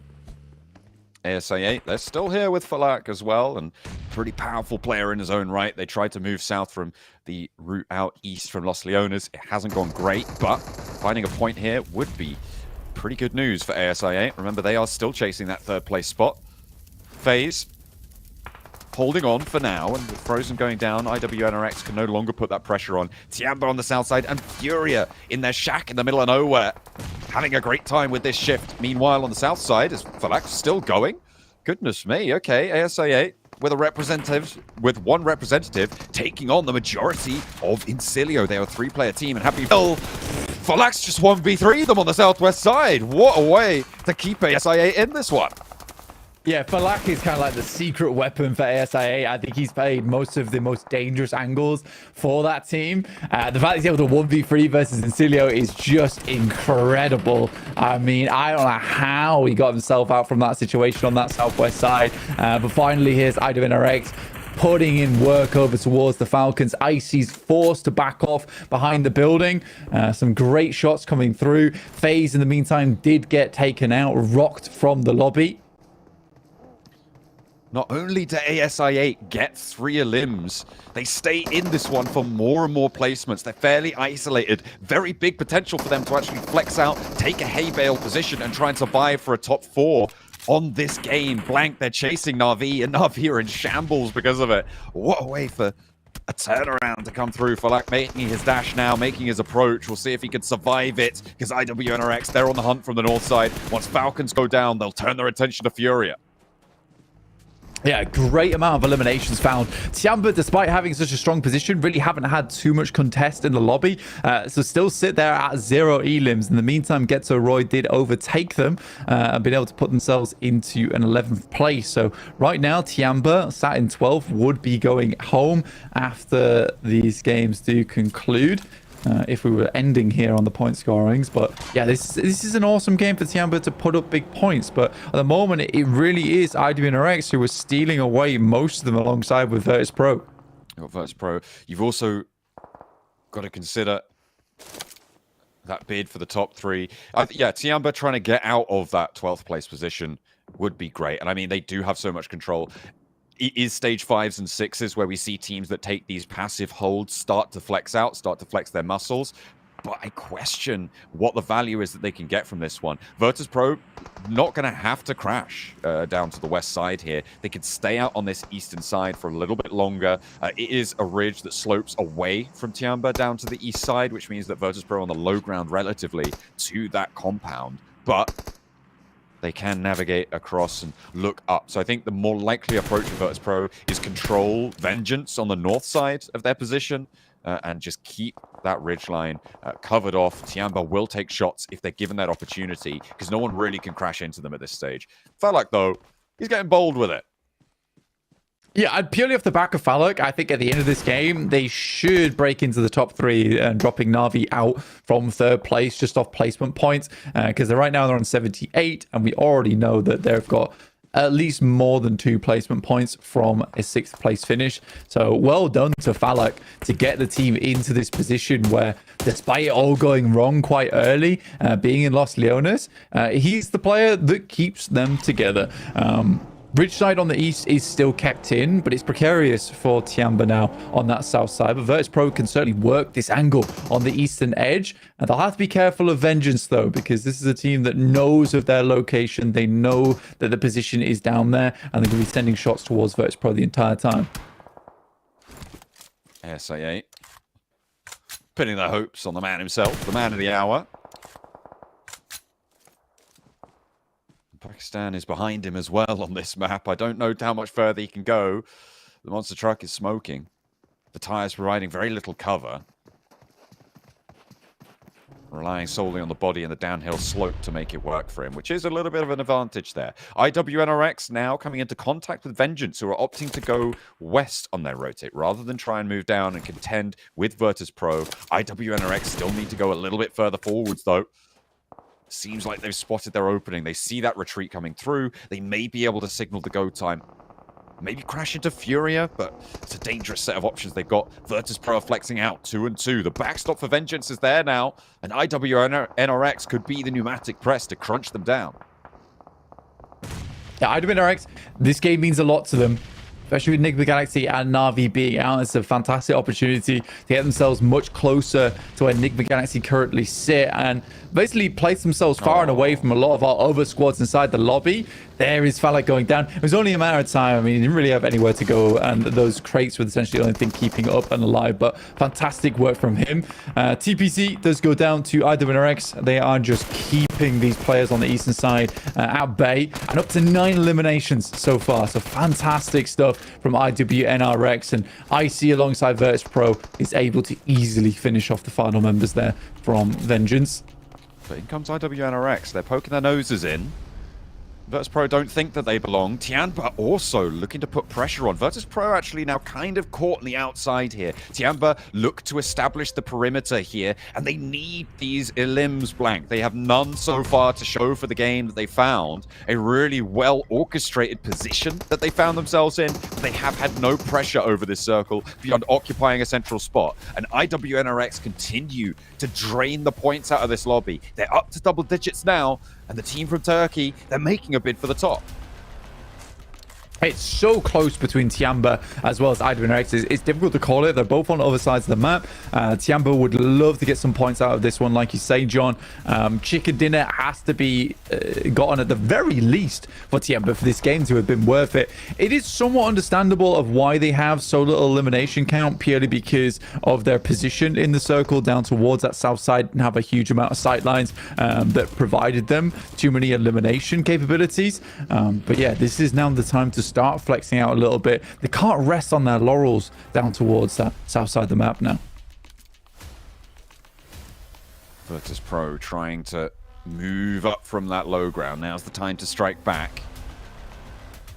They've got stiff competition. Good news is that Icy goes down and launches that nade towards IWNRX's position. Kine does get knocked. The reses are coming through. A lot of damage being eaten by Virtus.pro, but not a knock seen. They can heal this one back up a little bit more.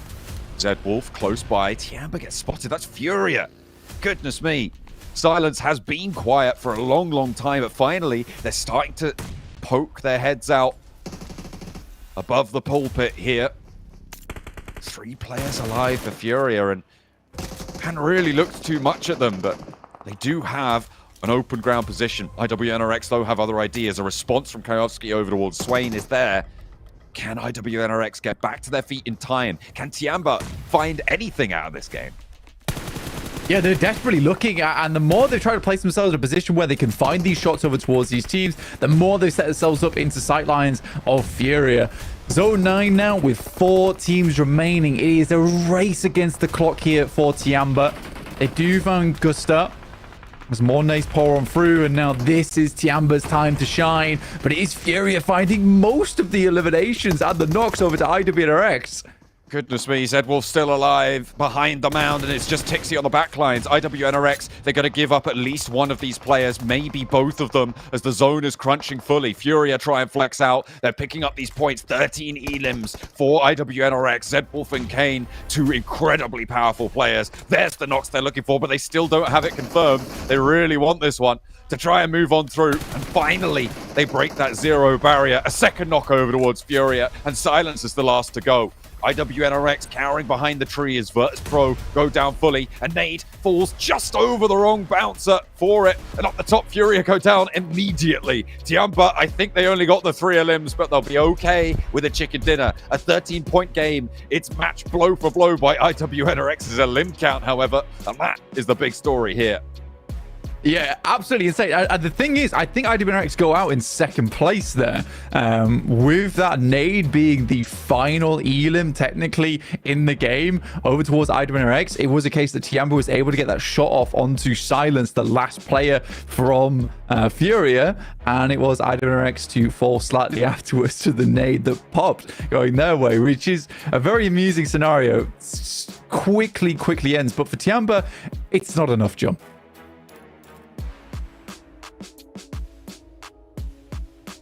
All right, well, I'm John now.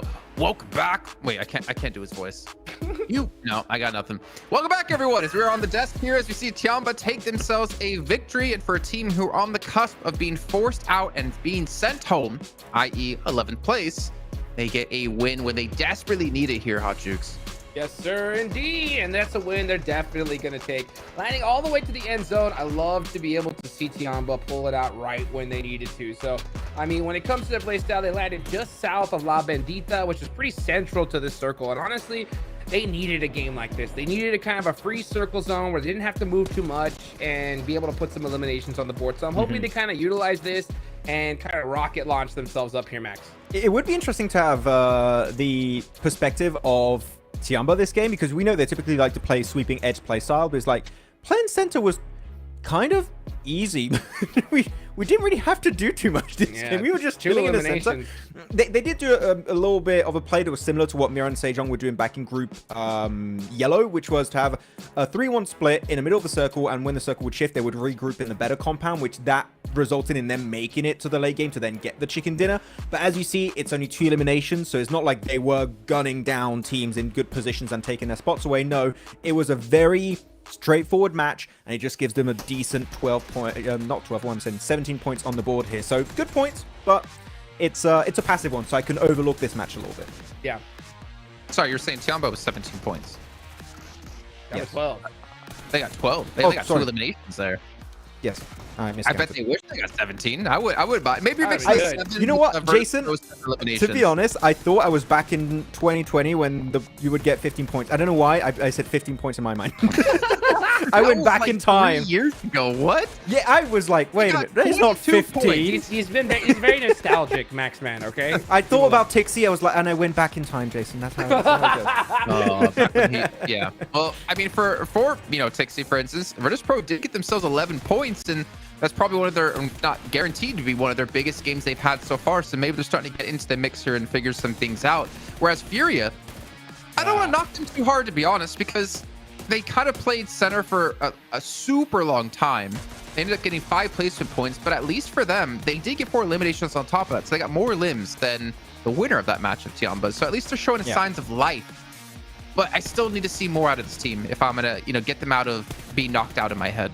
Especially there was a really clutch grenade at the end. I think that secures them 2nd place, and they also get the elimination thanks to the nade right on IWNRX before they get eliminated by the blue zone. But it is still not the big comeback of Furia, Jukes. I think this is not the big game. We're like, oh yeah, Furia, they're back, baby. Let's get it. Like, this is not the game. Just like we were kind of critical about Tong Jabao's win yesterday on Miramar. That was not the big game to come back. They've done that today. I still need more from Furia. Good to see they can get towards that late game, but again, 2 teams were kind of gifted strong positions in the circle. It was Tiamba and Furia. I still need a bit more.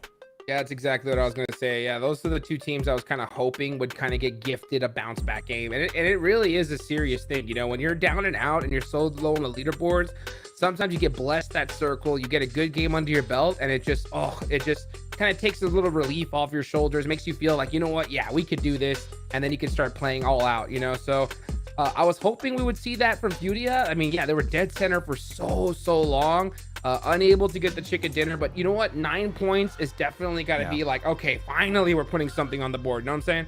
So this is also, by the way, for IWNRX, 2 matches where they're first in terms of points, but they don't get the chicken dinner, which goes to highlight again how many eliminations they can get in these matches when they have the right situation available. And yeah, maybe from 2023. But kind of with good rotations, though. That's the thing. They also get decent placement points on board, Jason. So they got the best of both worlds. They're looking really solid. I do want to bring up Vengeance, though.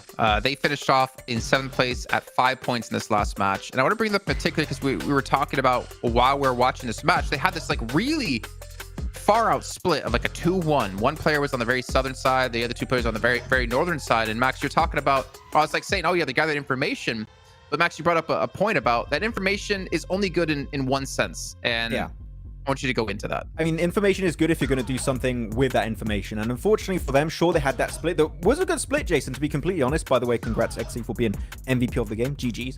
But they had this good 3-man split to the east. There was no teams entering from the side of Impala, so they had free reign to do whatever they wanted over there. And they saw the fights between Falcons, FaZe, and IWNRX. They saw Tiamba and Furia in the center of the circle. They knew VP were going to be wide rotating south. They had all the information you could ever ask for in this type of scenario. But unfortunately, they did not go for third parties on fights to clear space. And unfortunately, by doing so, you're letting teams like IWNRX, like VP, close the gap between you and them, and they just get completely obliterated. So, scouting point, good. Didn't do anything with it yet. So I'd like to see Vengeance maybe looking to be a bit more willing to take fights when they have information that a good opportunity for an engagement is there for them.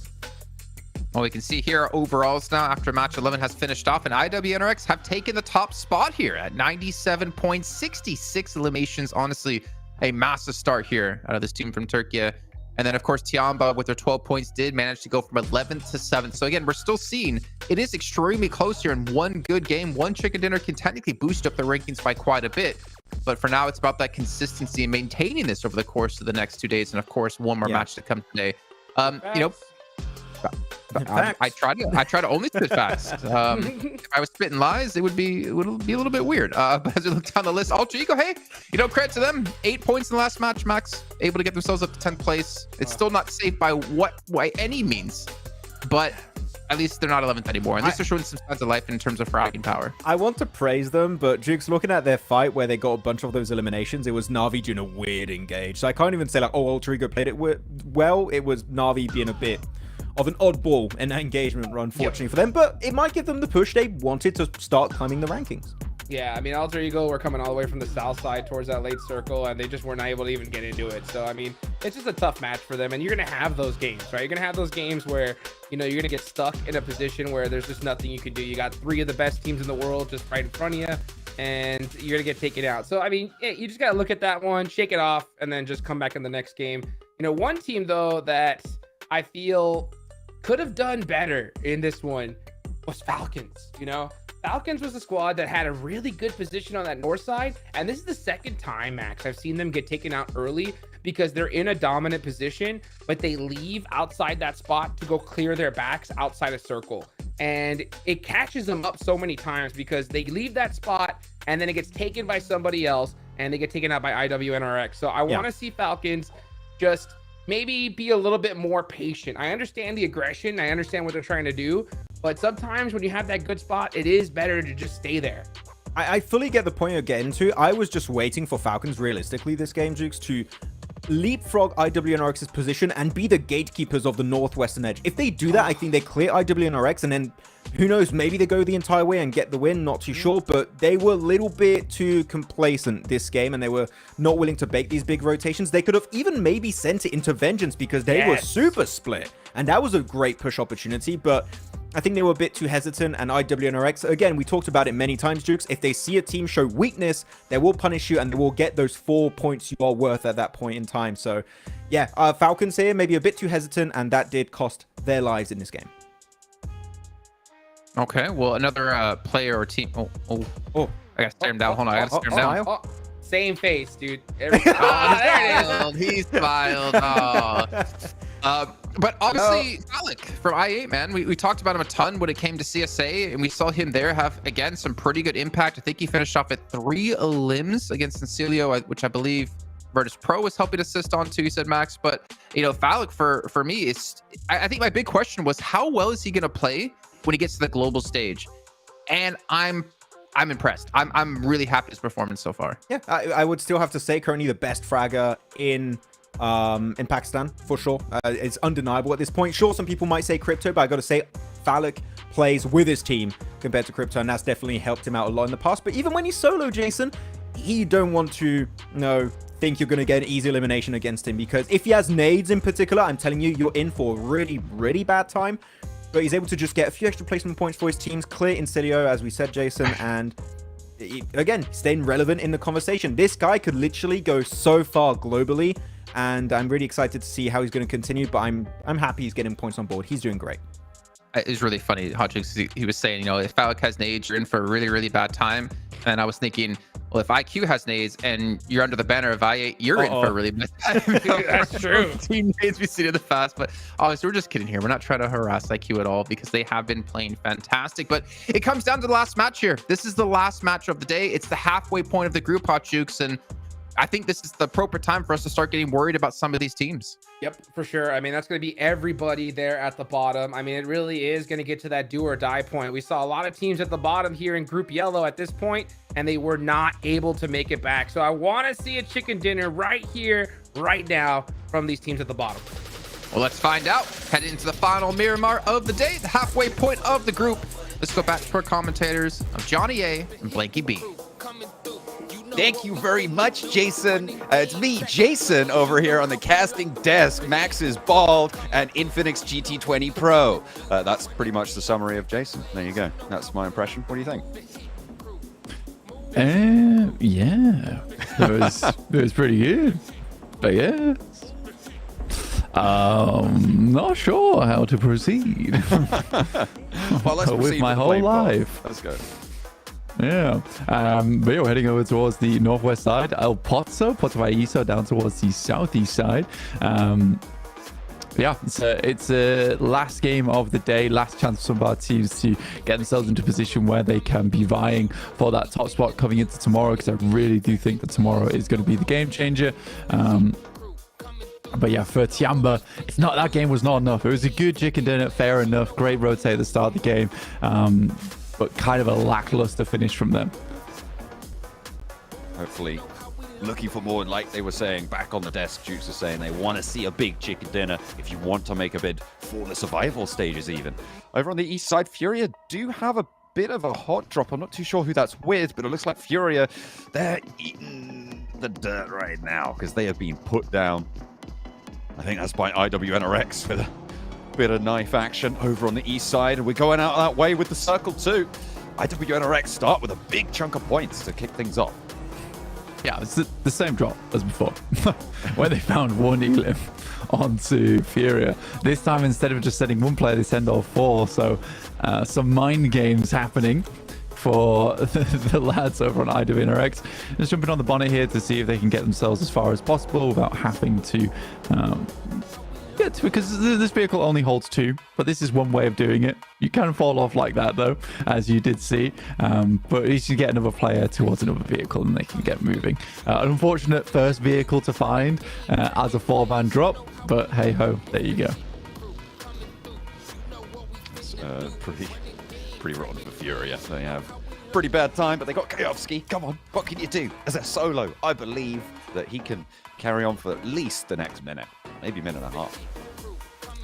Yeah, Kayovsky's not a bad player at all. He's actually a really good player. But for Furia, things have not been going their way. I think that last game was probably their best game so far out of the tournament. And even then, they were pretty much silent the entire game, all the way up into the ending.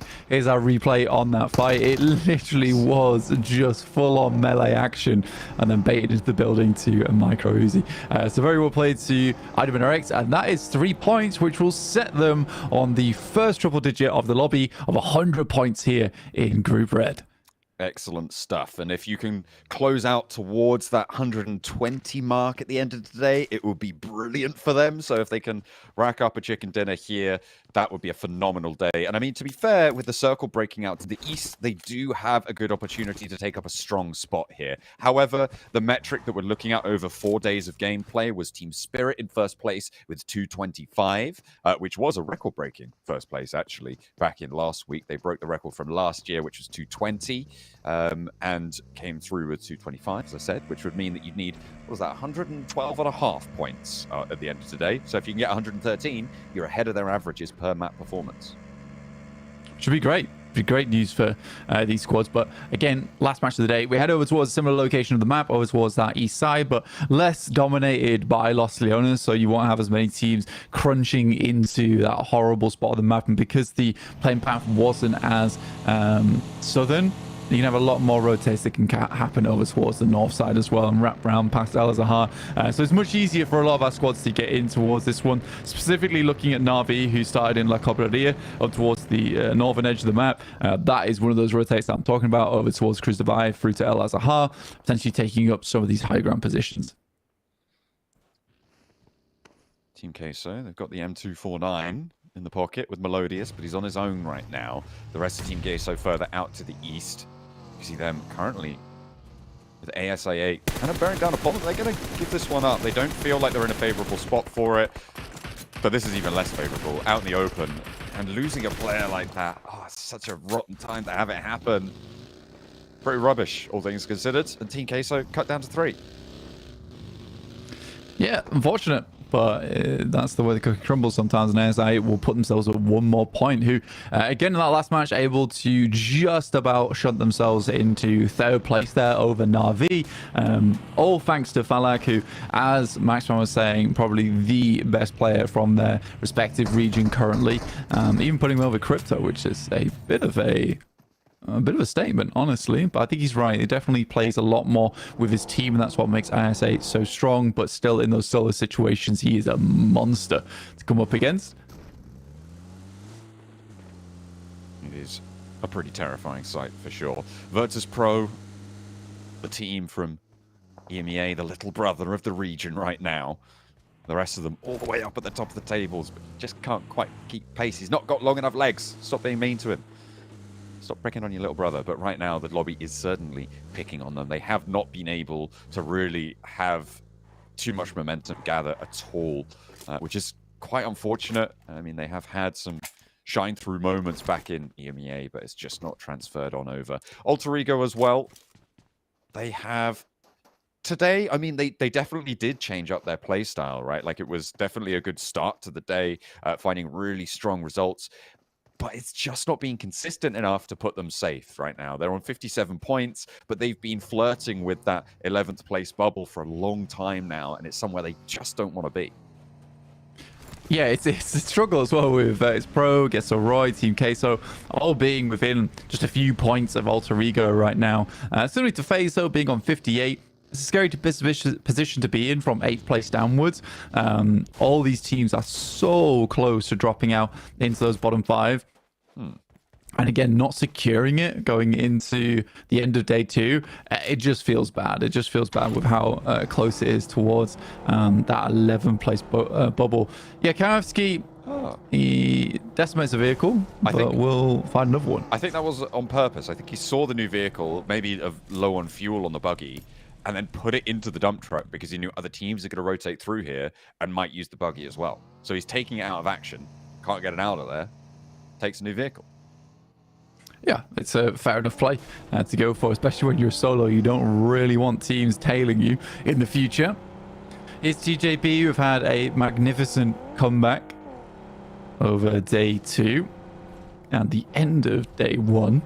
Chamber now behind them, though, in 7th place with 62 points after that last game. And with another Eastern shift on the circle, it's another potential chance for Tiamba, who are currently tucked in over on the central side of the circle on that eastern edge of the coast. Yeah. I don't know if you caught that as well on the stats on the left-hand side for TJB. Long's no longer a lone outlier at the bottom of the tables. Definitely now leveled with the rest of the team, all of them sharing the load equally on TJB. So he has been pulling his weight today, which is great to see and could potentially be a big contributor to the TJB rise in performance, bringing that 4th player back into action, which is great stuff. But right now they're moving through Los Leones and have to push in towards the central glut of teams that have all pushed in towards that North Impala side. IHC, they're late out this one, back over towards Chumacera on the south side here. We're going hard up to the north. That is bad news for IHC.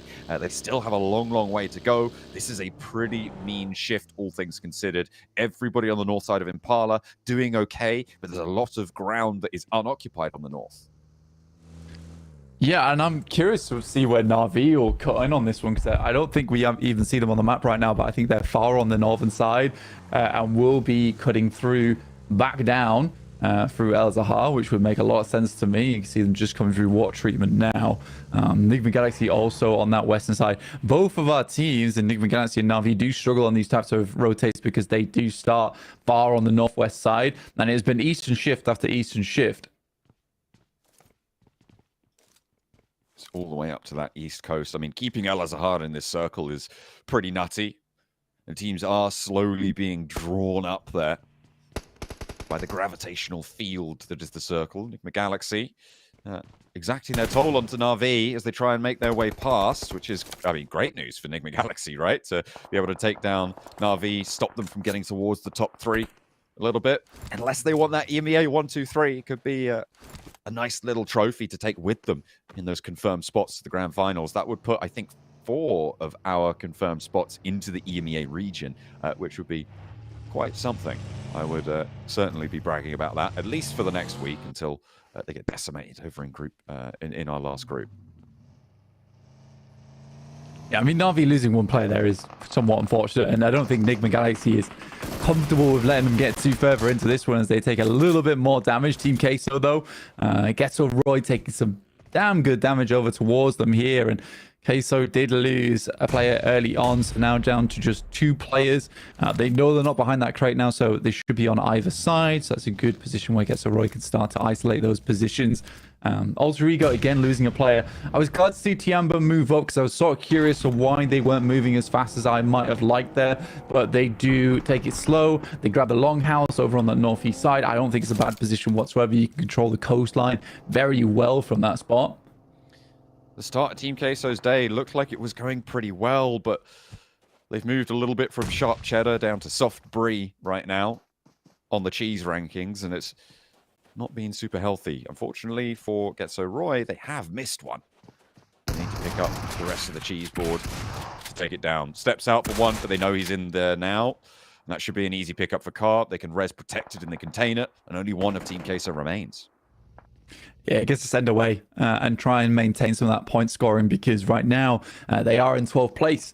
They are in the bottom 5. It's not a good place to be, and they did drop. And it's just been a case of those points did not keep flowing through. They had a little bit of a performance upwind, and then that wind just came to a dead stillness over on the Team Queso camp, sadly. But waiting on our next circle, and it does shift over towards Truck Stop.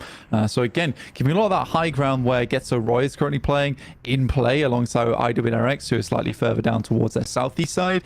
But for Na'Vi, they couldn't be happy with this one. It does make their cut in somewhat easier over towards the south side of El Azhar. Despite playing with 3 players, it is certainly a game that Na'Vi could potentially get back into the top 3 with. But I am still looking at ASI8, who honestly completely deserve to be in this top 3 at the moment.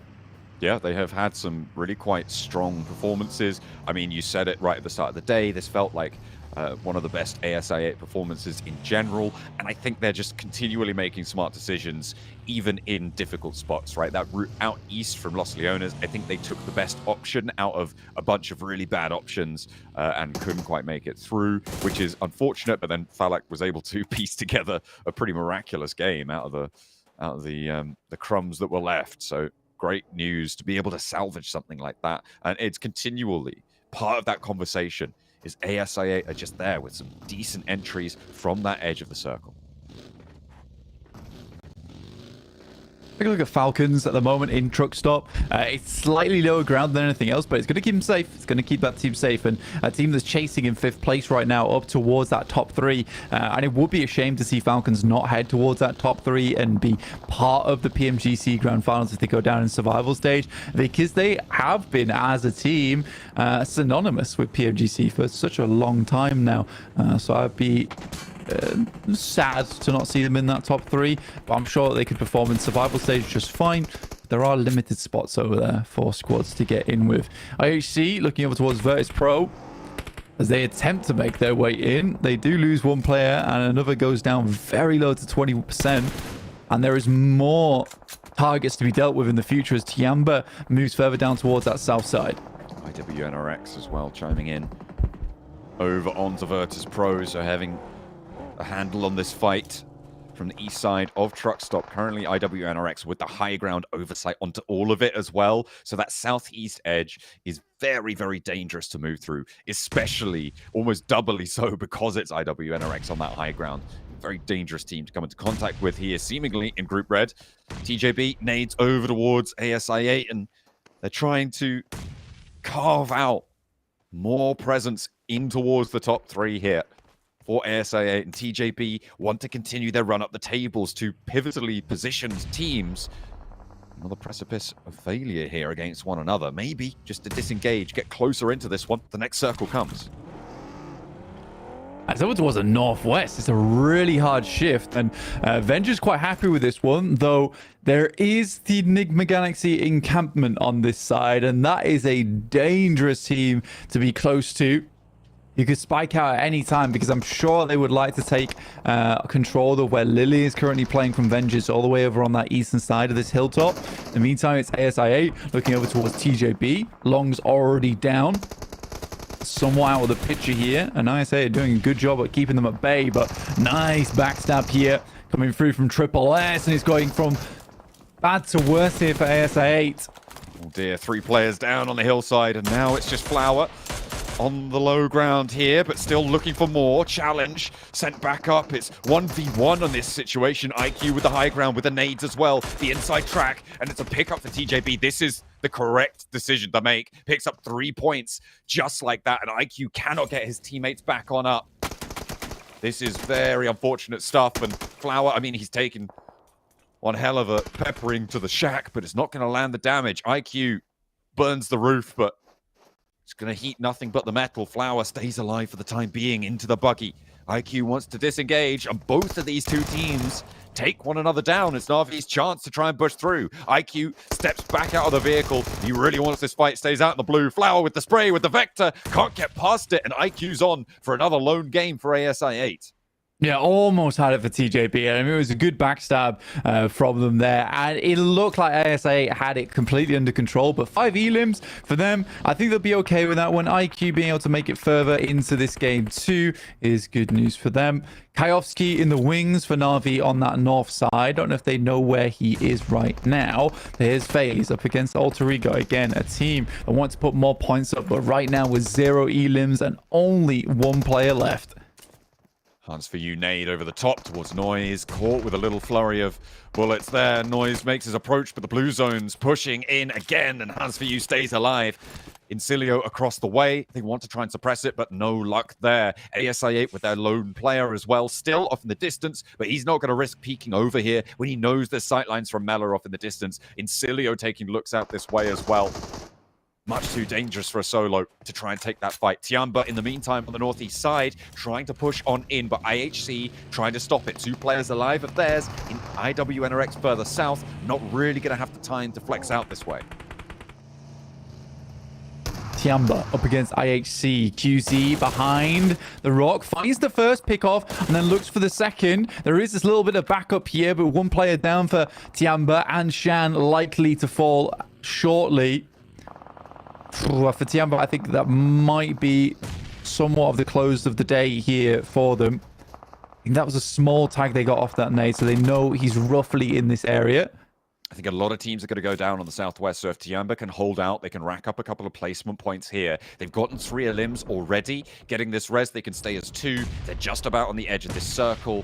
Na'Vi, IHC, all have pulled off this location now. IQ goes down, and this is what I was talking about. This southwest side is a lot hotter, Blank. Falcons are here, Incilio are here. One of these 2 teams is not going to make it out from this location. I think they have to joust or send away, in which case they're, again, in a lot of danger. Incilio can move east. Falcons have to move through truck stop too.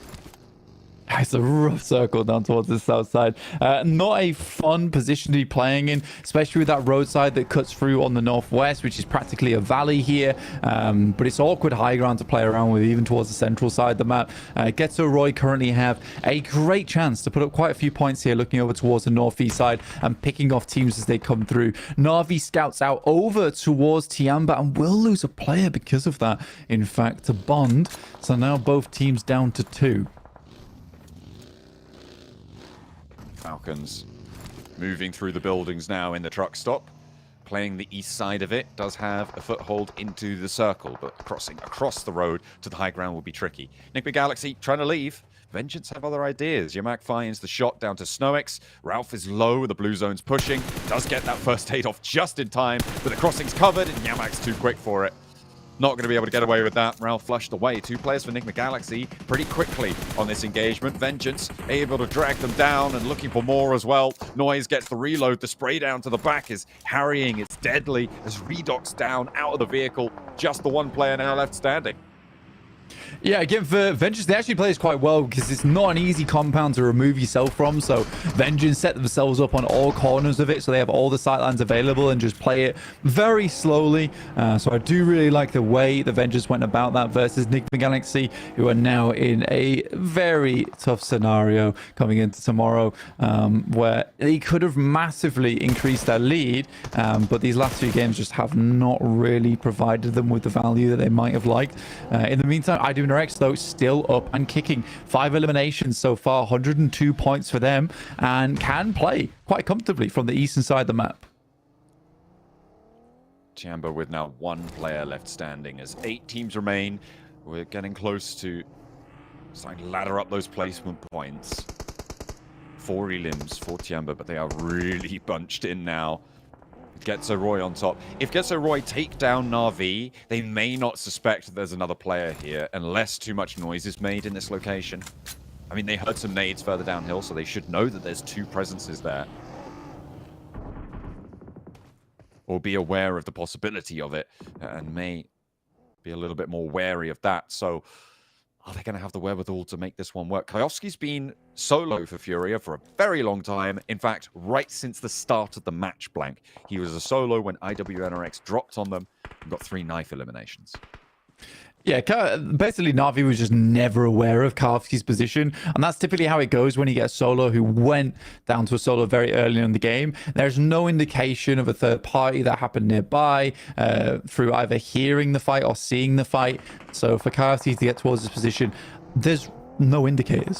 So I think for Na'Vi, they are... it's not a case they didn't scout it or they didn't check hard enough. Just difficult to know that he'd ever be here in the first place. Falcons, though, looking to finish off their day strong as they take a fair bit of a hit, with Falcons losing top on a knock here, as Incilio are down towards that southeast side. Good barrage of bullets, though, but the nades are starting to come through as Incilio gets into that range that was required. Mountaintop that gets a Roy, a real powerhouse of a position. A lot of cover, a lot of oversight. Danger for the Falcons as they try and leave the truck stop. This is that difficult road crossing I was talking about. They have gotten up to the ridge, but Incilio looking pretty solid to hold off the Falcons here. 4 elims found already. All 4 of their players alive. The Falcons, not so lucky, will not be afforded the same luxuries as one of their players already down. East, that outpost, Icy on a wide flank up towards the north side. Quite separate. Closer to Vengeance than anything else. Vengeance also scouting across the road, trying to get themselves a position. Icy regroups, back in with the rest of the Falcons, and he stays on this side of the road. Yeah, it's a really smart play from Incilio, honestly. The fact they get that first knock over towards top, they instantly take the opportunity to set themselves between a lot of the teams on that eastern side with this ridge side that sits in front of them and Falcons. They know that Falcons can't really challenge them here, but it is Vengeance coming down from that northern edge, and this pressures out Falcons more than it does Incilio. Forces Falcons to have a choice. Do you go north? Do you go for that fight at Vengeance? Or do you just get bogged down in your current position, get picked to pieces? It seems like that might be the option for them. Currently, we did see Kayovski actually go down on that north side, which means Na'Vi will not have that danger. It was Getzo Roy to spot that one, so the high ground angle was able to scope him out. Bond has been surviving in his little nook for a long, long time. You can see the damage already pouring on through. Getzo Roy aware of this back and forth conversation now, and they'll know. You can see 6 does go down. In the meantime, Incilio descending on the Falcons. East is the last to go. The Falcons do indeed get picked to pieces. And it's Vengeance versus Incilio for the western side. Yeah, frustrating game there for Falcons, because I think if they were a little bit more on the ball there and settled their forces up towards that ridgeline a little bit earlier, rather than have Icy looking over towards that northern side, they might have been able to take a stronger fight. I think it's just because they were trying so hard to maintain control over the north and the south that I think it didn't even cross their mind to just take a full-on assault and just try and play out this ridgeline, which is fair enough from a team that has a lot of experience. You're trying to cover all corners of the map. Bond out in the circle. Na'Vi protected by the fact that they still have a little bit more time outside the blue, so it will be Honda to find that final player in Tiamba, and Flip gets to live for another day, technically getting himself a 5th place at least here in the top 5.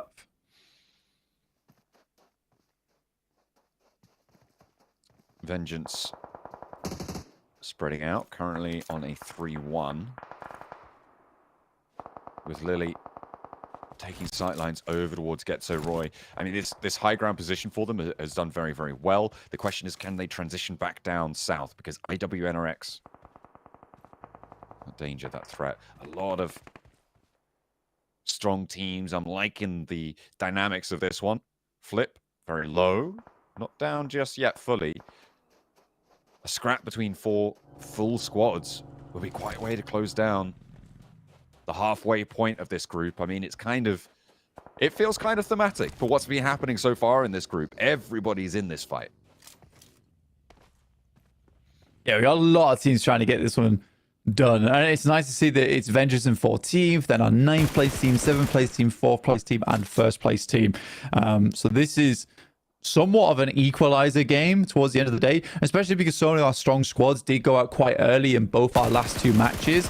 That breakaway doesn't seem as horrendous anymore. Flip zigzagging, gets back into position, and Porsche is forced off the angle by the blue.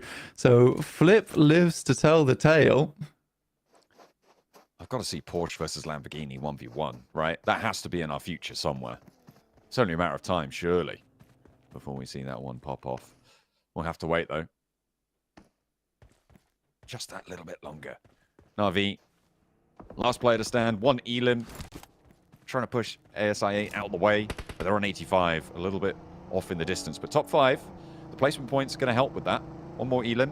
Or maybe Incilio or IWNRX go down in this fight and you ladder up that way. Nades in hand. Westron launches towards Frozen. Immediately lands on the mark. That's a really difficult res as well. So a great start to this fight for Incilio. 4 players alive. And they can start to move up to this angle, leaving 1 player at the back. They start to reinforce this position, but the crossfire is there. It's excellent control here for IWNRX to keep their teammate alive. Kane not going to go down without a fight. Getso Roy can start to chime in, though, and this makes it so hard for IWNRX to hold off this push from the south. It's getting really tough now for IWNRX. Good shots from Incilio. And this is classic Incilio, honestly, in terms of just the fact that they'll have these moments where they just pop off and then they're quiet for the rest of the day. But IWNRX not able to get too much further. Getso Roy, on the other hand, 9 Elims. I mean, they have had one of the most unbelievable positions on the map for such a long time now that it makes sense for them to get a good game off the back of this. Bash, though, with a classic off angle for him, getting a bit of damage done and allows the rest of his team to regroup and repass the situation as they move further up towards these crates. Getso Roy still have 4 players alive. Vengeance starting to establish a northern line here. With IWNRX down to 1, it's all up to Swain to show us why they're at the top spot, or just go down in the midst of it all. But again, he is kind of in a little dip between 2 Crossfire teams, which in general is one of the safer places to be as a solo until that fight concludes. It's very unlikely that people are going to fully commit forwards because the team on the other side will just take those shots in. The question is, how long can Swain survive this if Incilio look to try and move up to those crates? Vengeance, I think, right now in control of this one. Yeah, they've got a fantastic spot to play in. Getso Roy basically living... No way. No way! He's right there! Oh, Swain takes it down. There's no way they didn't see that. He's completely caught them on the broadside. He finds a second as well, trying to pick up those points, and Swain is on a tear, hops into the vehicle. He's getting away with murder here. Incilio fall down to it, but Getso Roy jump on through as well. That is criminal. I mean, they'll take a 4th place. Man, come on. You knew he was in that direction. You were jump spotting the fool. And yet, don't look behind the crate. What a sneaky play there from Swain. But now we're down to Getso Roy versus Vengeance. And Getso Roy desperately needed that damage to be done early on so they could start to break out and create some position to play in. But Vengeance, just like how they played against Enigma Galaxy, have all the angles in the world to work with. Nades in, but the first knock goes the way of Getso Roy. They've been fragging out this lobby. Vengeance are on 7, but a lot more added to the tally for Getso Roy. Yamak on the flank, however, he's been pretty deadly. 5 Elims only just for him. Pretty greedy, and he's looking to chow down on a final chicken dinner today. Japan needing this at a crucial juncture, but Lily goes down on the high ground. 2 players left standing, and Yamak's cut out of it as well. It's all up to Noise against Getso. 2 players down beneath him. Very, very low, but the healing coming through from Juke. Steps out with the MG3. A lot of damage being sent up, but the damage is not really connecting. The AUG there getting reloaded by Noise. Flanks out wide. The information fed back over. The nade is cooking. There should be the damage, but it goes long. Another one to cook. Goes down to it. And Noise looking to try and keep this one going. Getso Roy. And they're going to fall at the final hurdle. Cars the last to stand. But Getso Roy at the top. The Molotov is there. And Noise has the inside track. The reload on both of the weapons here. Gets the point confirmed. And now, with a sliver of HP to worry about, spots a head, spots a shoulder. But he needs to find the mark. It will be there. And it is Vengeance to take it back. Getso Roy cannot step forwards. They are pushed back into the compound, and Japan stands strong. It's such a flop from Getso Roy, though, man. You have a 2v1, push up with your teammate. Don't be pulling the pin on the grenade. You can see how happy Vengeance are with that one. What an outplay they had there. And again, it's just in case you trade off one another. You don't need to do this. And I think they understand better than us that that was just not the move, John. That was really unfortunate, and that is, I mean, that's fair enough. That despair from Getso Roy, that's gotta feel bad, especially at such a crucial time in the tournament. Let's head back to the desk.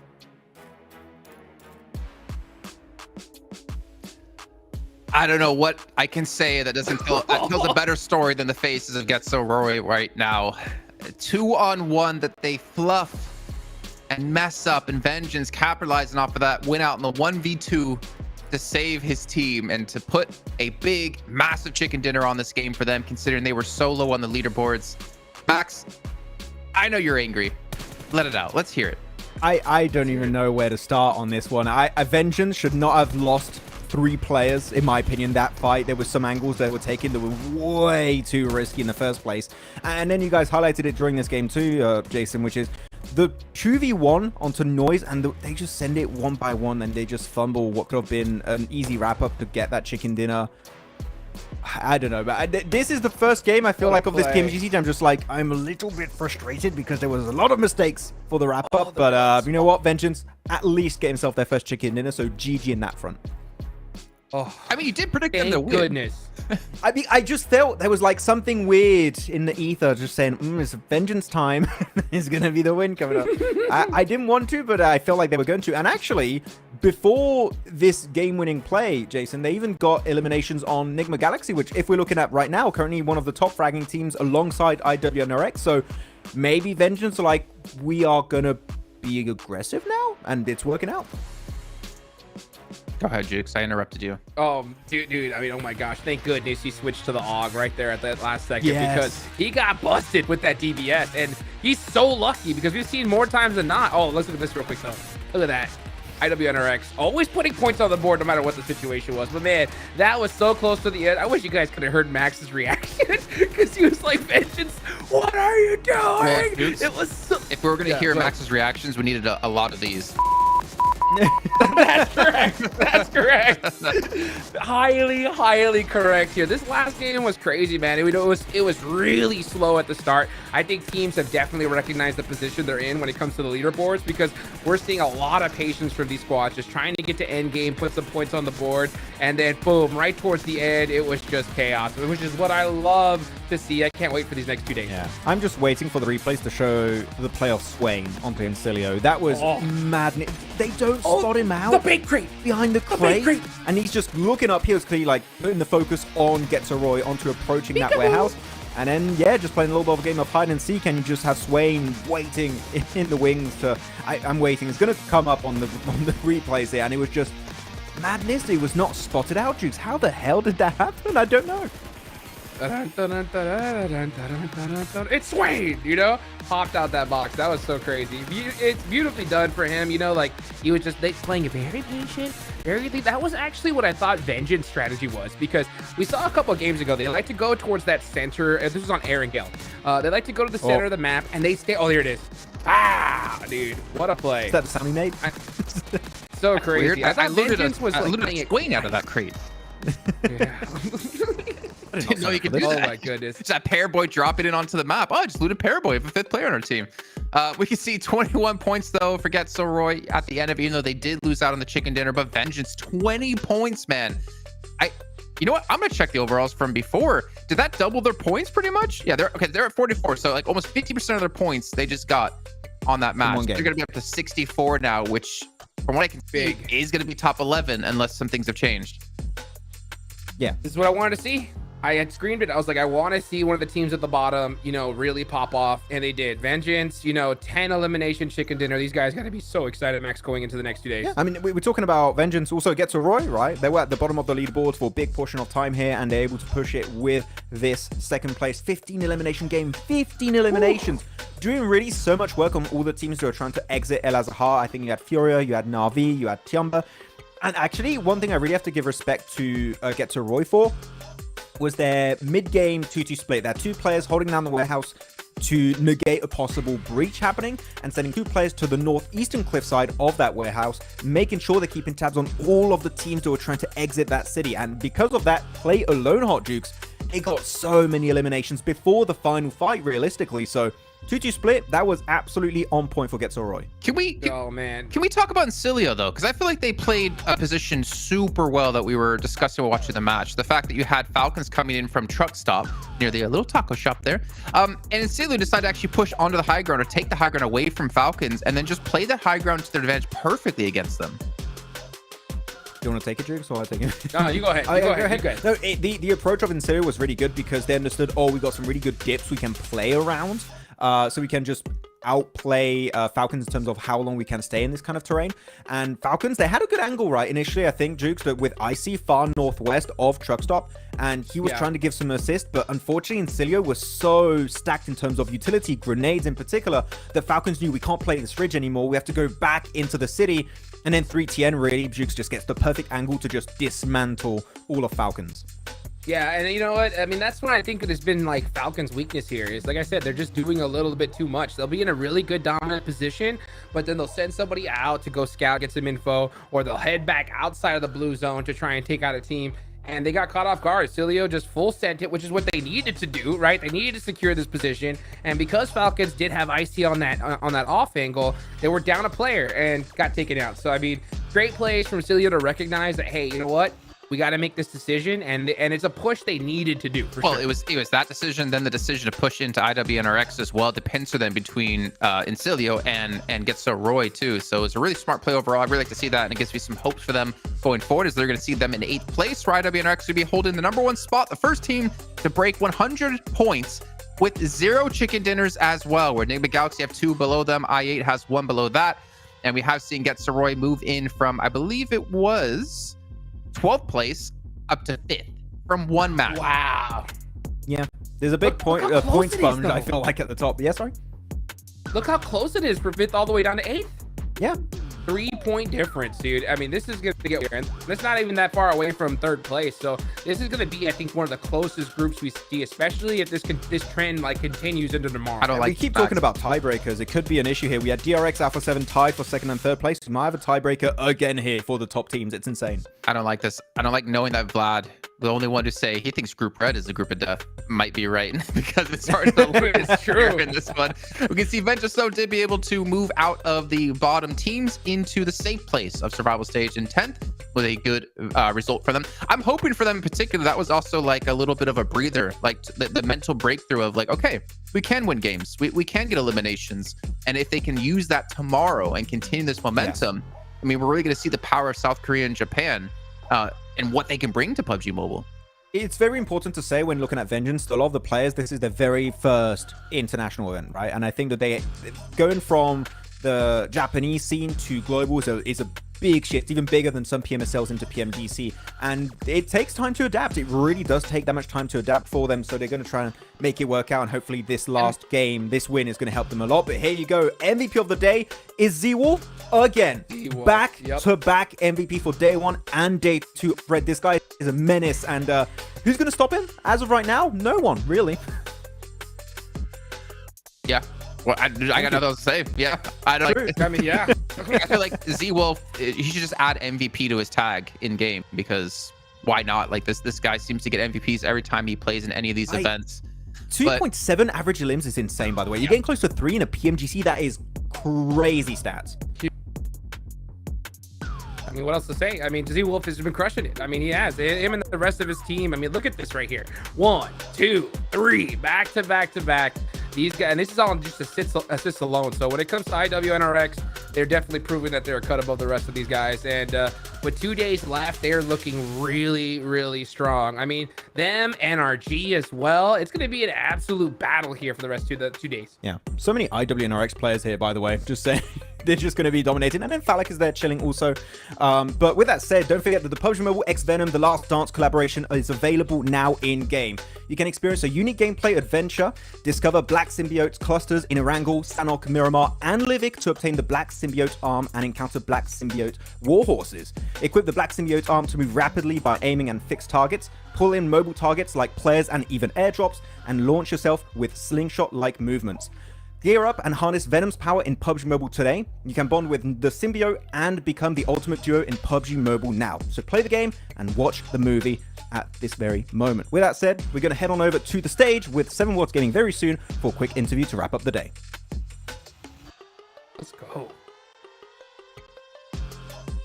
Or are we not?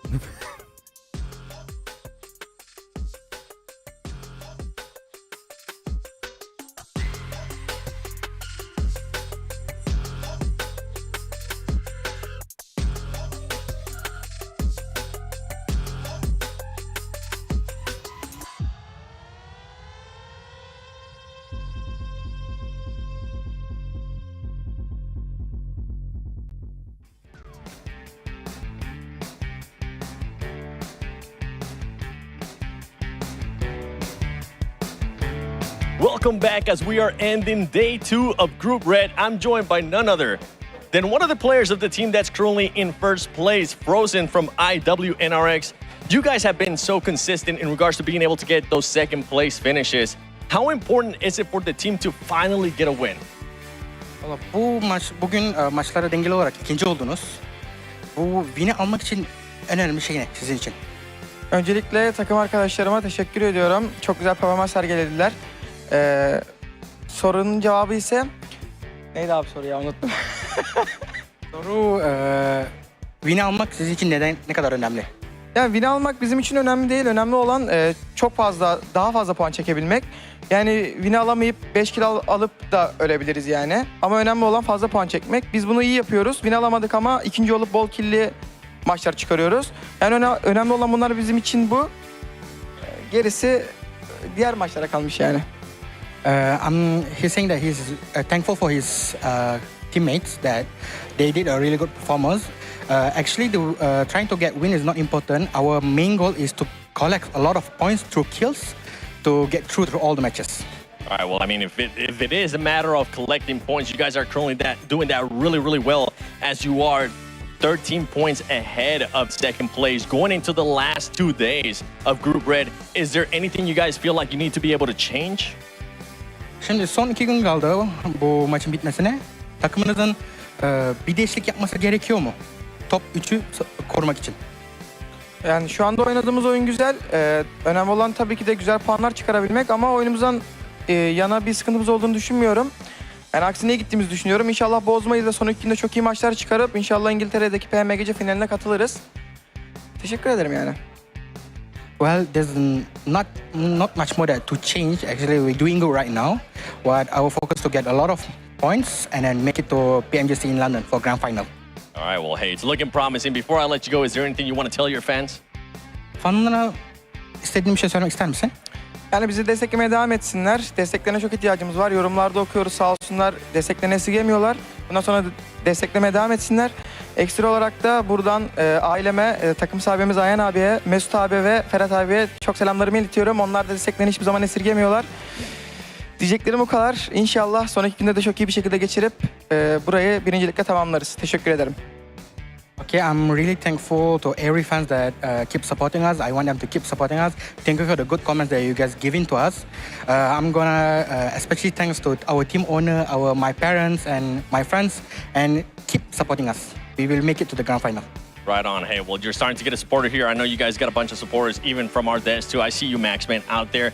And hopefully, I know you said it wasn't important. Hopefully, you'll be able to get that win tomorrow. Back to you guys.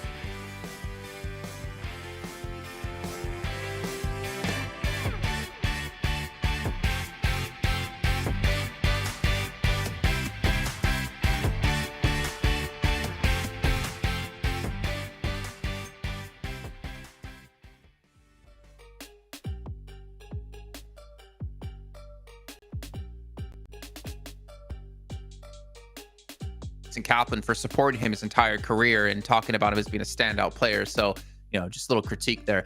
No, great to hear from Frozen. And obviously, everything they have been doing has been working out well for them. Currently sitting on the top of the table. And if we ended off things right now, they'd be directly through to PMGC, which would be phenomenal for them. But Hot Jukes, before we end off the day, what was your takeaway from the day besides Vengeance coming out strong?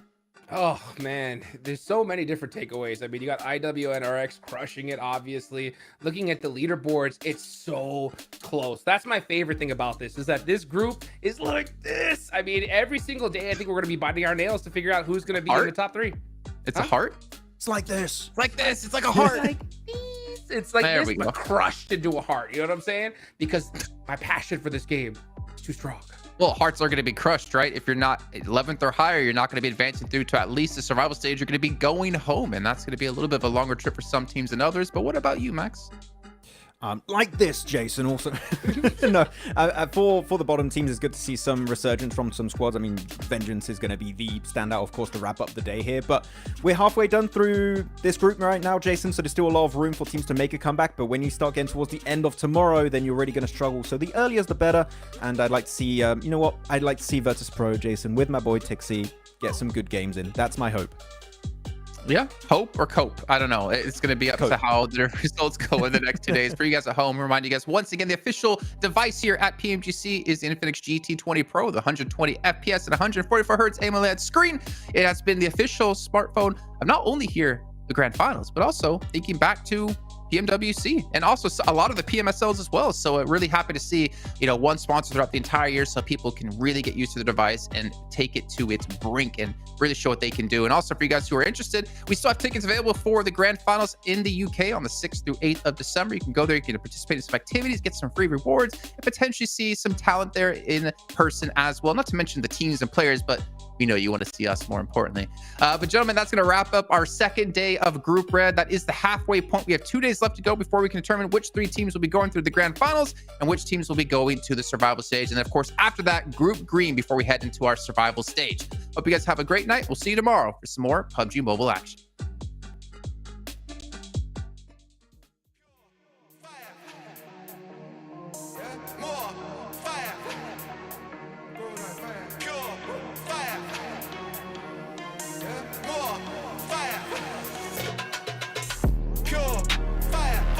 Come bring that fire, yeah? We could've gone lifted higher, yeah? Out of control, inferno, wild, more fire, fire. We're gonna come bring that fire, yeah? Waves up, lift that higher, yeah? Out of control, inferno, wild, wild, fire, more fire, grow that fire, pure fire, yeah? Pure fire, grow that fire. We be getting real lit with the way we ride. Make a move and we dip, we can meet west side. In the dark as a bitch with the flame ignite, yeah. It's a bag full of bricks getting switched tonight. Pure fire, ripping the drill, bringing the heat and you know that the deal. Getting the go, baby, you know that the real. I'm gonna confirm that I'm laying the field, yeah. We're taking the block, breaking inferno, we're breaking the lock. Selling our beats and we're selling the lot. Burning the heat and we're ready to pop. Pure fire, fire, we're gonna come bring that fire. Lifted higher, yeah? Out of control, inferno, wild, more fire, fire. We're gonna come bring that fire, yeah? Waves up, lift that higher, yeah? Out of control, inferno, wild, wild, fire, yeah? More fire, go that fire, pure fire, go that fire, pure fire. Ripping the drill, bringing the heat, and you know that's the deal. Getting the go, baby, know that the real. That we're lit in the field, fam. Taking the block, bringing inferno, we're breaking the locks. Bringing the heat, like we're bringing the heart. Pure fire. Yeah, more fire. Grow that fire. Pure fire. Yeah, pure fire. Grow that fire. Pure fire. Fire. We're gonna come bring that fire. Yeah, we could've gone lifted higher. Yeah, out of control, inferno, wild, more. We're gonna come bring that fire, yeah? Waves up, lift that higher, yeah? Out of control, inferno, wild, pure fire, pure fire,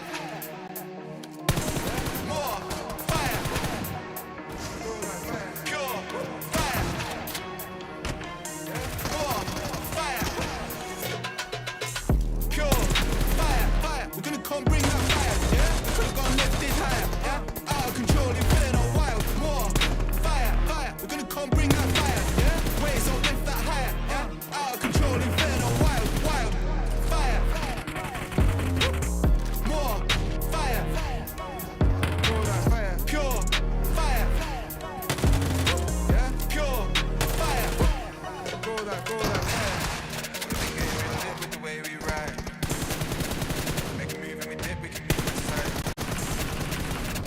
dark as abyss with the flame ignite, yeah. It's back for the bricks getting switched tonight. Pure fire, ripping the drill, bringing the heat, and you know that the deal. Getting the goal, babe, you know that the real. I'm gonna confirm that I'm lit in the field, yeah. We're taking the block, breaking inferno, we're breaking the lock. Selling our beats and we're selling the lot. Burning the heat and we're ready to cop.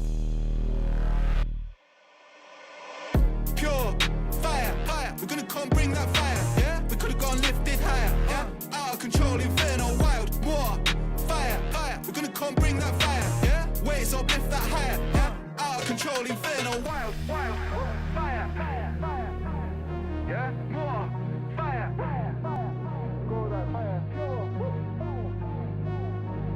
yeah. Pure fire, go that fire. Pure fire, ripping the drill, bringing the heat, and you know that the deal. Getting the go, baby, you know that the real. Gonna confirm that we're lit in the field, fam. Taking the block, bringing inferno, we're breaking the locks. Bringing the heat like we're bringing the heart. Pure fire, yeah. More fire, go that fire. Pure fire, yeah. Pure fire, go that fire. Pure fire, fire, we're gonna come bring that fire, yeah. We could've gone lifted higher, yeah. Out of control, inferno, wild, more fire, fire, we're gonna come bring that fire, yeah. Waves up, lift that higher, yeah. Out of control, inferno, wild, pure fire, pure fire, yeah. More fire, go that fire. Pure fire, yeah. More fire, pure fire, fire, we're gonna come bring that fire, yeah. We could've gone lifted higher, yeah. Out of control, inferno, wild, more fire, fire, we're gonna come bring that fire, yeah. Waves up, lift that higher, yeah. Out of control, inferno, wild, wild, fire, more fire, go that fire. Pure fire, yeah. Pure fire, go that fire. We've been getting real lit with the way we ride. Make a move and we dip, we can meet west side. In the dark as abyss with the flame ignite, yeah. It's a bag full of bricks getting switched tonight. Pure fire, ripping the drill, bringing the heat, and you know that the deal. Getting the goal, babe, you know that the real. I'm gonna confirm that I'm lit in the field, yeah. We're taking the block, breaking inferno, we're breaking the lock. Selling our beats and we're selling the lot. Burning the heat and we're ready to cop. Pure fire, fire, we're gonna come bring that fire, yeah. We could've gone lifted higher, yeah. Out of control, inferno, wild, more fire, fire, we're gonna come bring that fire, yeah. Waves up, lift that higher, yeah. Out of control, inferno, wild, wild, fire, yeah. More fire, go that fire,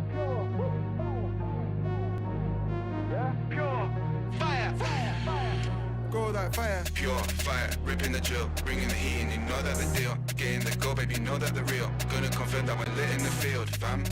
Taking the block, bringing inferno, we're breaking the locks. Bringing the heat like we're bringing the heart.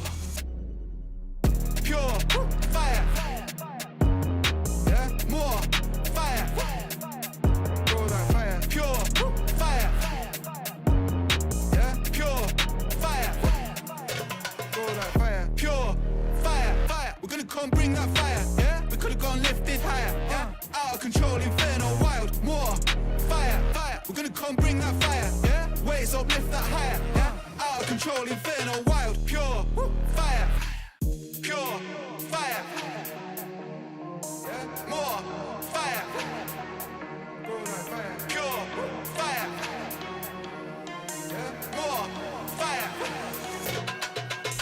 pure fire, fire, we're gonna come bring that fire, yeah. We could've gone lifted higher, yeah. Out of control, inferno, wild, more fire, fire, we're gonna come bring that fire, yeah. Waves up, lift that higher, yeah. Out of control, inferno, wild, wild, fire, more fire, go that fire. Pure fire, yeah. Pure fire, go that fire. We've been getting real lit with the way we ride. Make a move and we dip, we can meet west side. In the dark as abyss with the flame ignite, yeah. It's a bag full of bricks getting switched tonight. Pure fire, ripping the drill, bringing the heat, and you know that the deal. Getting the goal, babe, you know that the real. I'm gonna confirm that I'm lit in the field, yeah. We're taking the block, breaking inferno, we're breaking the lock, selling our beats and we're selling the lot, burning the heat and we're ready to pop. Pure fire, fire, we're gonna come bring that fire, yeah? We could've gone lifted higher, yeah? Out of control, inferno, wild, more fire, fire, we're gonna come bring that fire, yeah? Waves up, lift that higher, yeah? Out of control, inferno, wild, wild, fire, fire, fire, yeah? More fire, fire, fire, go that fire, pure, yeah? Pure fire, fire, fire, go that fire, Pure fire, ripping the drill, bringing the heat in, you know that the deal. Getting the go, baby, know that the real. Gonna confirm that we're lit in the field, fam. Taking the block, bringing inferno, we're breaking the locks, bringing the heat like we're bringing the heart. pure fire.